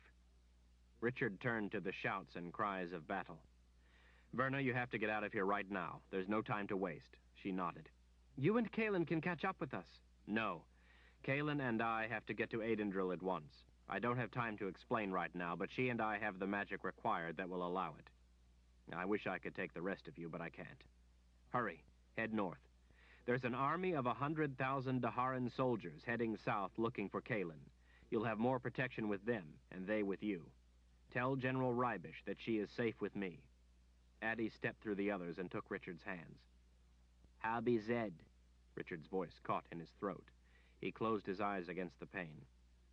Addie, I'm sorry, but I haven't seen my grandfather. I fear he may have been killed at the keep. Addie wiped her cheek as she cleared her throat. I be sorry, Richard, she whispered in her raspy voice. Your grandfather be a good man, but he takes too many desperate chances. I have warned him. Richard hugged the old sorceress as she wept softly against his chest. Kevin came in a rush from the gate, sword in hand. "We either have to go now or we have to fight." "Go," Richard said. "We won't win this war if you die in this battle. We must fight by our rules, not Jagang's. He'll have those with the gift with him, not just soldiers." Verna turned to the gathered sisters, novices, and young wizards. She took the hands of two young girls who looked to be in need of reassurance. "All of you listen. Jagang is a dream walker. The only protection is our bond to Richard. Richard has been born with the gift and with a magic passed down from his ancestors that protects against dream walkers. Leoma tried to break that bond to allow Jagang to enter my mind and take me. Before we go, all of you, bow down and swear fidelity to Richard to be certain we will be protected from our enemy." "If it is your wish to do this," Richard said, "then do it as was set down by Ulrich Rahl, the one who created the bond and its protection. If you wish to do this, then I ask you to give the devotion as it was passed down, as it was meant to be." Richard told them the words, as he had said them himself, and then stood silent, feeling the weight of responsibility, not only to those gathered, but to the thousands in Aidendrill who were depending on him, as the Sisters of the Light and their charges went to their knees, and with one voice rising into the night above the sound of battle, proclaimed their bond. "Master Rahl, guide us. Master Rahl, teach us. Master Rahl, protect us. In your light we thrive, in your mercy we are sheltered, in your wisdom we are humbled. We live only to serve. Our lives are yours." Chapter 51. Richard pressed Kalen up against the wall in the dank, dark stone corridor as he waited for the knot of crimson-caped soldiers to pass the intersection. As the echo of their boots faded in the distance, Kalen stretched up on her toes and whispered, "I don't like it down here. Are we going to be able to get out of this place alive?" He pressed a quick kiss to the worry lines on her brow. "Of course we're going to get out of here alive, I promise." He took her hand and ducked under a low beam. "Come on, the vaults are just ahead." The stone of the bleak passageway was streaked with pale yellow stains where water leaked between joints and over the blocks. In places on the ceiling, drops of water hung from stone icicles, the color of egg yolk, to drip occasionally onto ripply stone mounds on the floor. Beyond two torches, the passageway widened, and the ceiling rose up to accommodate the huge round door to the vaults. As they came in sight of the 6-foot-thick stone door, Richard knew something was wrong. Not only could he see an eerie light beyond, but the hairs at the back of his neck were standing on end, and he could feel the whisper of magic against his arms like spiderwebs brushing the hairs. He rubbed at the tickling sensation on his arms as he leaned close. "Do you feel anything odd?" She shook her head. "But there's something funny about the light." Kalen's step faltered. Richard saw the body at the same time as they approached the round opening into the vaults. Ahead, a woman lay curled up on the floor as if she were asleep, but Richard knew she wasn't sleeping. She was as still as the stone. As they stepped closer, they could see beyond the wall to the right that there were near to a dozen dead blood-of-the-folds scattered about the floor. Richard winced at the sight, and a queasy feeling settled in his stomach. Each man was sliced cleanly in half, armor, cape, and all, at mid-chest. The floor was a lake of blood. His apprehension burgeoned with every slow step toward the round opening in the rock. "Look, I have to go get something first," he said. "You wait here until I get back. It should only take a few minutes." Kalen tugged him back by his shirt sleeve. "You know the rules." "What rules?" "You're not allowed to get more than 10 feet from me for the rest of your life or I get angry." Richard stared into her green eyes. "I'd rather have you angry than dead." Her brow drew down into a scowl. "You only think that now. I've been waiting too long to be with you to let you go off by yourself now. What's so important that would make you want to go in there? We can try to do something from out here. Throw in torches, set the place ablaze or something. All that paper should burn like tinder grass." "We don't need to go in there," Richard smiled. "Did I ever tell you how much I love you?" She cuffed his arm. "Talk. What are we risking our lives for?" Richard yielded with a sigh. "There's a book of prophecy in the back that's over 3,000 years old. It has prophecies in it about me. It helped me before. If we're successful at destroying all these books, I'd like to at least take that one with us. It may be a help again." "What's it say about you?" It calls me fuer grisa aus drauca. What does that mean? Richard turned back to the vault. The bringer of death. She was silent a moment. So how do we get back there? Richard surveyed the dead soldiers. Well, for sure we don't walk. He held his hand up to his chest. Something cut them down at about this high. Whatever we do, we don't stand up. At about that height, a wafer-thin haze, like a stratified layer of smoke, hung in the air in the vault room. It seemed to be glowing as if lit from something, but Richard couldn't tell what. On their hands and knees, they crawled into the vault and under the strange blush of light. They stayed near the wall until they reached the bookshelves, so they wouldn't have to crawl through the pools of blood. Once beneath the glowing haze, it seemed even more peculiar. It didn't seem to be like any fog or smoke Richard had ever seen before. It seemed to be made of light. A grating sound caused them to pause, motionless. Richard looked back over his shoulder and saw the 6-foot-thick stone door swinging closed. He judged that no matter how fast they moved, they wouldn't be able to make it back before the door closed shut. Kalen turned from the door. Are we locked in here? How are we going to get out? Is there another way out? It's the only way out, but I can open it, Richard said. The door works in conjunction with the shield. If I put my hand to the metal plate on the wall, it'll open. Her green eyes studied his face. Richard, are you sure? Pretty sure. It always worked in the past. Richard, after all we've been through, now that we're together, I want both of us to get out of here alive. We will. We have to. There are people who need our help. In Aidendrill? He nodded, trying to find the words for what he had been wanting to say to her. Words to fill the space he feared was between them. The space he feared he had put there. Kalen, I didn't do what I did there because I wanted something for myself, I swear. I want you to know that. I know how much I've hurt you, but it was the only thing I could think to do before it was too late. I only did it because I truly believe that it's our only chance to keep the Midlands from falling to the Imperial Order. I know that the goal of the Confessors is to protect people, not to simply hold dominion. I trusted that you would see that I was acting on those goals, if not your wishes. I wanted to protect people, not rule them, but I've been heartsick over what I've done to you. Dead silence stretched in the stone room for a long moment. Richard, when I first read your letter, I was crushed. A sacred trust was placed in my hands, and I didn't want to be known as the Mother Confessor who lost the Midlands. On the way here, with that collar around my neck, I've had a lot of time to think. The sisters did something noble tonight. They've sacrificed a 3,000-year legacy for a higher purpose, to help people. I may not be happy about what you did, and you still have some explaining to do, but I'll listen with love in my heart, not just for you, but for the people of the Midlands who need us. Over the weeks as we traveled here, I thought about how we must live in the future and not the past. I want the future to be a place where we can live in peace and safety. That's more important than anything else. I know you, and I know that you wouldn't do as you did for selfish reasons. Richard brushed the backs of his fingers down her cheek. I'm proud of you, Mother Confessor. She kissed his fingers. Later, when people aren't trying to kill us and we have the time, I'll fold my arms and frown and tap my foot like the Mother Confessor is supposed to, while you stutter and stammer and try to explain the sense of what you did. But for now, could we just get out of this place? His worry eased. Richard smiled and started off again, crawling past the rows of bookcases. The thin layer of glowing haze over their heads seemed to stretch across the entire room. Richard wished he knew what it was. Kalen hurried closer to his side. Richard checked for trouble down each row they passed, guiding them around the inexplicable feel of danger whenever he encountered it. He didn't know if the sense of danger was a true perception or not, but he dared not ignore the feelings. He was learning to trust in his instincts and be less concerned with proof. When they entered the small alcove in the back, he scanned the books on the shelf and saw the one he wanted. The problem was that it was above the level of the haze. He knew better than to try to reach through it. He didn't know exactly what the glow of light was, but he knew it was magic of some sort, and he had seen what it had done to the soldiers. With Kalen's help, they rocked the bookcase until it fell over.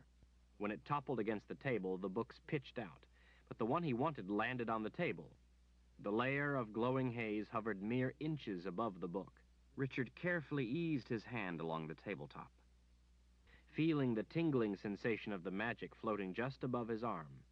At last, he caught the book with his fingers and drew it off the edge. Richard, something's wrong. He picked up the book and thumbed through it quickly to confirm that it was the right one. Though he could read the Haida-Haran words now, and he recognized some of them, he didn't have time to address what the book said. What? What's wrong? Look at the fog over us. When we came in, it was chest high. It must have been what cut down those men. Look at it now. Without his noticing, it had descended to just above the table. He tucked the book under his belt. Follow me, and hurry. Richard scrambled out of the room with Kalen right at his heels. He didn't know what would happen if the glowing magic reached them, but he didn't have much trouble imagining. Kalen cried out. Richard turned and saw her sprawled flat on the floor. What is it? She tried to drag herself ahead by her elbows, but went nowhere. Something has me by my ankle. Richard clambered back to her and grabbed her wrist. It let go as soon as you touched me. It let go. Grab hold of my ankle and let's get out of here, she gasped. Richard, look. The glow over their heads had lowered when he touched her, as if the magic had felt the touch, felt its prey, and was lowering in pursuit. It barely gave them room to crawl. Richard, with Kalen holding his ankle, raced for the door. Before they reached the door, the line of light overhead lowered until Richard could feel its heat against his back. Get down! She flattened to her stomach when he ordered it, and they squirmed forward on their bellies. When they had last reached the door, Richard flopped over on his back. The haze hovered inches above them. Kalen grabbed a hold of his shirt and pulled herself close. Richard, what are we going to do? Richard stared up at the metal plate. It was above the glowing layer that extended from wall to wall. He could no longer get to the plate without reaching through the menacing light over them. We have to get out of here or that thing is going to kill us, just like it killed those men. I have to stand. Are you crazy? You can't do that. I have the Mriswith cape. Maybe if I use that, the light won't find me. Kalen threw an arm over his chest. No. I'm dead anyway if I don't try. Richard, no. Do you have a better idea? We're running out of time. She growled in anger and extended her arm toward the door. Blue lightning exploded from her fist. The door sizzled with streaks of blue light racing around the perimeter of the door. The thin layer of hazy light recoiled back as if alive, and the touch of her magic was painful. The door, however, didn't move. As the light retreated, bunching in the center of the room, Richard sprang up and slapped a hand to the plate. The door groaned and began to move. The crackling blue flashes from Kalen died out as the door inched opened. The glow began to flatten and spread once more. Richard snatched Kalen's hand. He stood and squeezed through the opening, pulling her with him. They fell to the ground once outside, panting and holding on to one another. It worked, she said, catching her breath from the fright. I knew you were in danger, so my magic worked. As the door opened the rest of the way, the slick of light seeped into the corridor toward them. We have to get out of here, he said, as they came to their feet. They trotted backward, keeping an eye on the creeping fog that pursued them. They both grunted when they smacked into an invisible barrier. Richard groped along its surface, but could find no opening. He turned back to see the light almost upon them. With a rage of need, without thought, Richard threw his hands out. Ropes of black lightning, undulating voids in the existence of light and life, like eternal death itself, blasted outward, twisting and curling away from his outstretched hands. The crack of lightning as the subtractive magic ripped into the world was deafening. Kalen winced. She covered her ears and shrank from the sight. In the center of the vaults, the hazy glow seemed to ignite. He felt a powerful, low-pitched thump in his chest and the stone beneath his feet. The bookshelves were blown back, flinging a blizzard of papers into the air to flame briefly like thousands of sparks from a bonfire. The light howled as if alive. He could feel the black lightning exploding from within himself, power and fury beyond his comprehension burning through him and twisting into the vault. Kalen tugged on his arms. Richard! Richard, we have to run! Richard, listen to me! Run! Kalen's voice sounded as if it came to him from a great distance. The black ropes of subtractive magic abruptly ceased. The world returned, rushing into the void of his awareness, and he felt alive again. Alive and aghast. The invisible barrier blocking their escape was gone.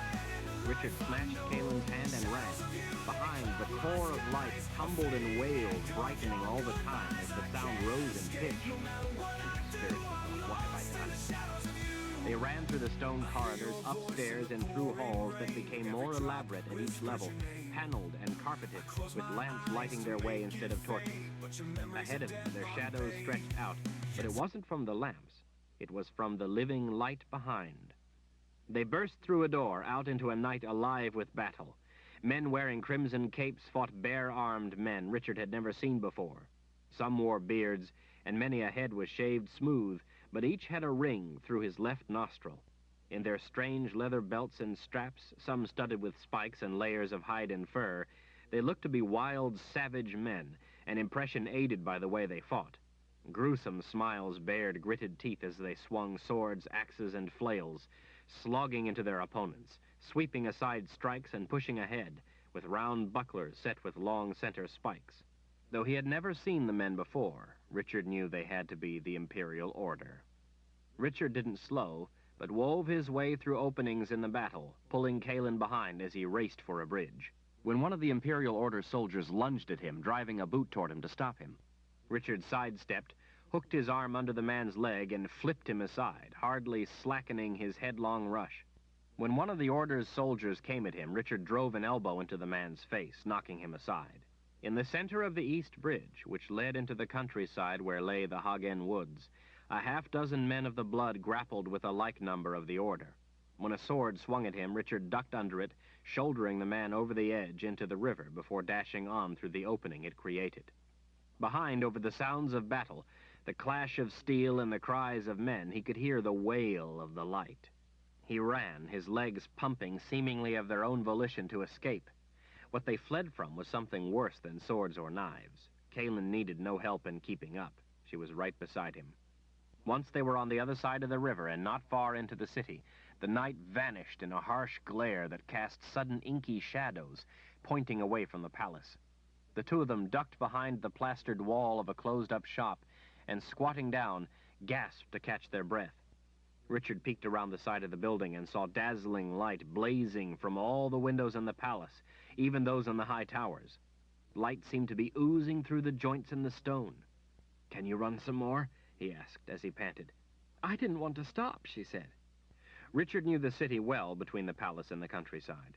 He led Kalin through the confused, frightened, ululating mass of people, up streets tight with buildings and those wide with trees, until they reached the outskirts of Tanamura.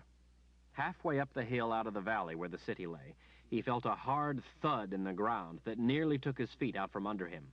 Without looking back, Richard swept an arm around Kalin and dove with her into a low cut in the granite.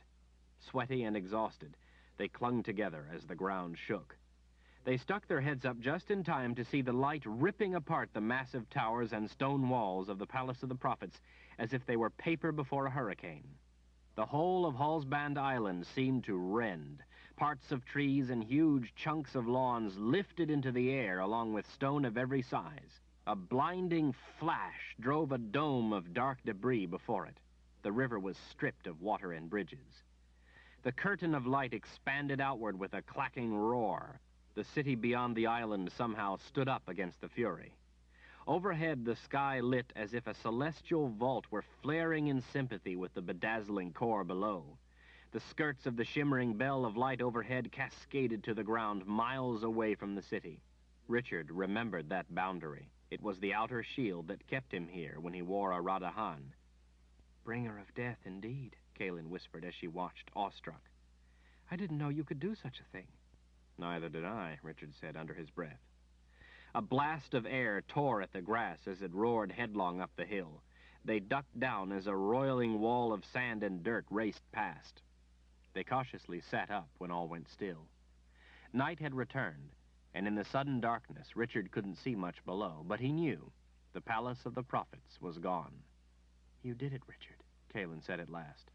"We did it," he answered, as he stared down at the dead, dark hole in the center of the city lights. "I'm glad you brought that book.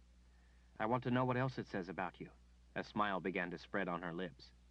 "I guess Jagang won't be living there." "I guess not. Are you all right?" "Fine," she said, "but I'm glad it's over." "I'm afraid it's only just begun. Come on, the sliff will get us back to Aidendrill." "You still haven't told me what this sliff is." "I don't think you would bbelieve me. You'll have to see it for yourself." Quite impressive, Wizard Zorander, Anne said, turning away. Zed gave a dismissive grunt. Not my doing. Anne wiped the tears from her cheeks, glad for the darkness so he couldn't see them, but she had to work to keep her voice from betraying her emotion. You may not have thrown on the torch, but you did the work of stacking the pyre. Quite impressive. I've seen a light web tear apart a room, but this... He laid a gentle hand on her shoulder. I'm sorry, Anne. Yes, well, what must be, must be. Zed squeezed her shoulder as if to say he understood. I wonder who threw the torch. The Sisters of the Dark can use subtractive magic. One of them must have accidentally ignited the web. Zed peered over at her in the dark. Accidentally? He took his hand back as he voiced only a dubious snort. That had to have been it, she said as she sighed. A little bit more than an accident, I would say. She detected a hint of pride in his wistful whisper. Like what? He ignored her question. We'd better find Nathan. Yes, Anne said, suddenly remembering the prophet. She squeezed Holly's hand. This is where we left him. He has to be around here somewhere. Anne stared off toward the moonlit hills in the distance. She could see a group of people moving up the north road, a coach and a band of people mostly on horseback. There were too many not to be able to sense them. It was her Sisters of the Light. Thank the Creator they had gotten away after all. I thought you could find him by that infernal collar. Anne began casting about in the brush. I can, and it tells me he should be right here somewhere. Perhaps the blast injured him. Since the spell was destroyed, he had to have been here doing his part with the outer shield, so maybe he was hurt. Help me look. Holly searched too, but stayed close. Zed wandered off toward an open, flat place. Guided by the way the branches and brush were bent and broken, he was looking near the center of the node where the power would have been concentrated. As she stooped to look among the low places in the rocks, Zed called out to her. Anne took Holly's hand and hurried to the old wizard. What is it? He pointed. Standing up, so they wouldn't miss it, stuck in a crack in a round hump of granite, was something round. Anne wiggled it free. She stared incredulously. It's Nathan's Radahan. Holly gasped. Oh, Anne, maybe he was killed. Maybe Nathan was killed by the magic. Anne turned it around. It was locked closed. No, Holly. She stroked a comforting hand down the child's hair. He wasn't killed, or there would be some trace of him. But, dear Creator, what does this mean? What does it mean? Zed chuckled. It means he got free. He stuck it in that rock so you would be sure to see it, as if to thumb his nose at you. Nathan wanted us to know he got the collar off on his own. He must have linked the power of the node to it or something. Zed sighed. Well, he's gone. Now get mine off. Anne's hand holding the Radahan lowered as she looked out into the night. We have to find him. Take my collar off as you promised, and then you can gad off after him. Without me, I might add. Anne felt her anger heating. You are coming with me. With you? Bags, I'm doing no such thing. You're coming. You intend to break your word? No, I intend to keep it, just as soon as we find that troublesome prophet. You have no idea of the complications that man can cause. What do you need me for? She shook her finger at him. You're coming with me whether you like it or not, and that's all there is to it. When we find him, then I take that collar off, not before. He shook his fists in a sputtering fit, while Anne strode off to collect the horses. Her gaze wandered to the moonlit hill in the distance, to the band of sisters heading north. When Anne reached the horses, she squatted down before Holly. Holly, as your first assignment, as a novice to be a Sister of the Light, I have a very important, urgent duty for you. Holly nodded seriously. What is it, Anne? It's critical that Zed and I go find Nathan. I hope it won't be long, but we must hurry before he gets away. Before he gets away? Zed howled behind her.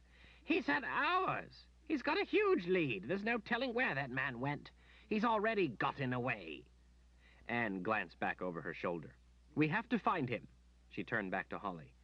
We need to hurry, and I don't have time to go catch up with the Sisters of the Light over on that hill there.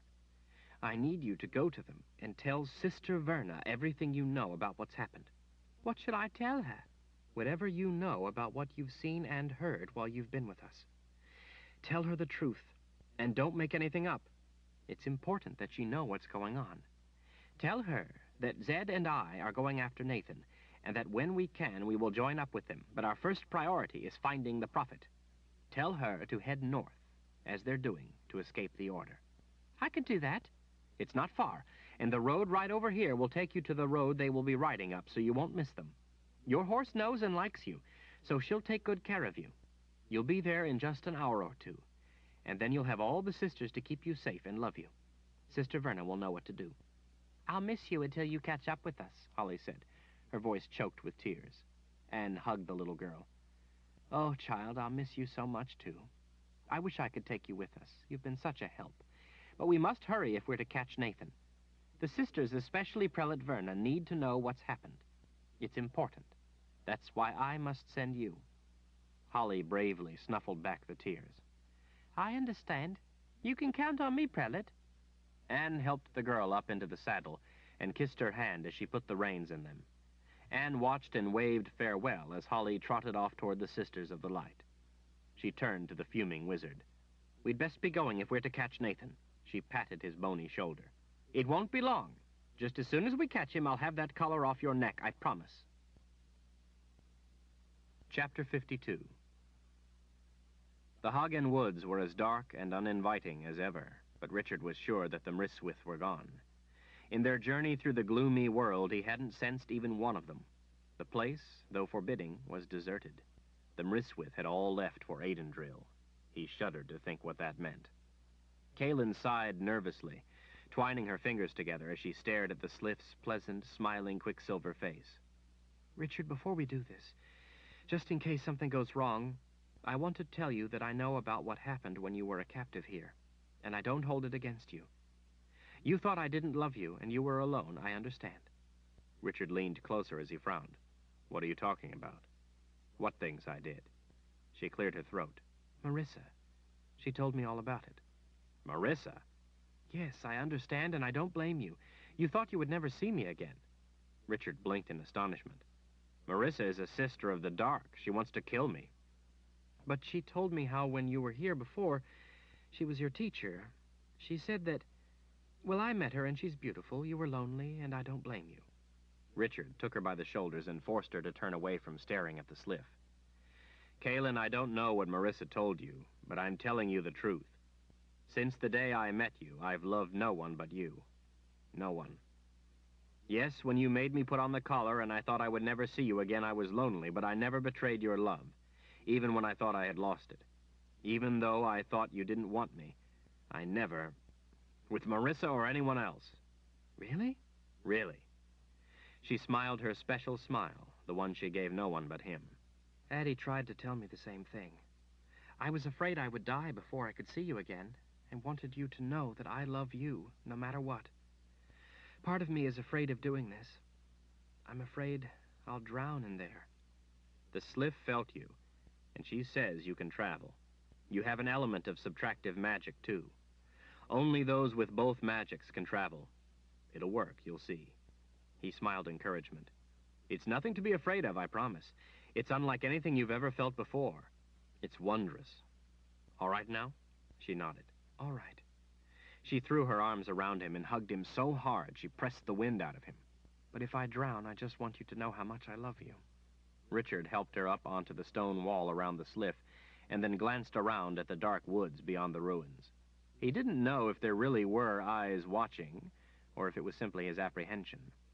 He didn't sense a Mryswith, though, and if one were watching him, he would. He decided that it must just be his past experiences in Hagen Woods that made him apprehensive. We're ready, Slith. Do you know how long it will take? I am long enough, came the echoing reply.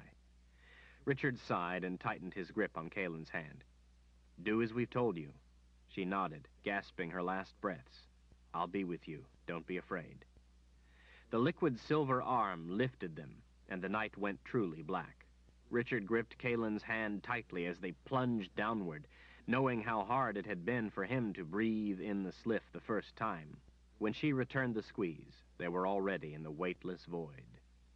The familiar sensation of rushing and drifting at the same time returned, and Richard knew they were on their way to Aidendrill.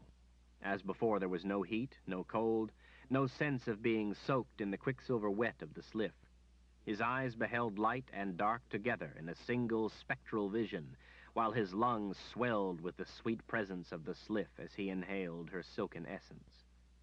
Richard was joyous, knowing that Kaelin could feel the same rapture he felt. He could sense it through the slow pressure on his hand. They let go to take strokes through the still rush. Richard swam on through the darkness and light. He felt Kaelin grip his ankle to be towed along after him. Time meant nothing.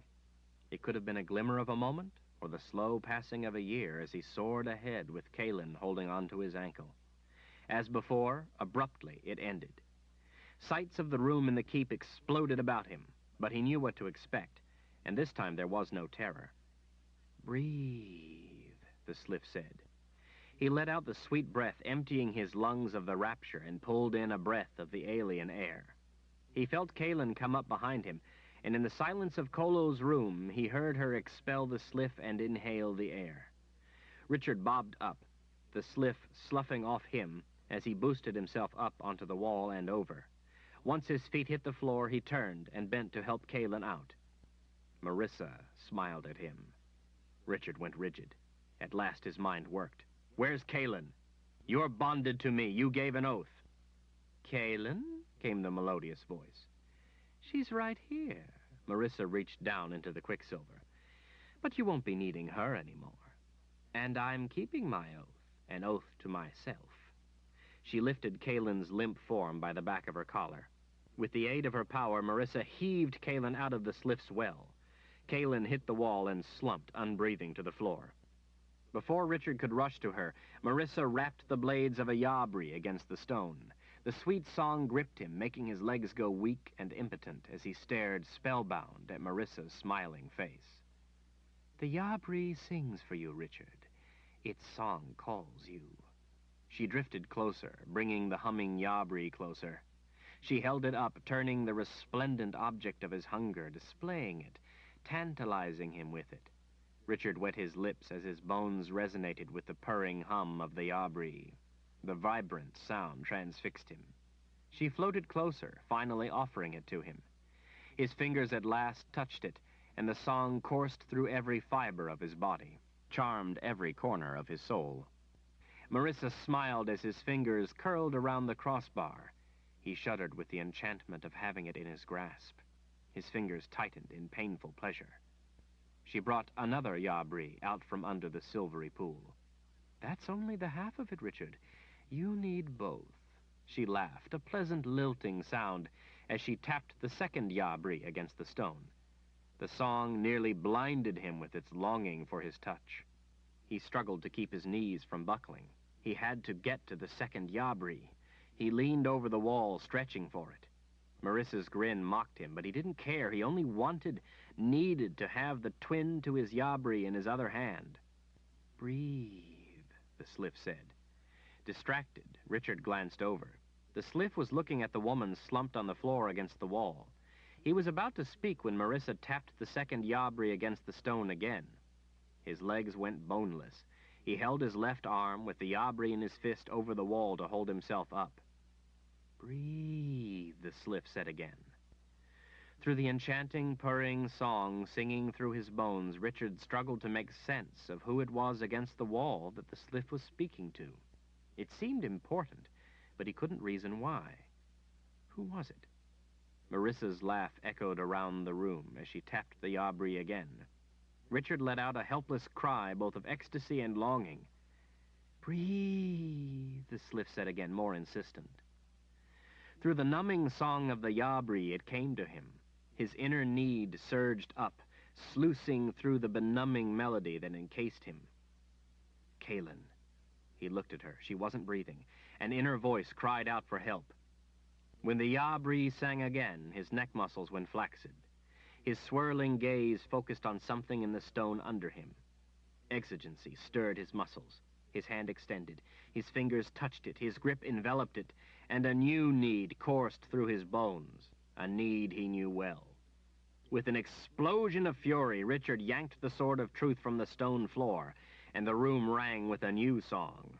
Marissa fixed him with a murderous glare as she again rapped the yabri against the stone. "You will die, Richard Rahl. I have sworn to bathe in your blood, and I will. With the last of his strength, powered by the sword's wrath, Richard heaved himself against the top of the stone wall and stretched down, plunging the blade into the quicksilver of the sliff. Marissa shrieked.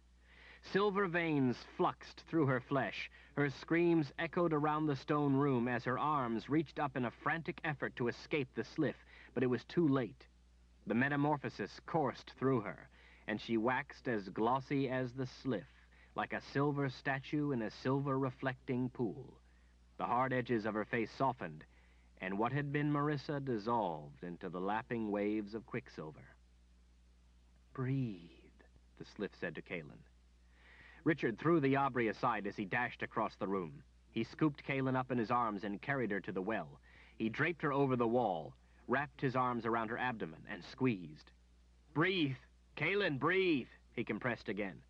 "Do it for me! Breathe! Please, Kaelin, breathe!" Her lungs expelled the quicksilver, and she gasped a sudden desperate breath, and then another. At last she turned in his arms and fell against him. "Oh, Richard, you were right. It was so wonderful I forgot to breathe. You saved me." "But he killed the other," the sliff observed. "I warned him about the object of magic he carries. It is not my fault." Kaelin blinked at the silver face. "What are you talking about?" "The one that is part of me now." "Marissa," Richard explained. "It's not your fault, Sliff. I had to do it, or she would have killed both of us." "Then I am discharged of responsibility. Thank you, Master." Kaelin spun back to him, glancing down at the sword. "What happened? What do you mean, Marissa?" Richard untied the thong at his throat, reached over his shoulder, and pulled the mrisswith cape off his back. "She followed us through the sliff. She tried to kill you and to... Well, she wanted to take a bath with me." "What?" "No," the sliff corrected. "She said she wanted to bathe in your blood." Kaelin's mouth dropped open. "But what happened?" "She is with me now," the sliff said. "For all time." "That means she's dead," Richard said. "I'll explain when we have more time." He turned to the sliff. "Thank you for your help, Sliff, but I need you to sleep now." "Of course, Master. I will sleep until I am needed again." The shiny silver face softened and melted back into the pool of quicksilver. Richard, without conscious direction, crossed his wrists. The lustrous pool took on a glow. The sliff stilled and began sinking into the well, slowly at first and then with gathering speed, until she was gone. Kaelin stared up at him when he straightened. "I think there are a lot of things you are going to need to explain to me." "When we have time, I promise." "Where are we, anyway?" "In the lower parts of the keep, at the base of one of the towers." "Lower parts of the keep?" Richard nodded. "Down under the library." "Under the library? No one can go below the library level. There are shields that have kept every wizard from the lower keep for as long as anyone knows." "Well, that's where we are, and that, too, we'll have to talk about later. We have to get down to the city." They stepped out of Kolo's room, and immediately they both flattened themselves against the wall. The red mrisswith queen was in the pool beyond the railing. She spread her wings protectively over a clutch of hundreds of eggs the size of large melons as she trumpeted a warning that echoed around the inside of the huge tower. From what little light that came in from the openings overhead, Richard could see that it was late afternoon. It had taken less than a day, at least he hoped just one day, to reach Aidendril.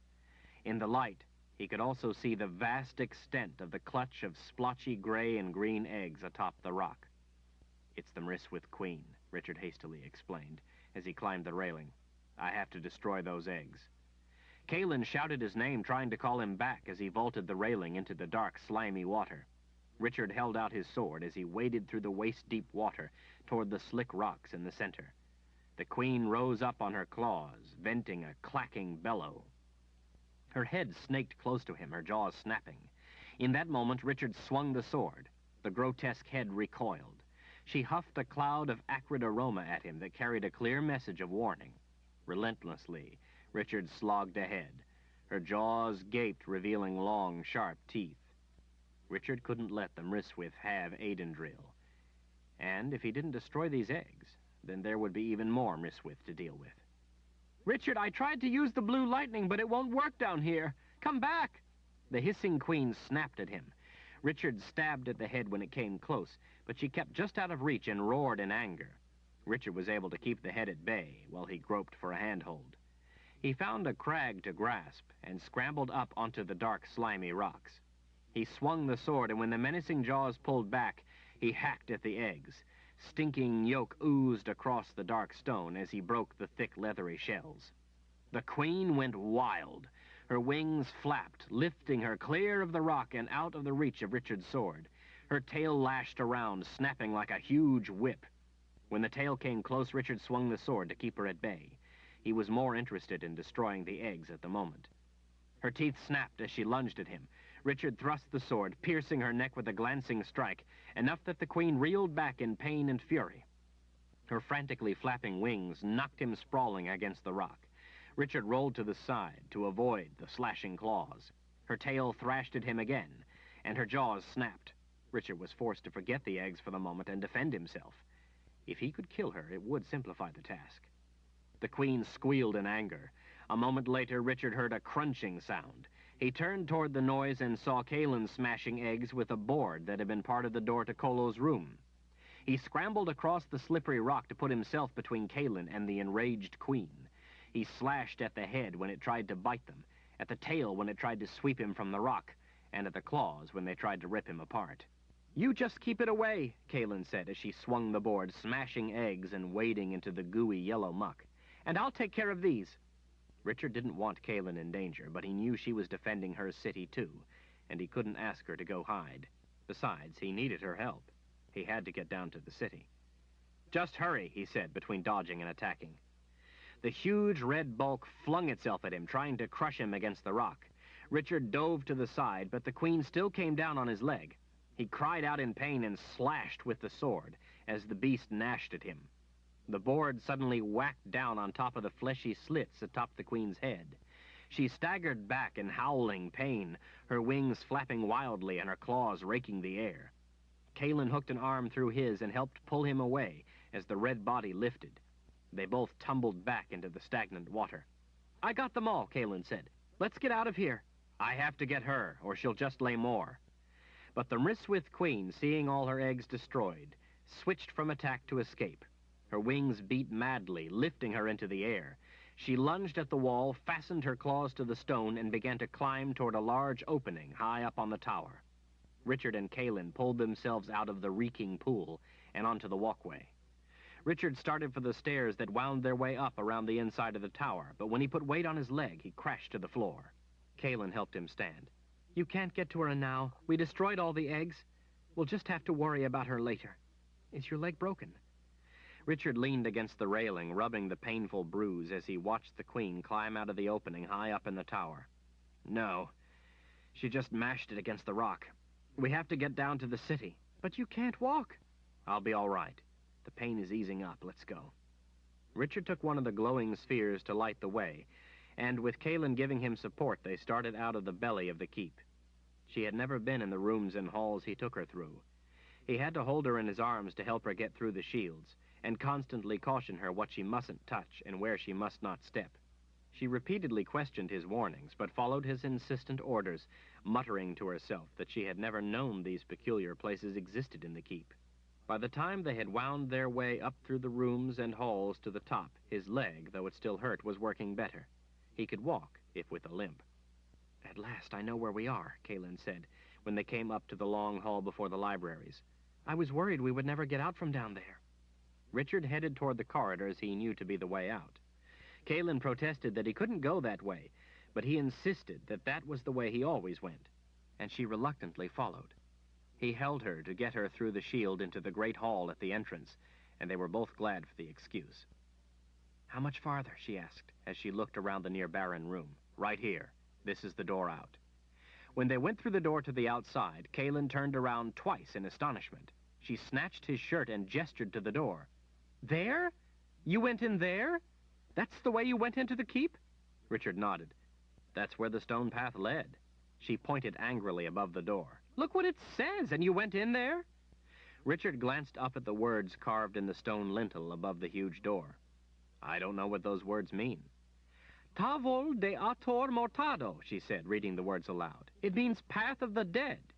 Richard glanced briefly at the other doors beyond the expanse of stone chips and gravel. He remembered the thing that had come for them under the gravel. Well, it seemed the biggest door, and the path led right to it, so I thought that was the way to go in. Kind of makes sense when you think about it. I am named the Bringer of Death. Kaelin rubbed her arms in dismay.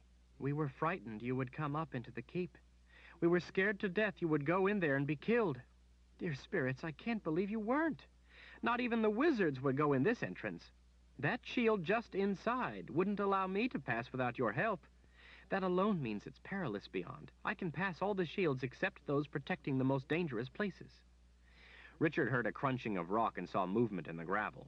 He pulled Kaelin back onto the center of a stepping stone as the thing took a snaking course toward them. What's the matter? She asked. Richard pointed. Something's coming. Kaelin cast him a frown over her shoulder and walked out onto the gravel. You're not afraid of this, are you? She squatted and burrowed her hand into the gravel as the thing beneath came to her. She wiggled her hand around as if scratching a pet. What are you doing? Kaelin grappled playfully with the thing under the gravel. It's just a stone hound. Wizard Giller conjured him up to frighten away a woman who was pestering him all the time. She was afraid to cross the gravel, and of course no one in their right mind would dare to go into the path of the dead. Kaelin stood. You mean... Don't tell me you were afraid of the stone hound. Well, no, not exactly, but... Kaelin put her fists on her hips. You went into the path of the dead and threw those shields because you were afraid of a stone hound? That's why you didn't go to the other doors? Kaelin, I didn't know what the thing under the gravel was. I'd never seen anything like it before. He scratched his elbow. All right, so I was afraid of it. I was trying to be cautious. And I couldn't read the words, so I didn't know that this door was dangerous. She shot a stymied look skyward. Richard, you could have... I didn't get killed in the keep. I found the sliff, and I got to you. Now, come on. We need to get down to the city. She put her arm around his waist. You're right, I guess. I'm just edgy from... She lifted a hand toward the door. From all that happened in there. That Mryswith Queen frightened me. I'm just thankful that you made it. Arm in arm, they hurried through the towering arched opening through the outer wall. As they rushed under the huge portcullis, a powerful red tail whipped around from beyond the corner, felling them both. Before Richard could get his wind back, wings were beating overhead. Claws ripped at him. He felt searing pain in his left shoulder as a claw hooked him. Kaelin was sent tumbling across the ground by the thrashing tail. While he was being hauled closer to the gaping jaws by the claw embedded in his shoulder, he yanked his sword free. The rage inundated him instantly. He slashed through a wing. The queen recoiled, yanking the claw free from his shoulder. The wrath of the magic helped him ignore the pain as he sprang to his feet. He stabbed with the sword as the beast lunged at him, snapping her jaws. She seemed all wings, teeth, claws, and tail, plunging at him as he scurried backward. Richard stabbed an arm, and the queen drew back in pain. Her tail lashed around, catching him across the middle, throwing him up against the wall. He hacked wildly at the tail, taking off the tip. The red Mryswith Queen reared back on her hind feet under the spiked portcullis. Richard dove for the catch lever and caught it with all his weight. With a squealing clatter, the gate plunged toward the raving beast. The queen twisted as the gate crashed down, just missing her back, but catching a wing, pinning it to the ground. She howled even louder. Richard started in cold fright when he saw that Kaelin was on the ground on the other side of the gate. The queen saw her too, and with a mighty effort, ripped her wing out from under the gate, tearing it into long, ragged shreds. Kaelin, run! Groggy, she tried to crawl away, but the beast pounced. It snatched her by a leg, holding her fast. The queen turned and spewed a fetid odor at him. Richard had no trouble understanding the meaning. Revenge. With mad effort, he pulled at the wheel that lifted the gate. It rose inches at a time. The queen was wriggling down the road, dragging Kaelin by her leg.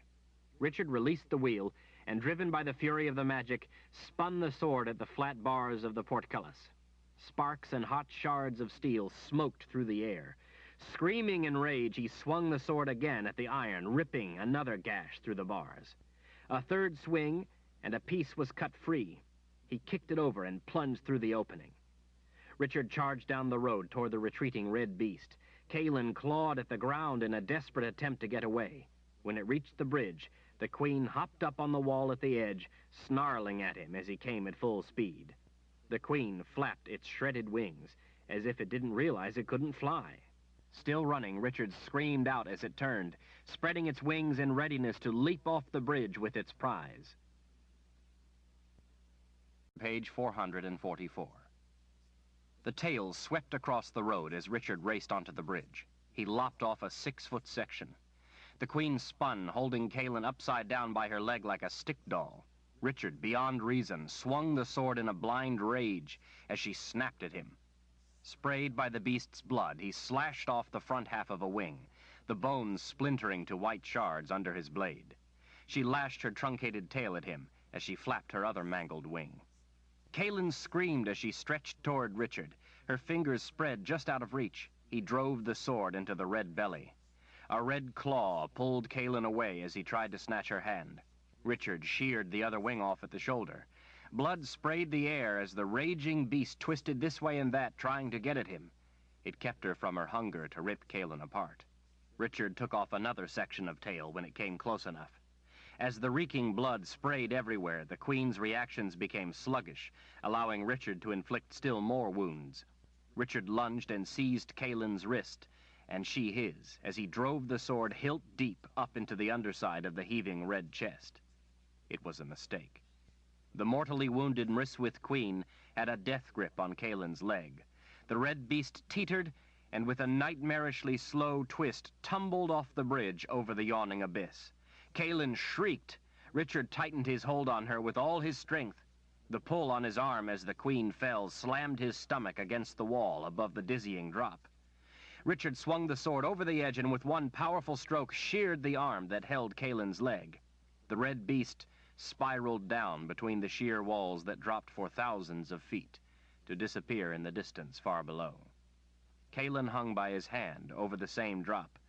Blood was running down his arm and over their hands. He could see her wrist slipping through his grip. His thighs were the only thing keeping him from going over the wall. With a mighty effort, he lifted her a couple of feet. "Grab the wall with your other hand.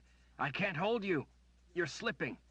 Kalin slapped her free hand onto the top of the stone wall, taking some of the weight. He tossed the sword to the road behind and got his other hand under her arm. Richard gritted his teeth and with her help pulled her up over the wall and onto the road. "Get it off!" she cried. "Get it off!" Richard pried the claws open and extracted her leg. He tossed the red arm over the edge. Kalin fell into his arms, panting in exhaustion, too weary to speak. Through the throb of pain, Richard felt the heady warmth of relief. "Why didn't you use your power? The lightning." "It wouldn't work down inside the keep, and out here that thing knocked me senseless. Why didn't you use yours? Some of that fearful black lightning, like back at the Palace of the Prophets?" Richard considered the question. "I don't know. I don't know how the gift works. It has something to do with instinct. I can't make it work at will." He stroked a hand down her hair as he closed his eyes. "I wish Zed were here. He would be able to help me control it, learn to use it. I miss him so." "I know," she whispered. Over their labored breathing, he could hear the distant cries of men and the ring of steel. He realized he smelled smoke. The air was hazy with it. He helped Kalin up, ignoring the fierce ache in his shoulder, and they rushed down the road to a switchback where there was a view of the city below. As they stumbled to an abrupt halt at the edge, Kalin gasped. In shock, Richard sank to his knees. "Dear spirits," he whispered, "what have I caused?" Chapter 53. "It's Lord Rahl!" Voices carried the shout back through the horde of Daharan troops. "Rally! It's Lord Rahl!" A cry swelled in the late afternoon air. Thousands of voices rose above the din of battle, weapons thrust into the smoky air with the roar of the shouts. "Lord Rahl! Lord Rahl! Lord Rahl!" Grim-faced, Richard marched through the soldiers at the rear of the battle. Wounded, bleeding men staggered to their feet and joined in the throng following him. Through the haze of acrid smoke, Richard could see down the slope of the streets to the frantic fighting at the van of dark-uniformed Daharans. Beyond, a sea of red flooded into the city, driving them back. Blood of the fold. To each side and all around they came, relentless, unstoppable. "There must be well over 100,000, Kalin said, seemingly to herself. Richard had sent a force of 100,000 to search for Kalin. They were weeks away from the city. He had divided the force in Aidendrill nearly in two and sent half away. And now came the blood of the fold to take advantage of his mistake. But still, there should have been enough Daharans to hold against that many. Something was deadly wrong. With a growing crowd of wounded dragging along behind, Richard reached the rear of what seemed the largest battle. The blood of the fold were pressing in from all sides of the city. Flames snapped skyward from King's Row. In the center of the sweep of dark uniforms stood the white splendor of the Confessor's palace. Officers came at a run, their joy at seeing him tempered by what was happening just beyond. The screams from the sight of the fighting burned through his nerves. Richard was surprised to hear the dead calm quality of his own voice. "What's going on? These are Daharan soldiers. Why are they being driven back? They are not outnumbered. Why are the blood of the fold this far into the city?" The seasoned commander spoke only one word. Mryswith. Richard's fists tightened. These men had no defense against Mryswith. One Mryswith could cut down dozens of men in a matter of minutes. Richard had seen long lines of Mryswith enter the Sliff, hundreds of them. The Daharans may not have been outnumbered at the start, but they were now. Already the voices of the spirits were speaking to him, drowning out the screams of mortal pain. He glanced to the dull disk of the sun behind the smoke. 2 hours of light left. Richard's gaze met the eyes of 3 of the lieutenants. You, and you. Collect whatever size force you need." Without turning, he lifted a thumb behind to gesture toward Kaelin. "Get the Mother Confessor, my queen, to the palace and protect her." The look in Richard's eyes made any statement of the mission's gravity absolutely unnecessary, and any warning of the consequences of failure superfluous. Kaelin cried out a protest. Richard drew his sword. "Now!" The men bounded to do as bidden, sweeping Kaelin back with them as she screamed at him. Richard didn't look, nor did he hear her words. He was already lost in the living rage. Magic and death danced dangerously in his eyes. Silent men inched back in a widening circle. Richard wiped the blade in the blood on his arm to give his sword a taste. The rage twisted tighter. His head turned, the eyes of death seeking the walking dead. Through the twin storms of the sword's wrath and his own anger, he heard nothing but the howling fury inside, yet he knew he needed more. In staccato succession, he felled all the barriers and loosed all the magic, holding back nothing. He was one with the spirits within, with the magic, with the need. He was the true seeker, and more. He was the bringer of death come to life. And then he was moving through the men, trying to get to the front, through the dark leather-clad soldiers grunting with determination as they grappled with crimson-caped men in shiny armor who had broken through the lines, through shopkeepers who had taken up swords, through young men of the city with pikes and boys with cudgels. As he stalked forward, he cut down the men of the blood of the fold only when they tried to bar his way. He was after something more deadly than them. Richard vaulted up onto an overturned wagon in the center of the melee. Men swarmed around him to keep harm away. His raptor's gaze scanned the scene. Harm was his purpose. Before him, the sea of red capes inundated the dark shore of dead Daharans. The numbers of Daharan dead were appalling, but he was lost in the magic and thought for anything but his enemy was mere dross in the cauldron of his wrath. Somewhere in the dim recesses of his mind, he cried out at the sight of so much death, but the cry was lost on the winds of his rage. Richard felt their presence, and then he saw them. Fluid movement, scything into living flesh, reaping a harvest of death. The blood of the fold surged in behind them, overwhelming the decimated Daharans. Richard brought the sword of truth up, touching the crimson blade to his forehead. He gave the whole of himself over. "Blade," he whispered in supplication, "be true this day. Bringer of death." "Dance with me, death," he murmured. "I am ready." The seeker's boots thumped onto the street. Somehow the instincts of all those who had used the blade before had fused with his own. He wore their knowledge, experience, and skill like a second skin. He let the magic guide him, but it was driven before the storms of anger and his will. He turned loose the hunger to kill and slipped through the lines of men. Deft as death, his blade found its first mark, and Mryswith went down. "Don't squander your strength killing those others can kill," the spirit voices told him. "Kill only those they can't." Richard heeded the voices, and let his inner sense feel the Mryswith around him, some concealed in their capes. He danced with death, and death occasionally found them before they saw him coming. He killed without wasted effort or extra thrusts. Each commitment of his blade found flesh. Richard stalked along the line, seeking the scaled creatures that led the blood of the fold. He felt the heat of the fires as he moved through the streets hunting. He heard the hisses of surprise as he spun into them, his nostrils filled with the stink of their blood. It became one long blur of fighting. Still, he knew it wasn't going to be enough. With a feeling of drowning in dread, he knew it wasn't going to be enough. There was only one of him, and if he made the slightest mistake, there wouldn't even be that. It was like trying to wipe out a whole ant colony by stepping on one ant at a time. Already, Yabri were coming closer than he had intended to allow. Twice, they sang along his flesh, leaving red tracks. But worse, all around, his men were dying by the hundreds, with the blood of the fold merely coming in behind to slaughter the wounded. The fighting stretched on endlessly. Richard glanced at the sun and saw that it was halved at the horizon. Night was descending like a shroud over the last gasps of the dying. He knew that, for him, too, there would be no morning. Richard felt a stinging slice along his side as he spun. Amriswith's head burst apart in a red spray as he caught it with his sword. He was tiring, and they were getting too close. He brought the blade up, ripping open the belly of another. He was deaf to their death howls. He remembered Caleb. There was going to be no morning for him, for her. Death was coming for them like the darkness. With effort, he forced her from his mind. He couldn't afford the distraction. Turn, blade up, taking off a claw. Twist, slice to the gut. Spin, blade down on a smooth head. Thrust, duck, cut. The voices spoke to him, and he reacted without question or pause.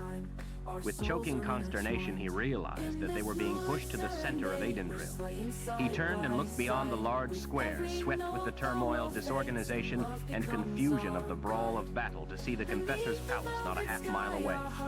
Soon the Mryswith would break through the lines and pour into the palace. He heard a loud roar and saw a mass of Daharan soldiers behind the enemy lines charge into the blood of the fold from a side street, turning their attention from the fight at the front.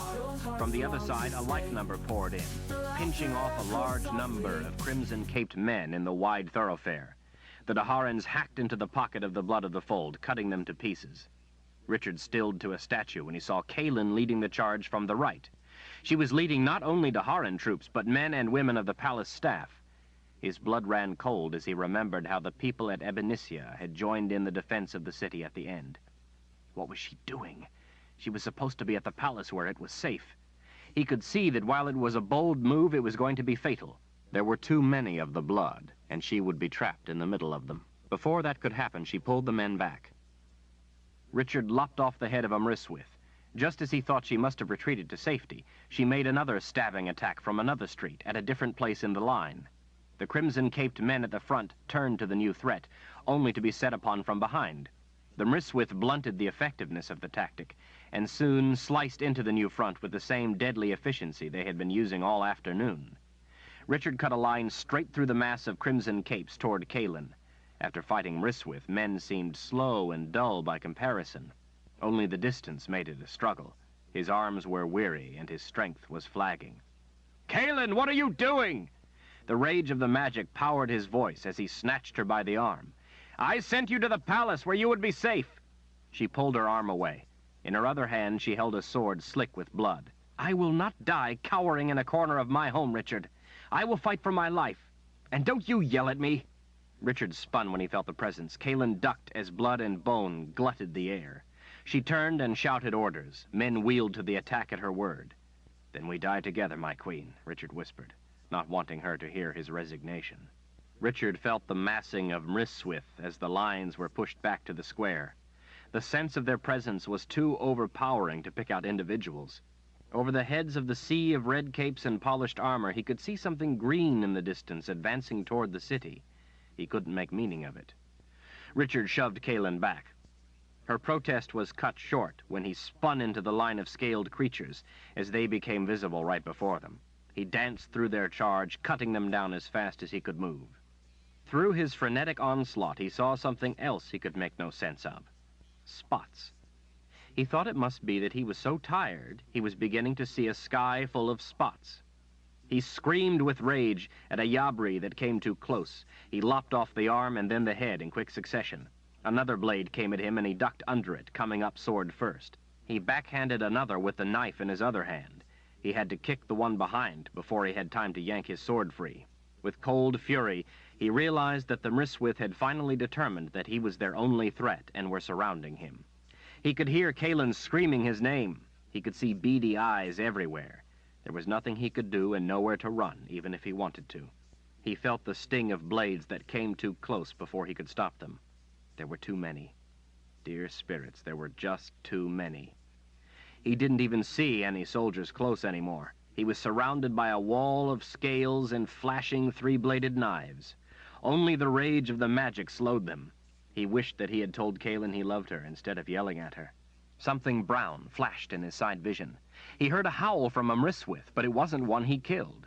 He wondered if confusion was what you felt when you died. He was dizzy from spinning, from swinging his sword, from the bone-jarring impacts. Something huge dropped from above, then another. Richard tried to wipe Mryswith blood out of his eyes in an effort to tell what was happening. All around, Mryswith howled. Richard saw wings, brown wings. Furry arms were flashing in his vision, twisting off heads. Claws rent scales apart. Fangs ripped into necks. Richard stumbled back as a huge gar thumped to the ground right in front of him, tumbling the Mryswith back. It was Gratch. Richard blinked as he glanced around. There were gars everywhere. More were coming, up in the air. That was the spots he had seen. Gratch heaved a ripped Mryswith into the blood of the fold and lunged at another. The gars all around tore into them. More dropped from the darkening sky atop Mryswith all along the lines. There were glowing green eyes everywhere. The Mryswith shrouded themselves in their capes, becoming invisible, but it did them no good. The gars could still find them. They had nowhere to run. Richard held the sword in both hands, gawking. Gars roared. Mryswith howled. Richard laughed. Kaelin's arms clamped around him from behind. "I love you," she said in his ear.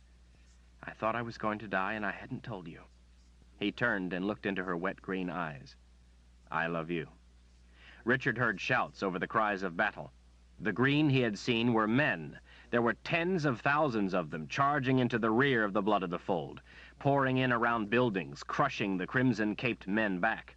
The Daharans on Richard's side, free of the Mryswith, rallied and tore into the blood with the deadly competence they were known for. A huge wedge of the men in green cleaved through the blood of the fold, coming toward Richard and Kaelin. To each side, dozens of gars set upon Mryswith. Gratch flailed into them, ramming them back. Richard climbed up on a fountain to better see what was happening. He took Kaelin's hand and helped her up beside him. Men surged in to protect him, driving the enemy back. "They're Keltons," Kaelin said. "The men in green uniforms are Keltons."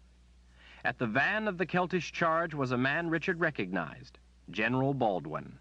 When the general saw them on the fountain, he and a small guard peeled away from his main force of men, shouting orders as he departed, and cut a line through the crimson-caped men, their horses trampling men underfoot like autumn leaves. The general hacked at a few with his sword for good measure.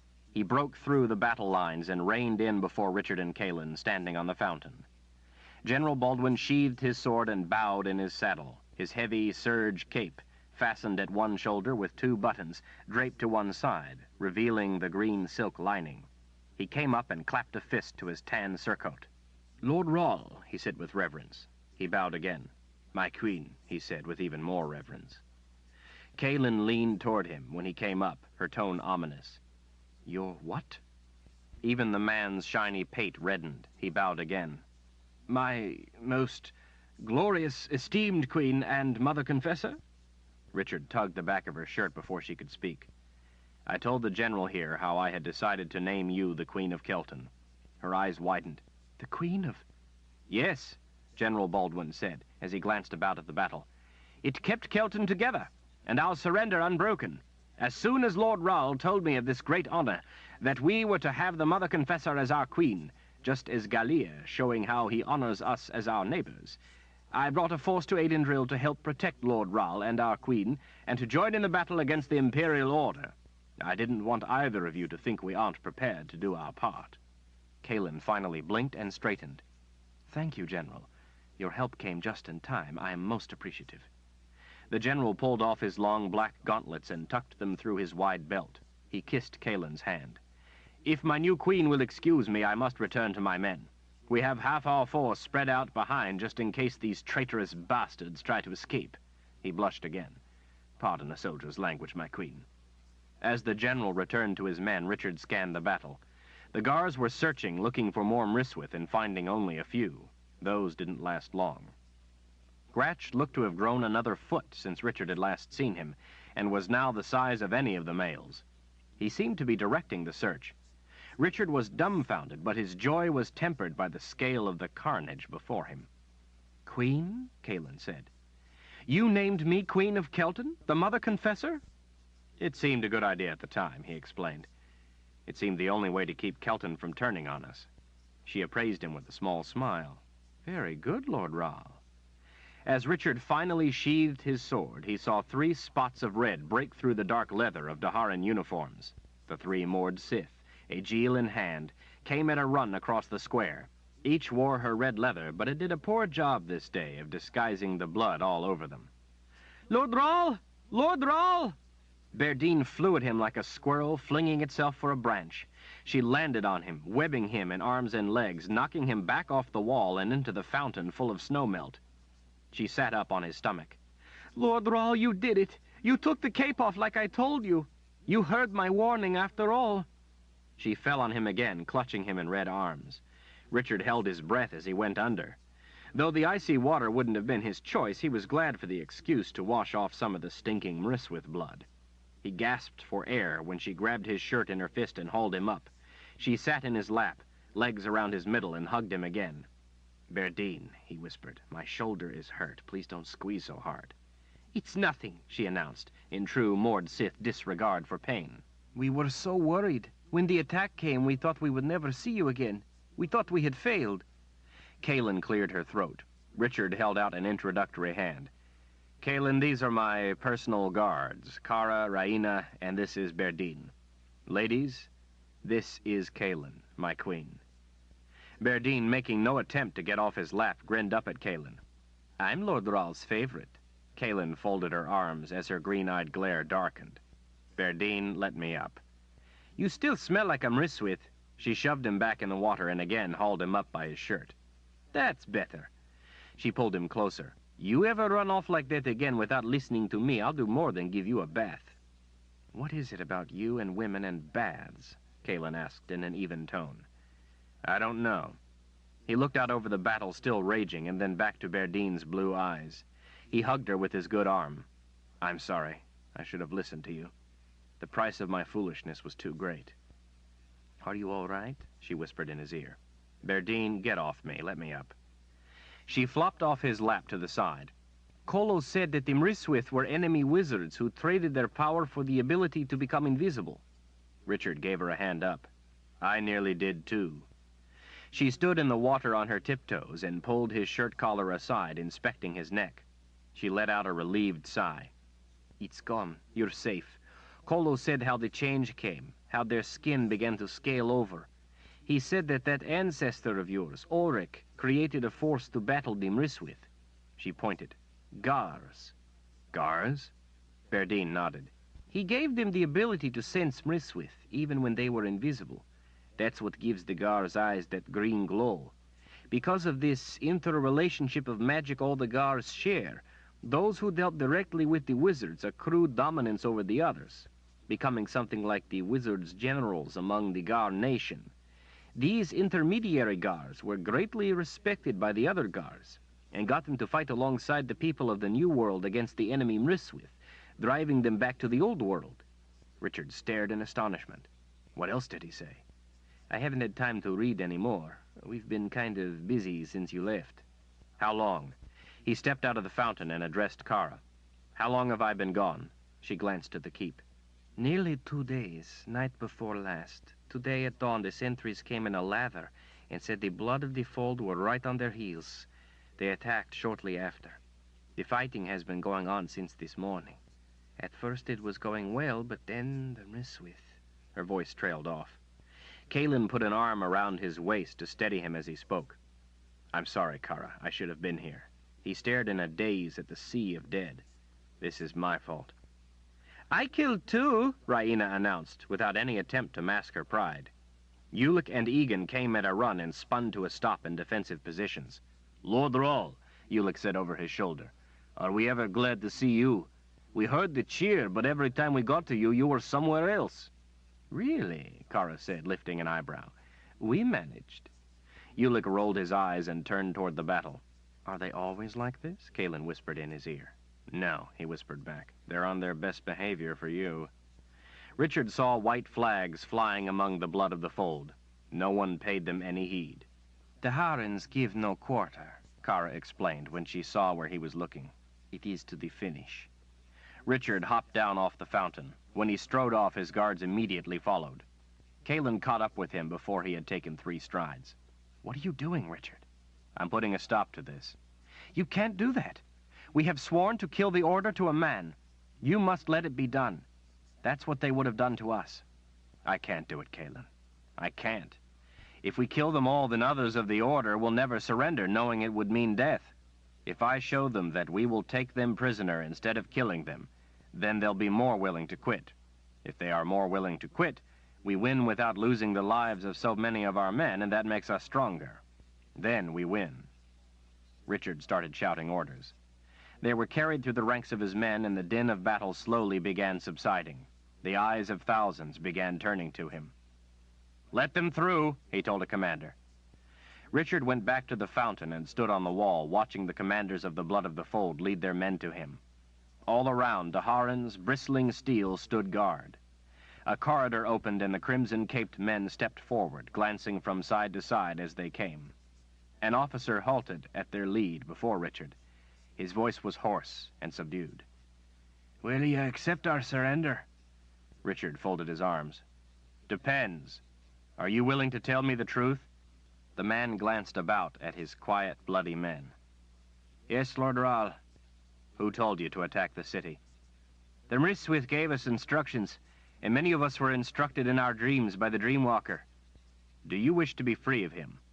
They all nodded or spoke up in weak voices. They also readily agreed to telling everything they knew about any plans that they knew of that the Dreamwalker and the Imperial Order had. Richard was so exhausted and in such pain that he could hardly stand. He drew anger from the sword to sustain himself. "If you wish to surrender and be subjects of Daharan rule, then go to your knees and swear loyalty." In the fading light, accompanied by the groans of the wounded, the remaining Blood of the Fold went to their knees and gave the devotion as they were instructed by the Daharans who joined in. In one mass voice that carried through the city, they all bowed heads to the ground and took the oath. "Master Rahl, guide us. Master Rahl, teach us. Master Rahl, protect us. In your light we thrive, in your mercy we are sheltered, in your wisdom we are humbled. We live only to serve, our lives are yours." As the men all tore off their crimson capes, casting them in fires as they were led away to be guarded for now, Kalen turned to him. "You have just changed the rules of the war, Richard." She looked out over the carnage. "So many have died already." "Too many," he whispered, as he watched the empty-handed Blood of the Fold marching off into the night, surrounded by the men they had tried to kill. He wondered if he was crazy. "In your mercy we are sheltered," Kalen quoted from the devotion. "Perhaps it is meant to be this way." She put a comforting hand to his back. "I know it somehow feels right." Not far off, Mistress Sanderholt, holding a bloody meat cleaver, smiled her agreement. Glowing green eyes gathered in the square. Richard's black mood brightened when he saw Gratch's gruesome grin. He and Kalen hopped down and hurried to the gar. It had never felt so good to be enfolded by those furry arms. Richard laughed with tears in his eyes as he was lifted from the ground. "I love you, Gratch. I love you so much." "Gratch, lug, wretch, harg." Kalen joined the hug, and then received her own separate embrace. "I love you too, Gratch. You saved Richard's life. I owe you everything." Gratch gurgled with satisfaction as he stroked a claw down her hair. Richard swished at a fly. "Gratch, you have blood flies." Gratch's self-satisfied grin widened. Gars used the flies to help flush out their quarry, but Gratch had never had any before. Richard didn't want to swat Gratch's blood flies, but they were becoming more than annoying. They were stinging his neck. Gratch bent, scooped a claw through the gore of a dead Mryswith, and smeared it across the taut pink skin of his abdomen. The flies obediently returned to feast. Richard was astonished. He peered around at all the glowing green eyes watching him. "Gratch, you look like you've had quite an adventure. You gathered all these Gars together?" Gratch nodded with a clear look of Gar pride. "And they did what you asked?" Gratch thumped his chest with authority. He turned and grunted. The rest of the Gars returned the odd grunt. Gratch smiled, showing his fangs. "Gratch, where's Zed?" The leathery smile withered. The hulking Gar sagged a bit as he looked over his shoulder up at the keep. He turned back, his glowing green eyes dimming a bit as he shook his head sorrowfully. Richard swallowed back the anguish. "I understand," he whispered. "Did you see him killed?" Gratch thumped his chest, lifted his fur out atop his head, apparently a sign for Zed, pointed at the keep, and put his claws over his eyes, Gratch's sign for Mriswith. Through his signs and Richard's questions, Richard was able to determine that Gratch had brought Zed to the keep. There had been a fight with many Mriswith. Gratch had seen Zed lying unmoving on the ground with blood running from his head, and then Gratch could no longer find the old wizard. The Gar had then gone in search of help to fight the Mriswith and protect Richard. He had worked hard to find the other Gars and to gather them to his purpose. Richard hugged his friend again. Gratch held him in a long embrace and then backed away, looking for the other Gars. Richard felt a lump rising in his throat. "Gratch, can you stay?" Gratch pointed one claw at Richard, another at Kalin, and then brought them together. He thumped his chest and then pointed behind at another Gar. When it came forward to stand beside him, Richard realized it was a female. "Gratch, you have a love? Like I have Kalin?" Gratch grinned and thumped at his chest with both claws. "And you want to be with the Gars," Richard said. Gratch nodded reluctantly, his smile faltering. Richard put on his best smile. "I think that's wonderful, my friend. You deserve to be with your love and your new friends. But you can still visit us. We would love to have you and your friend any time, all of you, in fact. You're all welcome here." Gratch's smile returned. "But Gratch, can you do one thing for me, please? It's important. Can you ask them not to eat people? We won't hunt Gars, and you won't eat people, all right?" Gratch turned to the others, grunting in an odd, guttural language that the others understood. They offered grumbling murmurs of their own, and a conversation of sorts seemed to ensue. Gratch's growling words rose in pitch, and he thumped his massive chest. He was at least as big as any of them. They all finally offered a hooting assent. Gratch turned to Richard and nodded. Kalin hugged the furry beast again. "Take care of yourself, and come see us when you can. I'm always in your debt, Gratch. I love you. We both do." After a last embrace with Richard that needed no words, the Gars took to wing and vanished into the night. Richard stood beside Kalin, surrounded by his guards, his army, and the specter of the dead. Chapter 54. Richard awakened with a start. Kalin was curled up with her back to his chest. The wound in his shoulder from the Mriswith Queen ached. He had let an army surgeon put a poultice on it, and then, too exhausted to stand any longer, he had fallen onto the bed in the guest room he had been using. He hadn't even taken off his boots, and the uncomfortable pain in his hip told him that he still wore the sword of truth, and he was lying on it. Kalin stirred in his arms, a feeling that swelled him with joy, but then he remembered the thousands of dead, the thousands who were dead because of him, and his joy evaporated. "Good morning, Lord Rahl," came a cheery voice from above. He frowned up at Kara and groaned in greeting. Kalin squinted in the sunlight streaming in the window. Kara waggled a hand over the two of them. "It works better with your clothes off." Richard frowned. His voice came as a hoarse croak. "What?" She seemed mystified by the question. "I believe you will find such things work better without clothes." She put her hands to her hips. "I thought you would know at least that much." "Kara, what are you doing in here?" "Ulick wanted to see you, but was afraid to look, so I said I would. For one so large, he can be timid at times." "He needs to give you lessons." Richard winced as he sat up. "What does he want?" "He found a body." Kalin rubbed her eyes as she sat up. "That shouldn't have been hard." Kara smiled, but it vanished when Richard noticed it. "He found the body at the bottom of the cliff, below the keep." Richard swung his legs over the edge of the bed. "Why didn't you say so?" Kalin rushed to catch up with him as he charged out in the hall to find Ulick waiting. "Did you find him? Did you find the body of an old man?" "No, Lord Rahl. It was the body of a woman." "A woman? What woman? She was in bad shape after all this time, but I recognized those gapped teeth and tattered blanket. It was that old woman Valdora, the one who sold those honey cakes. Richard rubbed his sore shoulder. Valdora? How odd. And the little girl, what was her name? Holly. We saw no trace of her.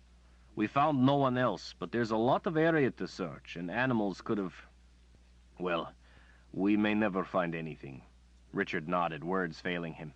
He felt the shroud of death all around him. Kara's voice turned compassionate. The funeral fires will begin in a while. Do you wish to go? Of course. He checked his tone when he felt Kalen's tempering hand on his back. I must be there. They died because of me. Kara frowned. They died because of the blood of the fold and because of the Imperial Order. We know, Kara, Kalen said. We'll be there just as soon as I see to the poultice on his shoulder and we get cleaned up. The funeral fires burned for days. 27,000 were dead. Richard felt as if the flames carried away his spirits, as well as those of the men who had died. He stayed and said the words along with the others, and by night stood guard over the flames along with the others until it was done. From the light of this fire and into the light, safe journey to the spirit world. Richard's shoulder worsened over the next few days, getting swollen, red, and stiff. His mood was no better. He walked the halls and occasionally watched the streets from the windows, but talked to few people. Kalen strolled at his side, offering her comforting presence, remaining quiet unless he spoke. Richard couldn't banish the image of all the dead from his mind. He was haunted by the name the prophecies had given him, the bringer of death. One day after his shoulder had begun to heal at last, as he sat at the table he used as a desk, staring at nothing, there was sudden light. He looked up. Kalen had come in, and he hadn't even noticed. She had pulled the drapes open to let in the sunlight. Richard, I'm starting to worry about you. I know, but I can't seem to make myself forget. It's right for the mantle of rule to be heavy, Richard, but you can't let it crush you. That's easy to say, but it was my fault that all those men died. Kalen sat on the table in front of him, and with a finger lifted his chin. Do you really think that, Richard? Or are you just feeling sorry that so many had to die? Kalen, I was stupid. I just acted. I never thought. If I would have used my head, maybe all those men wouldn't be dead. You acted on instinct. You said that that was the way the gift worked with you sometimes anyway. But Let's play what if. What if you had done it differently, as you now think you should have? Well, then all those people wouldn't have been killed. Really? You're not playing by the rules of what if. Think it through, Richard. What if you had not acted on instinct and had not gone to the Sliff? What would have been the result? Well, let's see. He rubbed her leg. I don't know, but things would have worked out differently. Yes, they would have. You would have been here when the attack came. You would have gone to fight the Mriswith in the morning instead of at the end of the day. You would have been worn down and killed long before the Gars arrived at dusk. You would be dead. All these people would have lost their Lord Rahl. Richard tilted his head up. That makes sense. He thought about it a moment. And if I hadn't gone to the old world, then the palace of the prophets would be in Jagang's hands. He would have the prophecies. He stood and went to the window, looking out on the bright spring day. And no one would have any protection from the Dreamwalker because I would be dead. You've been letting your emotions control your thinking. Richard came back and took up her hands, truly noticing how radiant she looked. Wizard's third rule, passion rules reason. Kolo warned that it was insidious.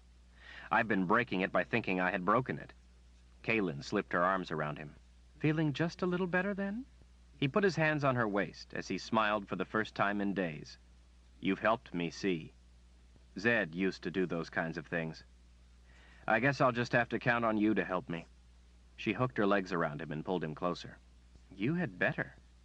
As he gave her a little kiss and was about to give her a bigger one, the three moored Sith marched into the room. Kalen put her cheek against his. Do they ever knock? Rarely, Richard whispered back.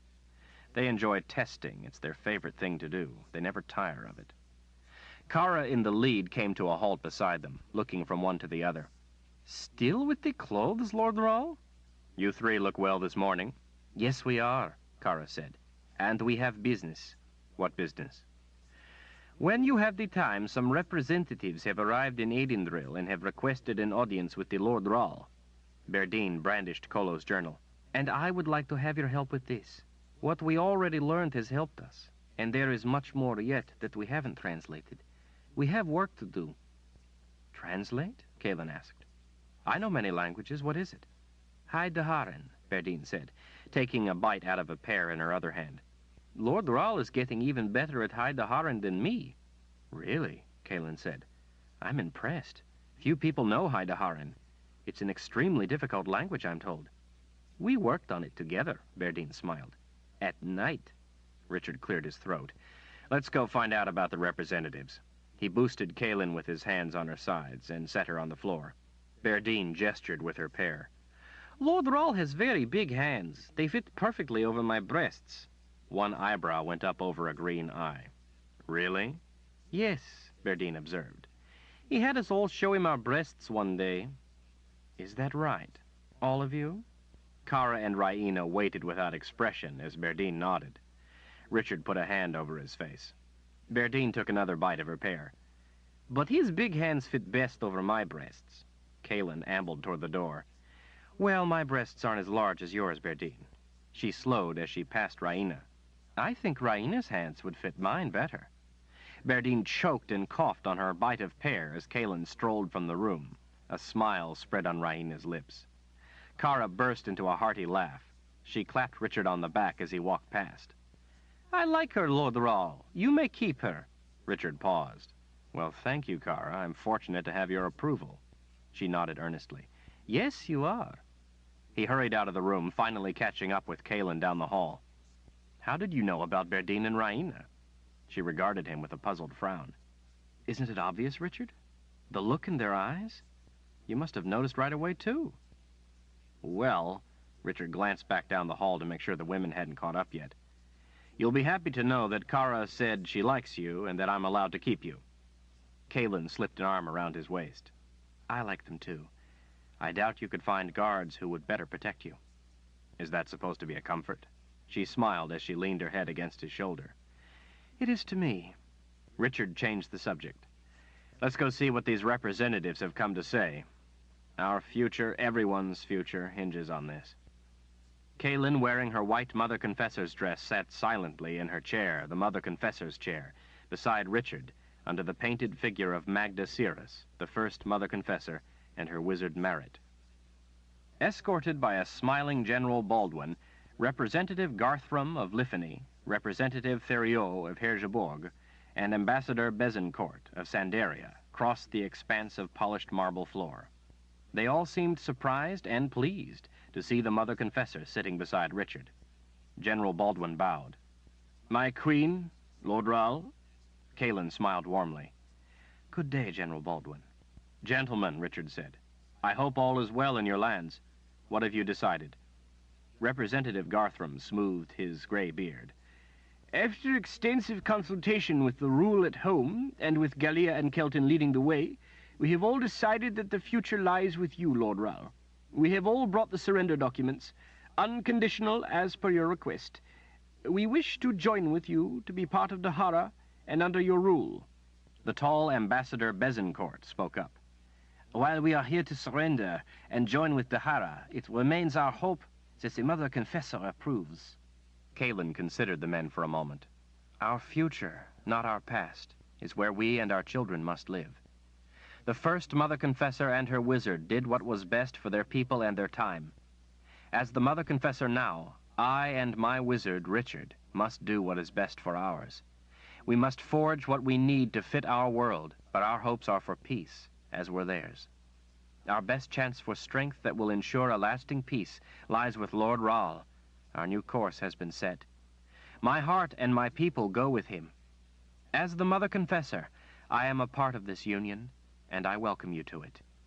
Richard returned the squeeze of his hand. We will continue to have our Mother Confessor, he said. We need her wisdom and guidance as much as we always have. A few days later, on a fine spring afternoon, as Richard and Kalen strolled hand in hand through the streets, checking on the cleanup of the destruction from the battle and the construction that was already beginning to repair what had been destroyed, Richard had a sudden thought. He turned, feeling the cool breeze and warm sun on his face. You know, I've demanded the surrender of the lands of the Midlands, and I don't even know how many there are, or all their names. Well, then, I guess I have a lot to teach you, she said. You'll just have to keep me around. A smile overcame him.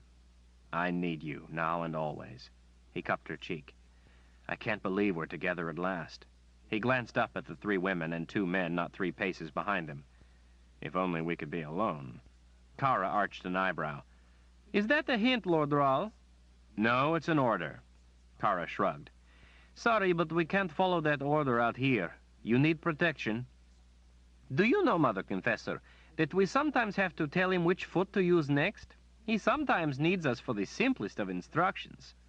Kaelin was overcome with a helpless sigh. Finally, she looked past Kara to the towering men behind. Ulick, did you see to it that those bolts were installed on the door to our room? Yes, Mother Confessor. Kaelin smiled. Good. She turned to Richard. Shall we go home? I'm getting tired. You have to wed him first, Kara announced. Lord Rahl's orders, no women allowed into his room except his wife. Richard scowled. I said except Kaelin. I never said wife. I said except Kaelin. Kara glanced to the aegil hanging on the thin chain around Kaelin's neck. It was Denna's aegil. Richard had given it to Kaelin in a place between worlds, where Denna had taken them to be together. It had become a sort of amulet, one the 3 moored Sith had never mentioned, but had noticed from the first instant they saw Kaelin. Richard suspected it meant as much to them as it did to him and Kaelin. Kara's cavalier gaze returned to Richard. You charged us with protecting the Mother Confessor, Lord Rahl. We are merely protecting our sister's honor. Kaelin smiled when she saw that Kara had finally managed to nettle him, something she was rarely able to do. Richard took a calming breath. And a fine job you're doing of it, but don't you worry. By my word, she'll soon be my wife. Kaelin's fingers idly stroked his back. We promised the Mud People that we would be wedded in their village by the Birdman, in the dress Wessalan made for me. That promise to our friends means a great deal to me. Would it be all right with you if we were wedded by the Mud People? Before Richard could tell her that it meant as much to him, and was his wish too, a crowd of children swarmed around them. They pulled at his hands, begging him to come watch, as he had promised. What are they talking about? Kaelin asked, as she let out a joyful laugh. Jala, Richard said. Here, let me see your Jala ball, he said to the children. When they handed it up, he tossed it in one hand, showing it to her. Kaelin took the ball and turned it around, looking at the gold letter R embossed on it. What's this? Well, they played with a ball called a brock that was so heavy that children were constantly getting hurt with it. I had the seamstresses make up new balls that are light, so all the children can play, not just the strongest ones. It's more a game of skill now instead of just brute force. What's the R for? I told them that anyone willing to use this new kind of ball would get an official Jala Brock from the palace. The R stands for Rahl, to show that it's an official ball. The game was called Jala, but since I changed the rules, they call it Jala Rahl now. Well, Kaelin said, tossing the ball back to the children. Since Lord Rahl promised, and he always keeps his word. Yes, one boy said. He promised that if we used his official ball, he'd come watch. Richard glanced at the gathering clouds. Well, there's a storm coming, but I guess we have time for a game first. Arm in arm, they followed the gleeful crowd of children up the street. Richard smiled as he walked. If only Zed were with us. Do you think he died up at the keep? Richard glanced up the mountain. He always said that if you accept the possibility, then you make it real. I've decided that until someone proves it otherwise to me, I'm not going to accept his death. I believe in him. I believe he's alive and out there somewhere, causing someone trouble. The inn looked to be a cozy place, not like some they had been to, with too much drinking and too much noise. Why people wanted to dance whenever it got dark was beyond him. Somehow, the two seemed to go together, like bees and flowers, or flies and dung, dark and dancing. People sat at a few tables, having a quiet meal, and one of the tables near the far wall was crowded with a group of older men, smoking pipes, playing a board game, and sipping ale as they engaged in lively conversation. He caught snippets of phrases about the new Lord Rahl. "You keep quiet," Anne warned, "and let me do the talking." A friendly-looking couple behind a counter smiled at their approach. The woman's cheeks dimpled. "Evening, folks," Good evening, Anne said. We would like to inquire about a room. The boy at the stable said you had nice rooms. Oh, that we do, ma'am. For you and your... Anne opened her mouth. Zed beat her to words. Brother, Reuben is the name. This is my sister Elsie. I'm Reuben Ribnick. Zed flourished a hand. I'm a cloud reader of some note. Perhaps you've heard of me, Reuben Ribnick, the famous cloud reader? The woman's jaw moved as if in search of where all her words went. Well, yes. I believe I have. There you go, Zed said, patting Anne on the back. Nearly everyone's heard of me, Elsie. He leaned on an elbow toward the couple behind the counter. Elsie thinks I make it up. But then she's been off on that farm with those poor unfortunates who hear the voices and talk to the walls. In unison, the two heads swiveled toward Anne. I worked there, Anne managed to get out between her clenched teeth. I worked there helping the poor unfortunates who were our guests. Yes, Zed said. And a fine job you did, Elsie. Why they let you go, I'll never understand. He turned back to the mute couple. Since she's out of work, I thought to take her out in the world with me. Let her see what life's all about, don't you see? Yes, the couple said as one. And actually, Zed said, we'd prefer 2 rooms, one for my sister and one for me. They blinked at him. She snores, he explained. I need my sleep. He gestured toward the ceiling. Cloud reading, you know, demanding work. Well, we have lovely rooms, the woman said, her cheeks dimpling again. I'm sure you will get a good rest. Zed shook a cautionary finger. The best you have, mind you. Elsie can afford it. Her uncle passed on, left her everything he had, and he was a wealthy man. The man's brow drew down. Wouldn't he be your uncle, too? My uncle? Well, yes, he would, but he didn't like me. A little bit of trouble with the old man. He was a morsel eccentric, wore socks as mittens in the dead of summer. Elsie was his favorite. The rooms, Anne growled. She turned and bulged her eyes up at him. Reuben needs his sleep.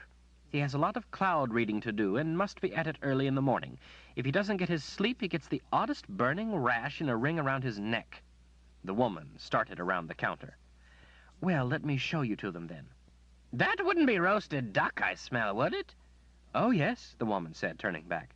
That's our dinner tonight, roasted duck with parsnips and onions and gravy, if you've a desire for some. Zed inhaled deeply. My, but it does have a delightful aroma. It takes talent to roast a duck just right. But I can tell by the fragrance that you've gotten it right, no doubt about it. The woman blushed and giggled. Well, I am known for my roasted duck. It sounds lovely, Anne said. If you would be so kind, would you send it up to our rooms? Oh, of course. It would be my pleasure. The woman started them down the hall. On second thought, Zed said, you go ahead, Elsie. I know how nervous you get to have people watch you eat. I'll take my dinner out here, madam, with a pot of tea, if you don't mind.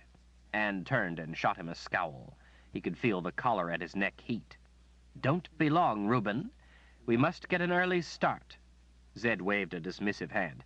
Oh, no, my dear. I'll just have my dinner, perhaps a game with these gentlemen, and then be off to bed straight away.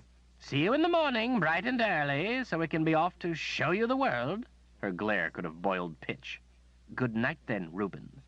Zed smiled indulgently. Don't forget to pay the kind woman and add something extra for her generosity with the large helping of her excellent roasted duck. Zed craned his neck toward her with a weighty look, his voice thinning.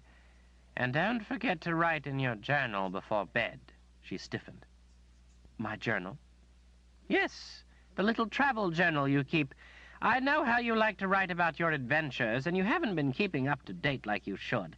I think it's about time you did. Yes, she stammered. I will then, Reuben. Once Anne had gone, sending warning glances at him the whole way, the gentleman at the table, having heard the entire conversation, invited him over. Zed spread his maroon robes and descended among them. Cloud reader, you say? One asked. The very best. Zed held up a bony finger. Cloud reader to kings, no less. Astonished whispers passed around the table. A man to the side took his pipe from his teeth. Would you do a cloud reading for us, Master Reuben? We'd all put in and pay you a bit. Zed held up a thin hand as if warding them off. I'm afraid I couldn't. He waited for the disappointment to build. I couldn't accept your money. It would be my honor to tell you what the clouds had to say, but I won't take a copper. Smiles returned. That's most generous of you, Reuben. A heavy-set man leaned in. What do the clouds have to say? The innkeeper set a steaming plate of roasted duck before him, diverting his attention. "I'll have your tea shortly," she said, as she hurried off to the kitchen. The clouds had much to say about the winds of change, gentlemen. Dangers and opportunities. About the glorious new Lord Rahl and the... Well, let me have a taste of the succulent-looking duck, and I'll be delighted to tell you all about it. "Dig in, Reuben," another said. Zed savored a mouthful, pausing dramatically to sigh with pleasure as the men all watched with rapt attention. That would be a mighty strange necklace you wear. Zed tapped the collar as he chewed. They don't make them like this anymore. Squinting, the man pointed his pipe stem at the collar. Doesn't seem to have a clasp. Looks to be one piece. How did you get it down over your head? Zed unfastened the collar and held it out for them, working the two halves on the hinge. Yes, it does, see? Mighty fine work, isn't it? A person can't even see the workings because they're so delicate. Master workmanship. Don't see things like this anymore. That's what I always say, the man with the pipe said. You don't see fine workmanship anymore. Zed snapped the collar back around his neck. No, you don't. I saw an odd cloud today, a hollow-cheeked man to the other side said. Strange cloud, snake-like it was. Wriggled in the sky sometimes. Zed leaned in and lowered his voice. You saw it then? They all leaned in. What's it mean, Reuben? One whispered. He looked from eye to eye. Some say it's a tracer cloud hooked on a man by a wizard. Zed was satisfied by the gasps. What for? The heavy-set man asked, the whites of his eyes showing all around. Zed made a show of looking about at the other tables before he spoke. To track him and know where he goes. Wouldn't he see such a cloud all snake-like and all? There's the trick to it, I'm told, Zed whispered as he used his fork to demonstrate. It points down at the man followed, so all he would see is a tiny dot, kind of like looking at the tip of a cane. But those off to the side see the whole of the cane. The men awed and leaned back with this news, digesting it as Zed dug into the roasted duck. Do you know about these winds of change? One finally asked. And about this new Lord Rahl? Wouldn't be a cloud raider to kings if I didn't. Zed brandished his fork. It's a mighty good tale if you gentlemen have a mind to hear it. They all leaned in again. It all started before, in the ancient war, Zed began, when were created the ones called Dreamwalkers.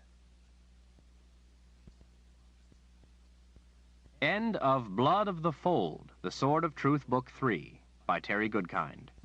Read by Nick Sullivan.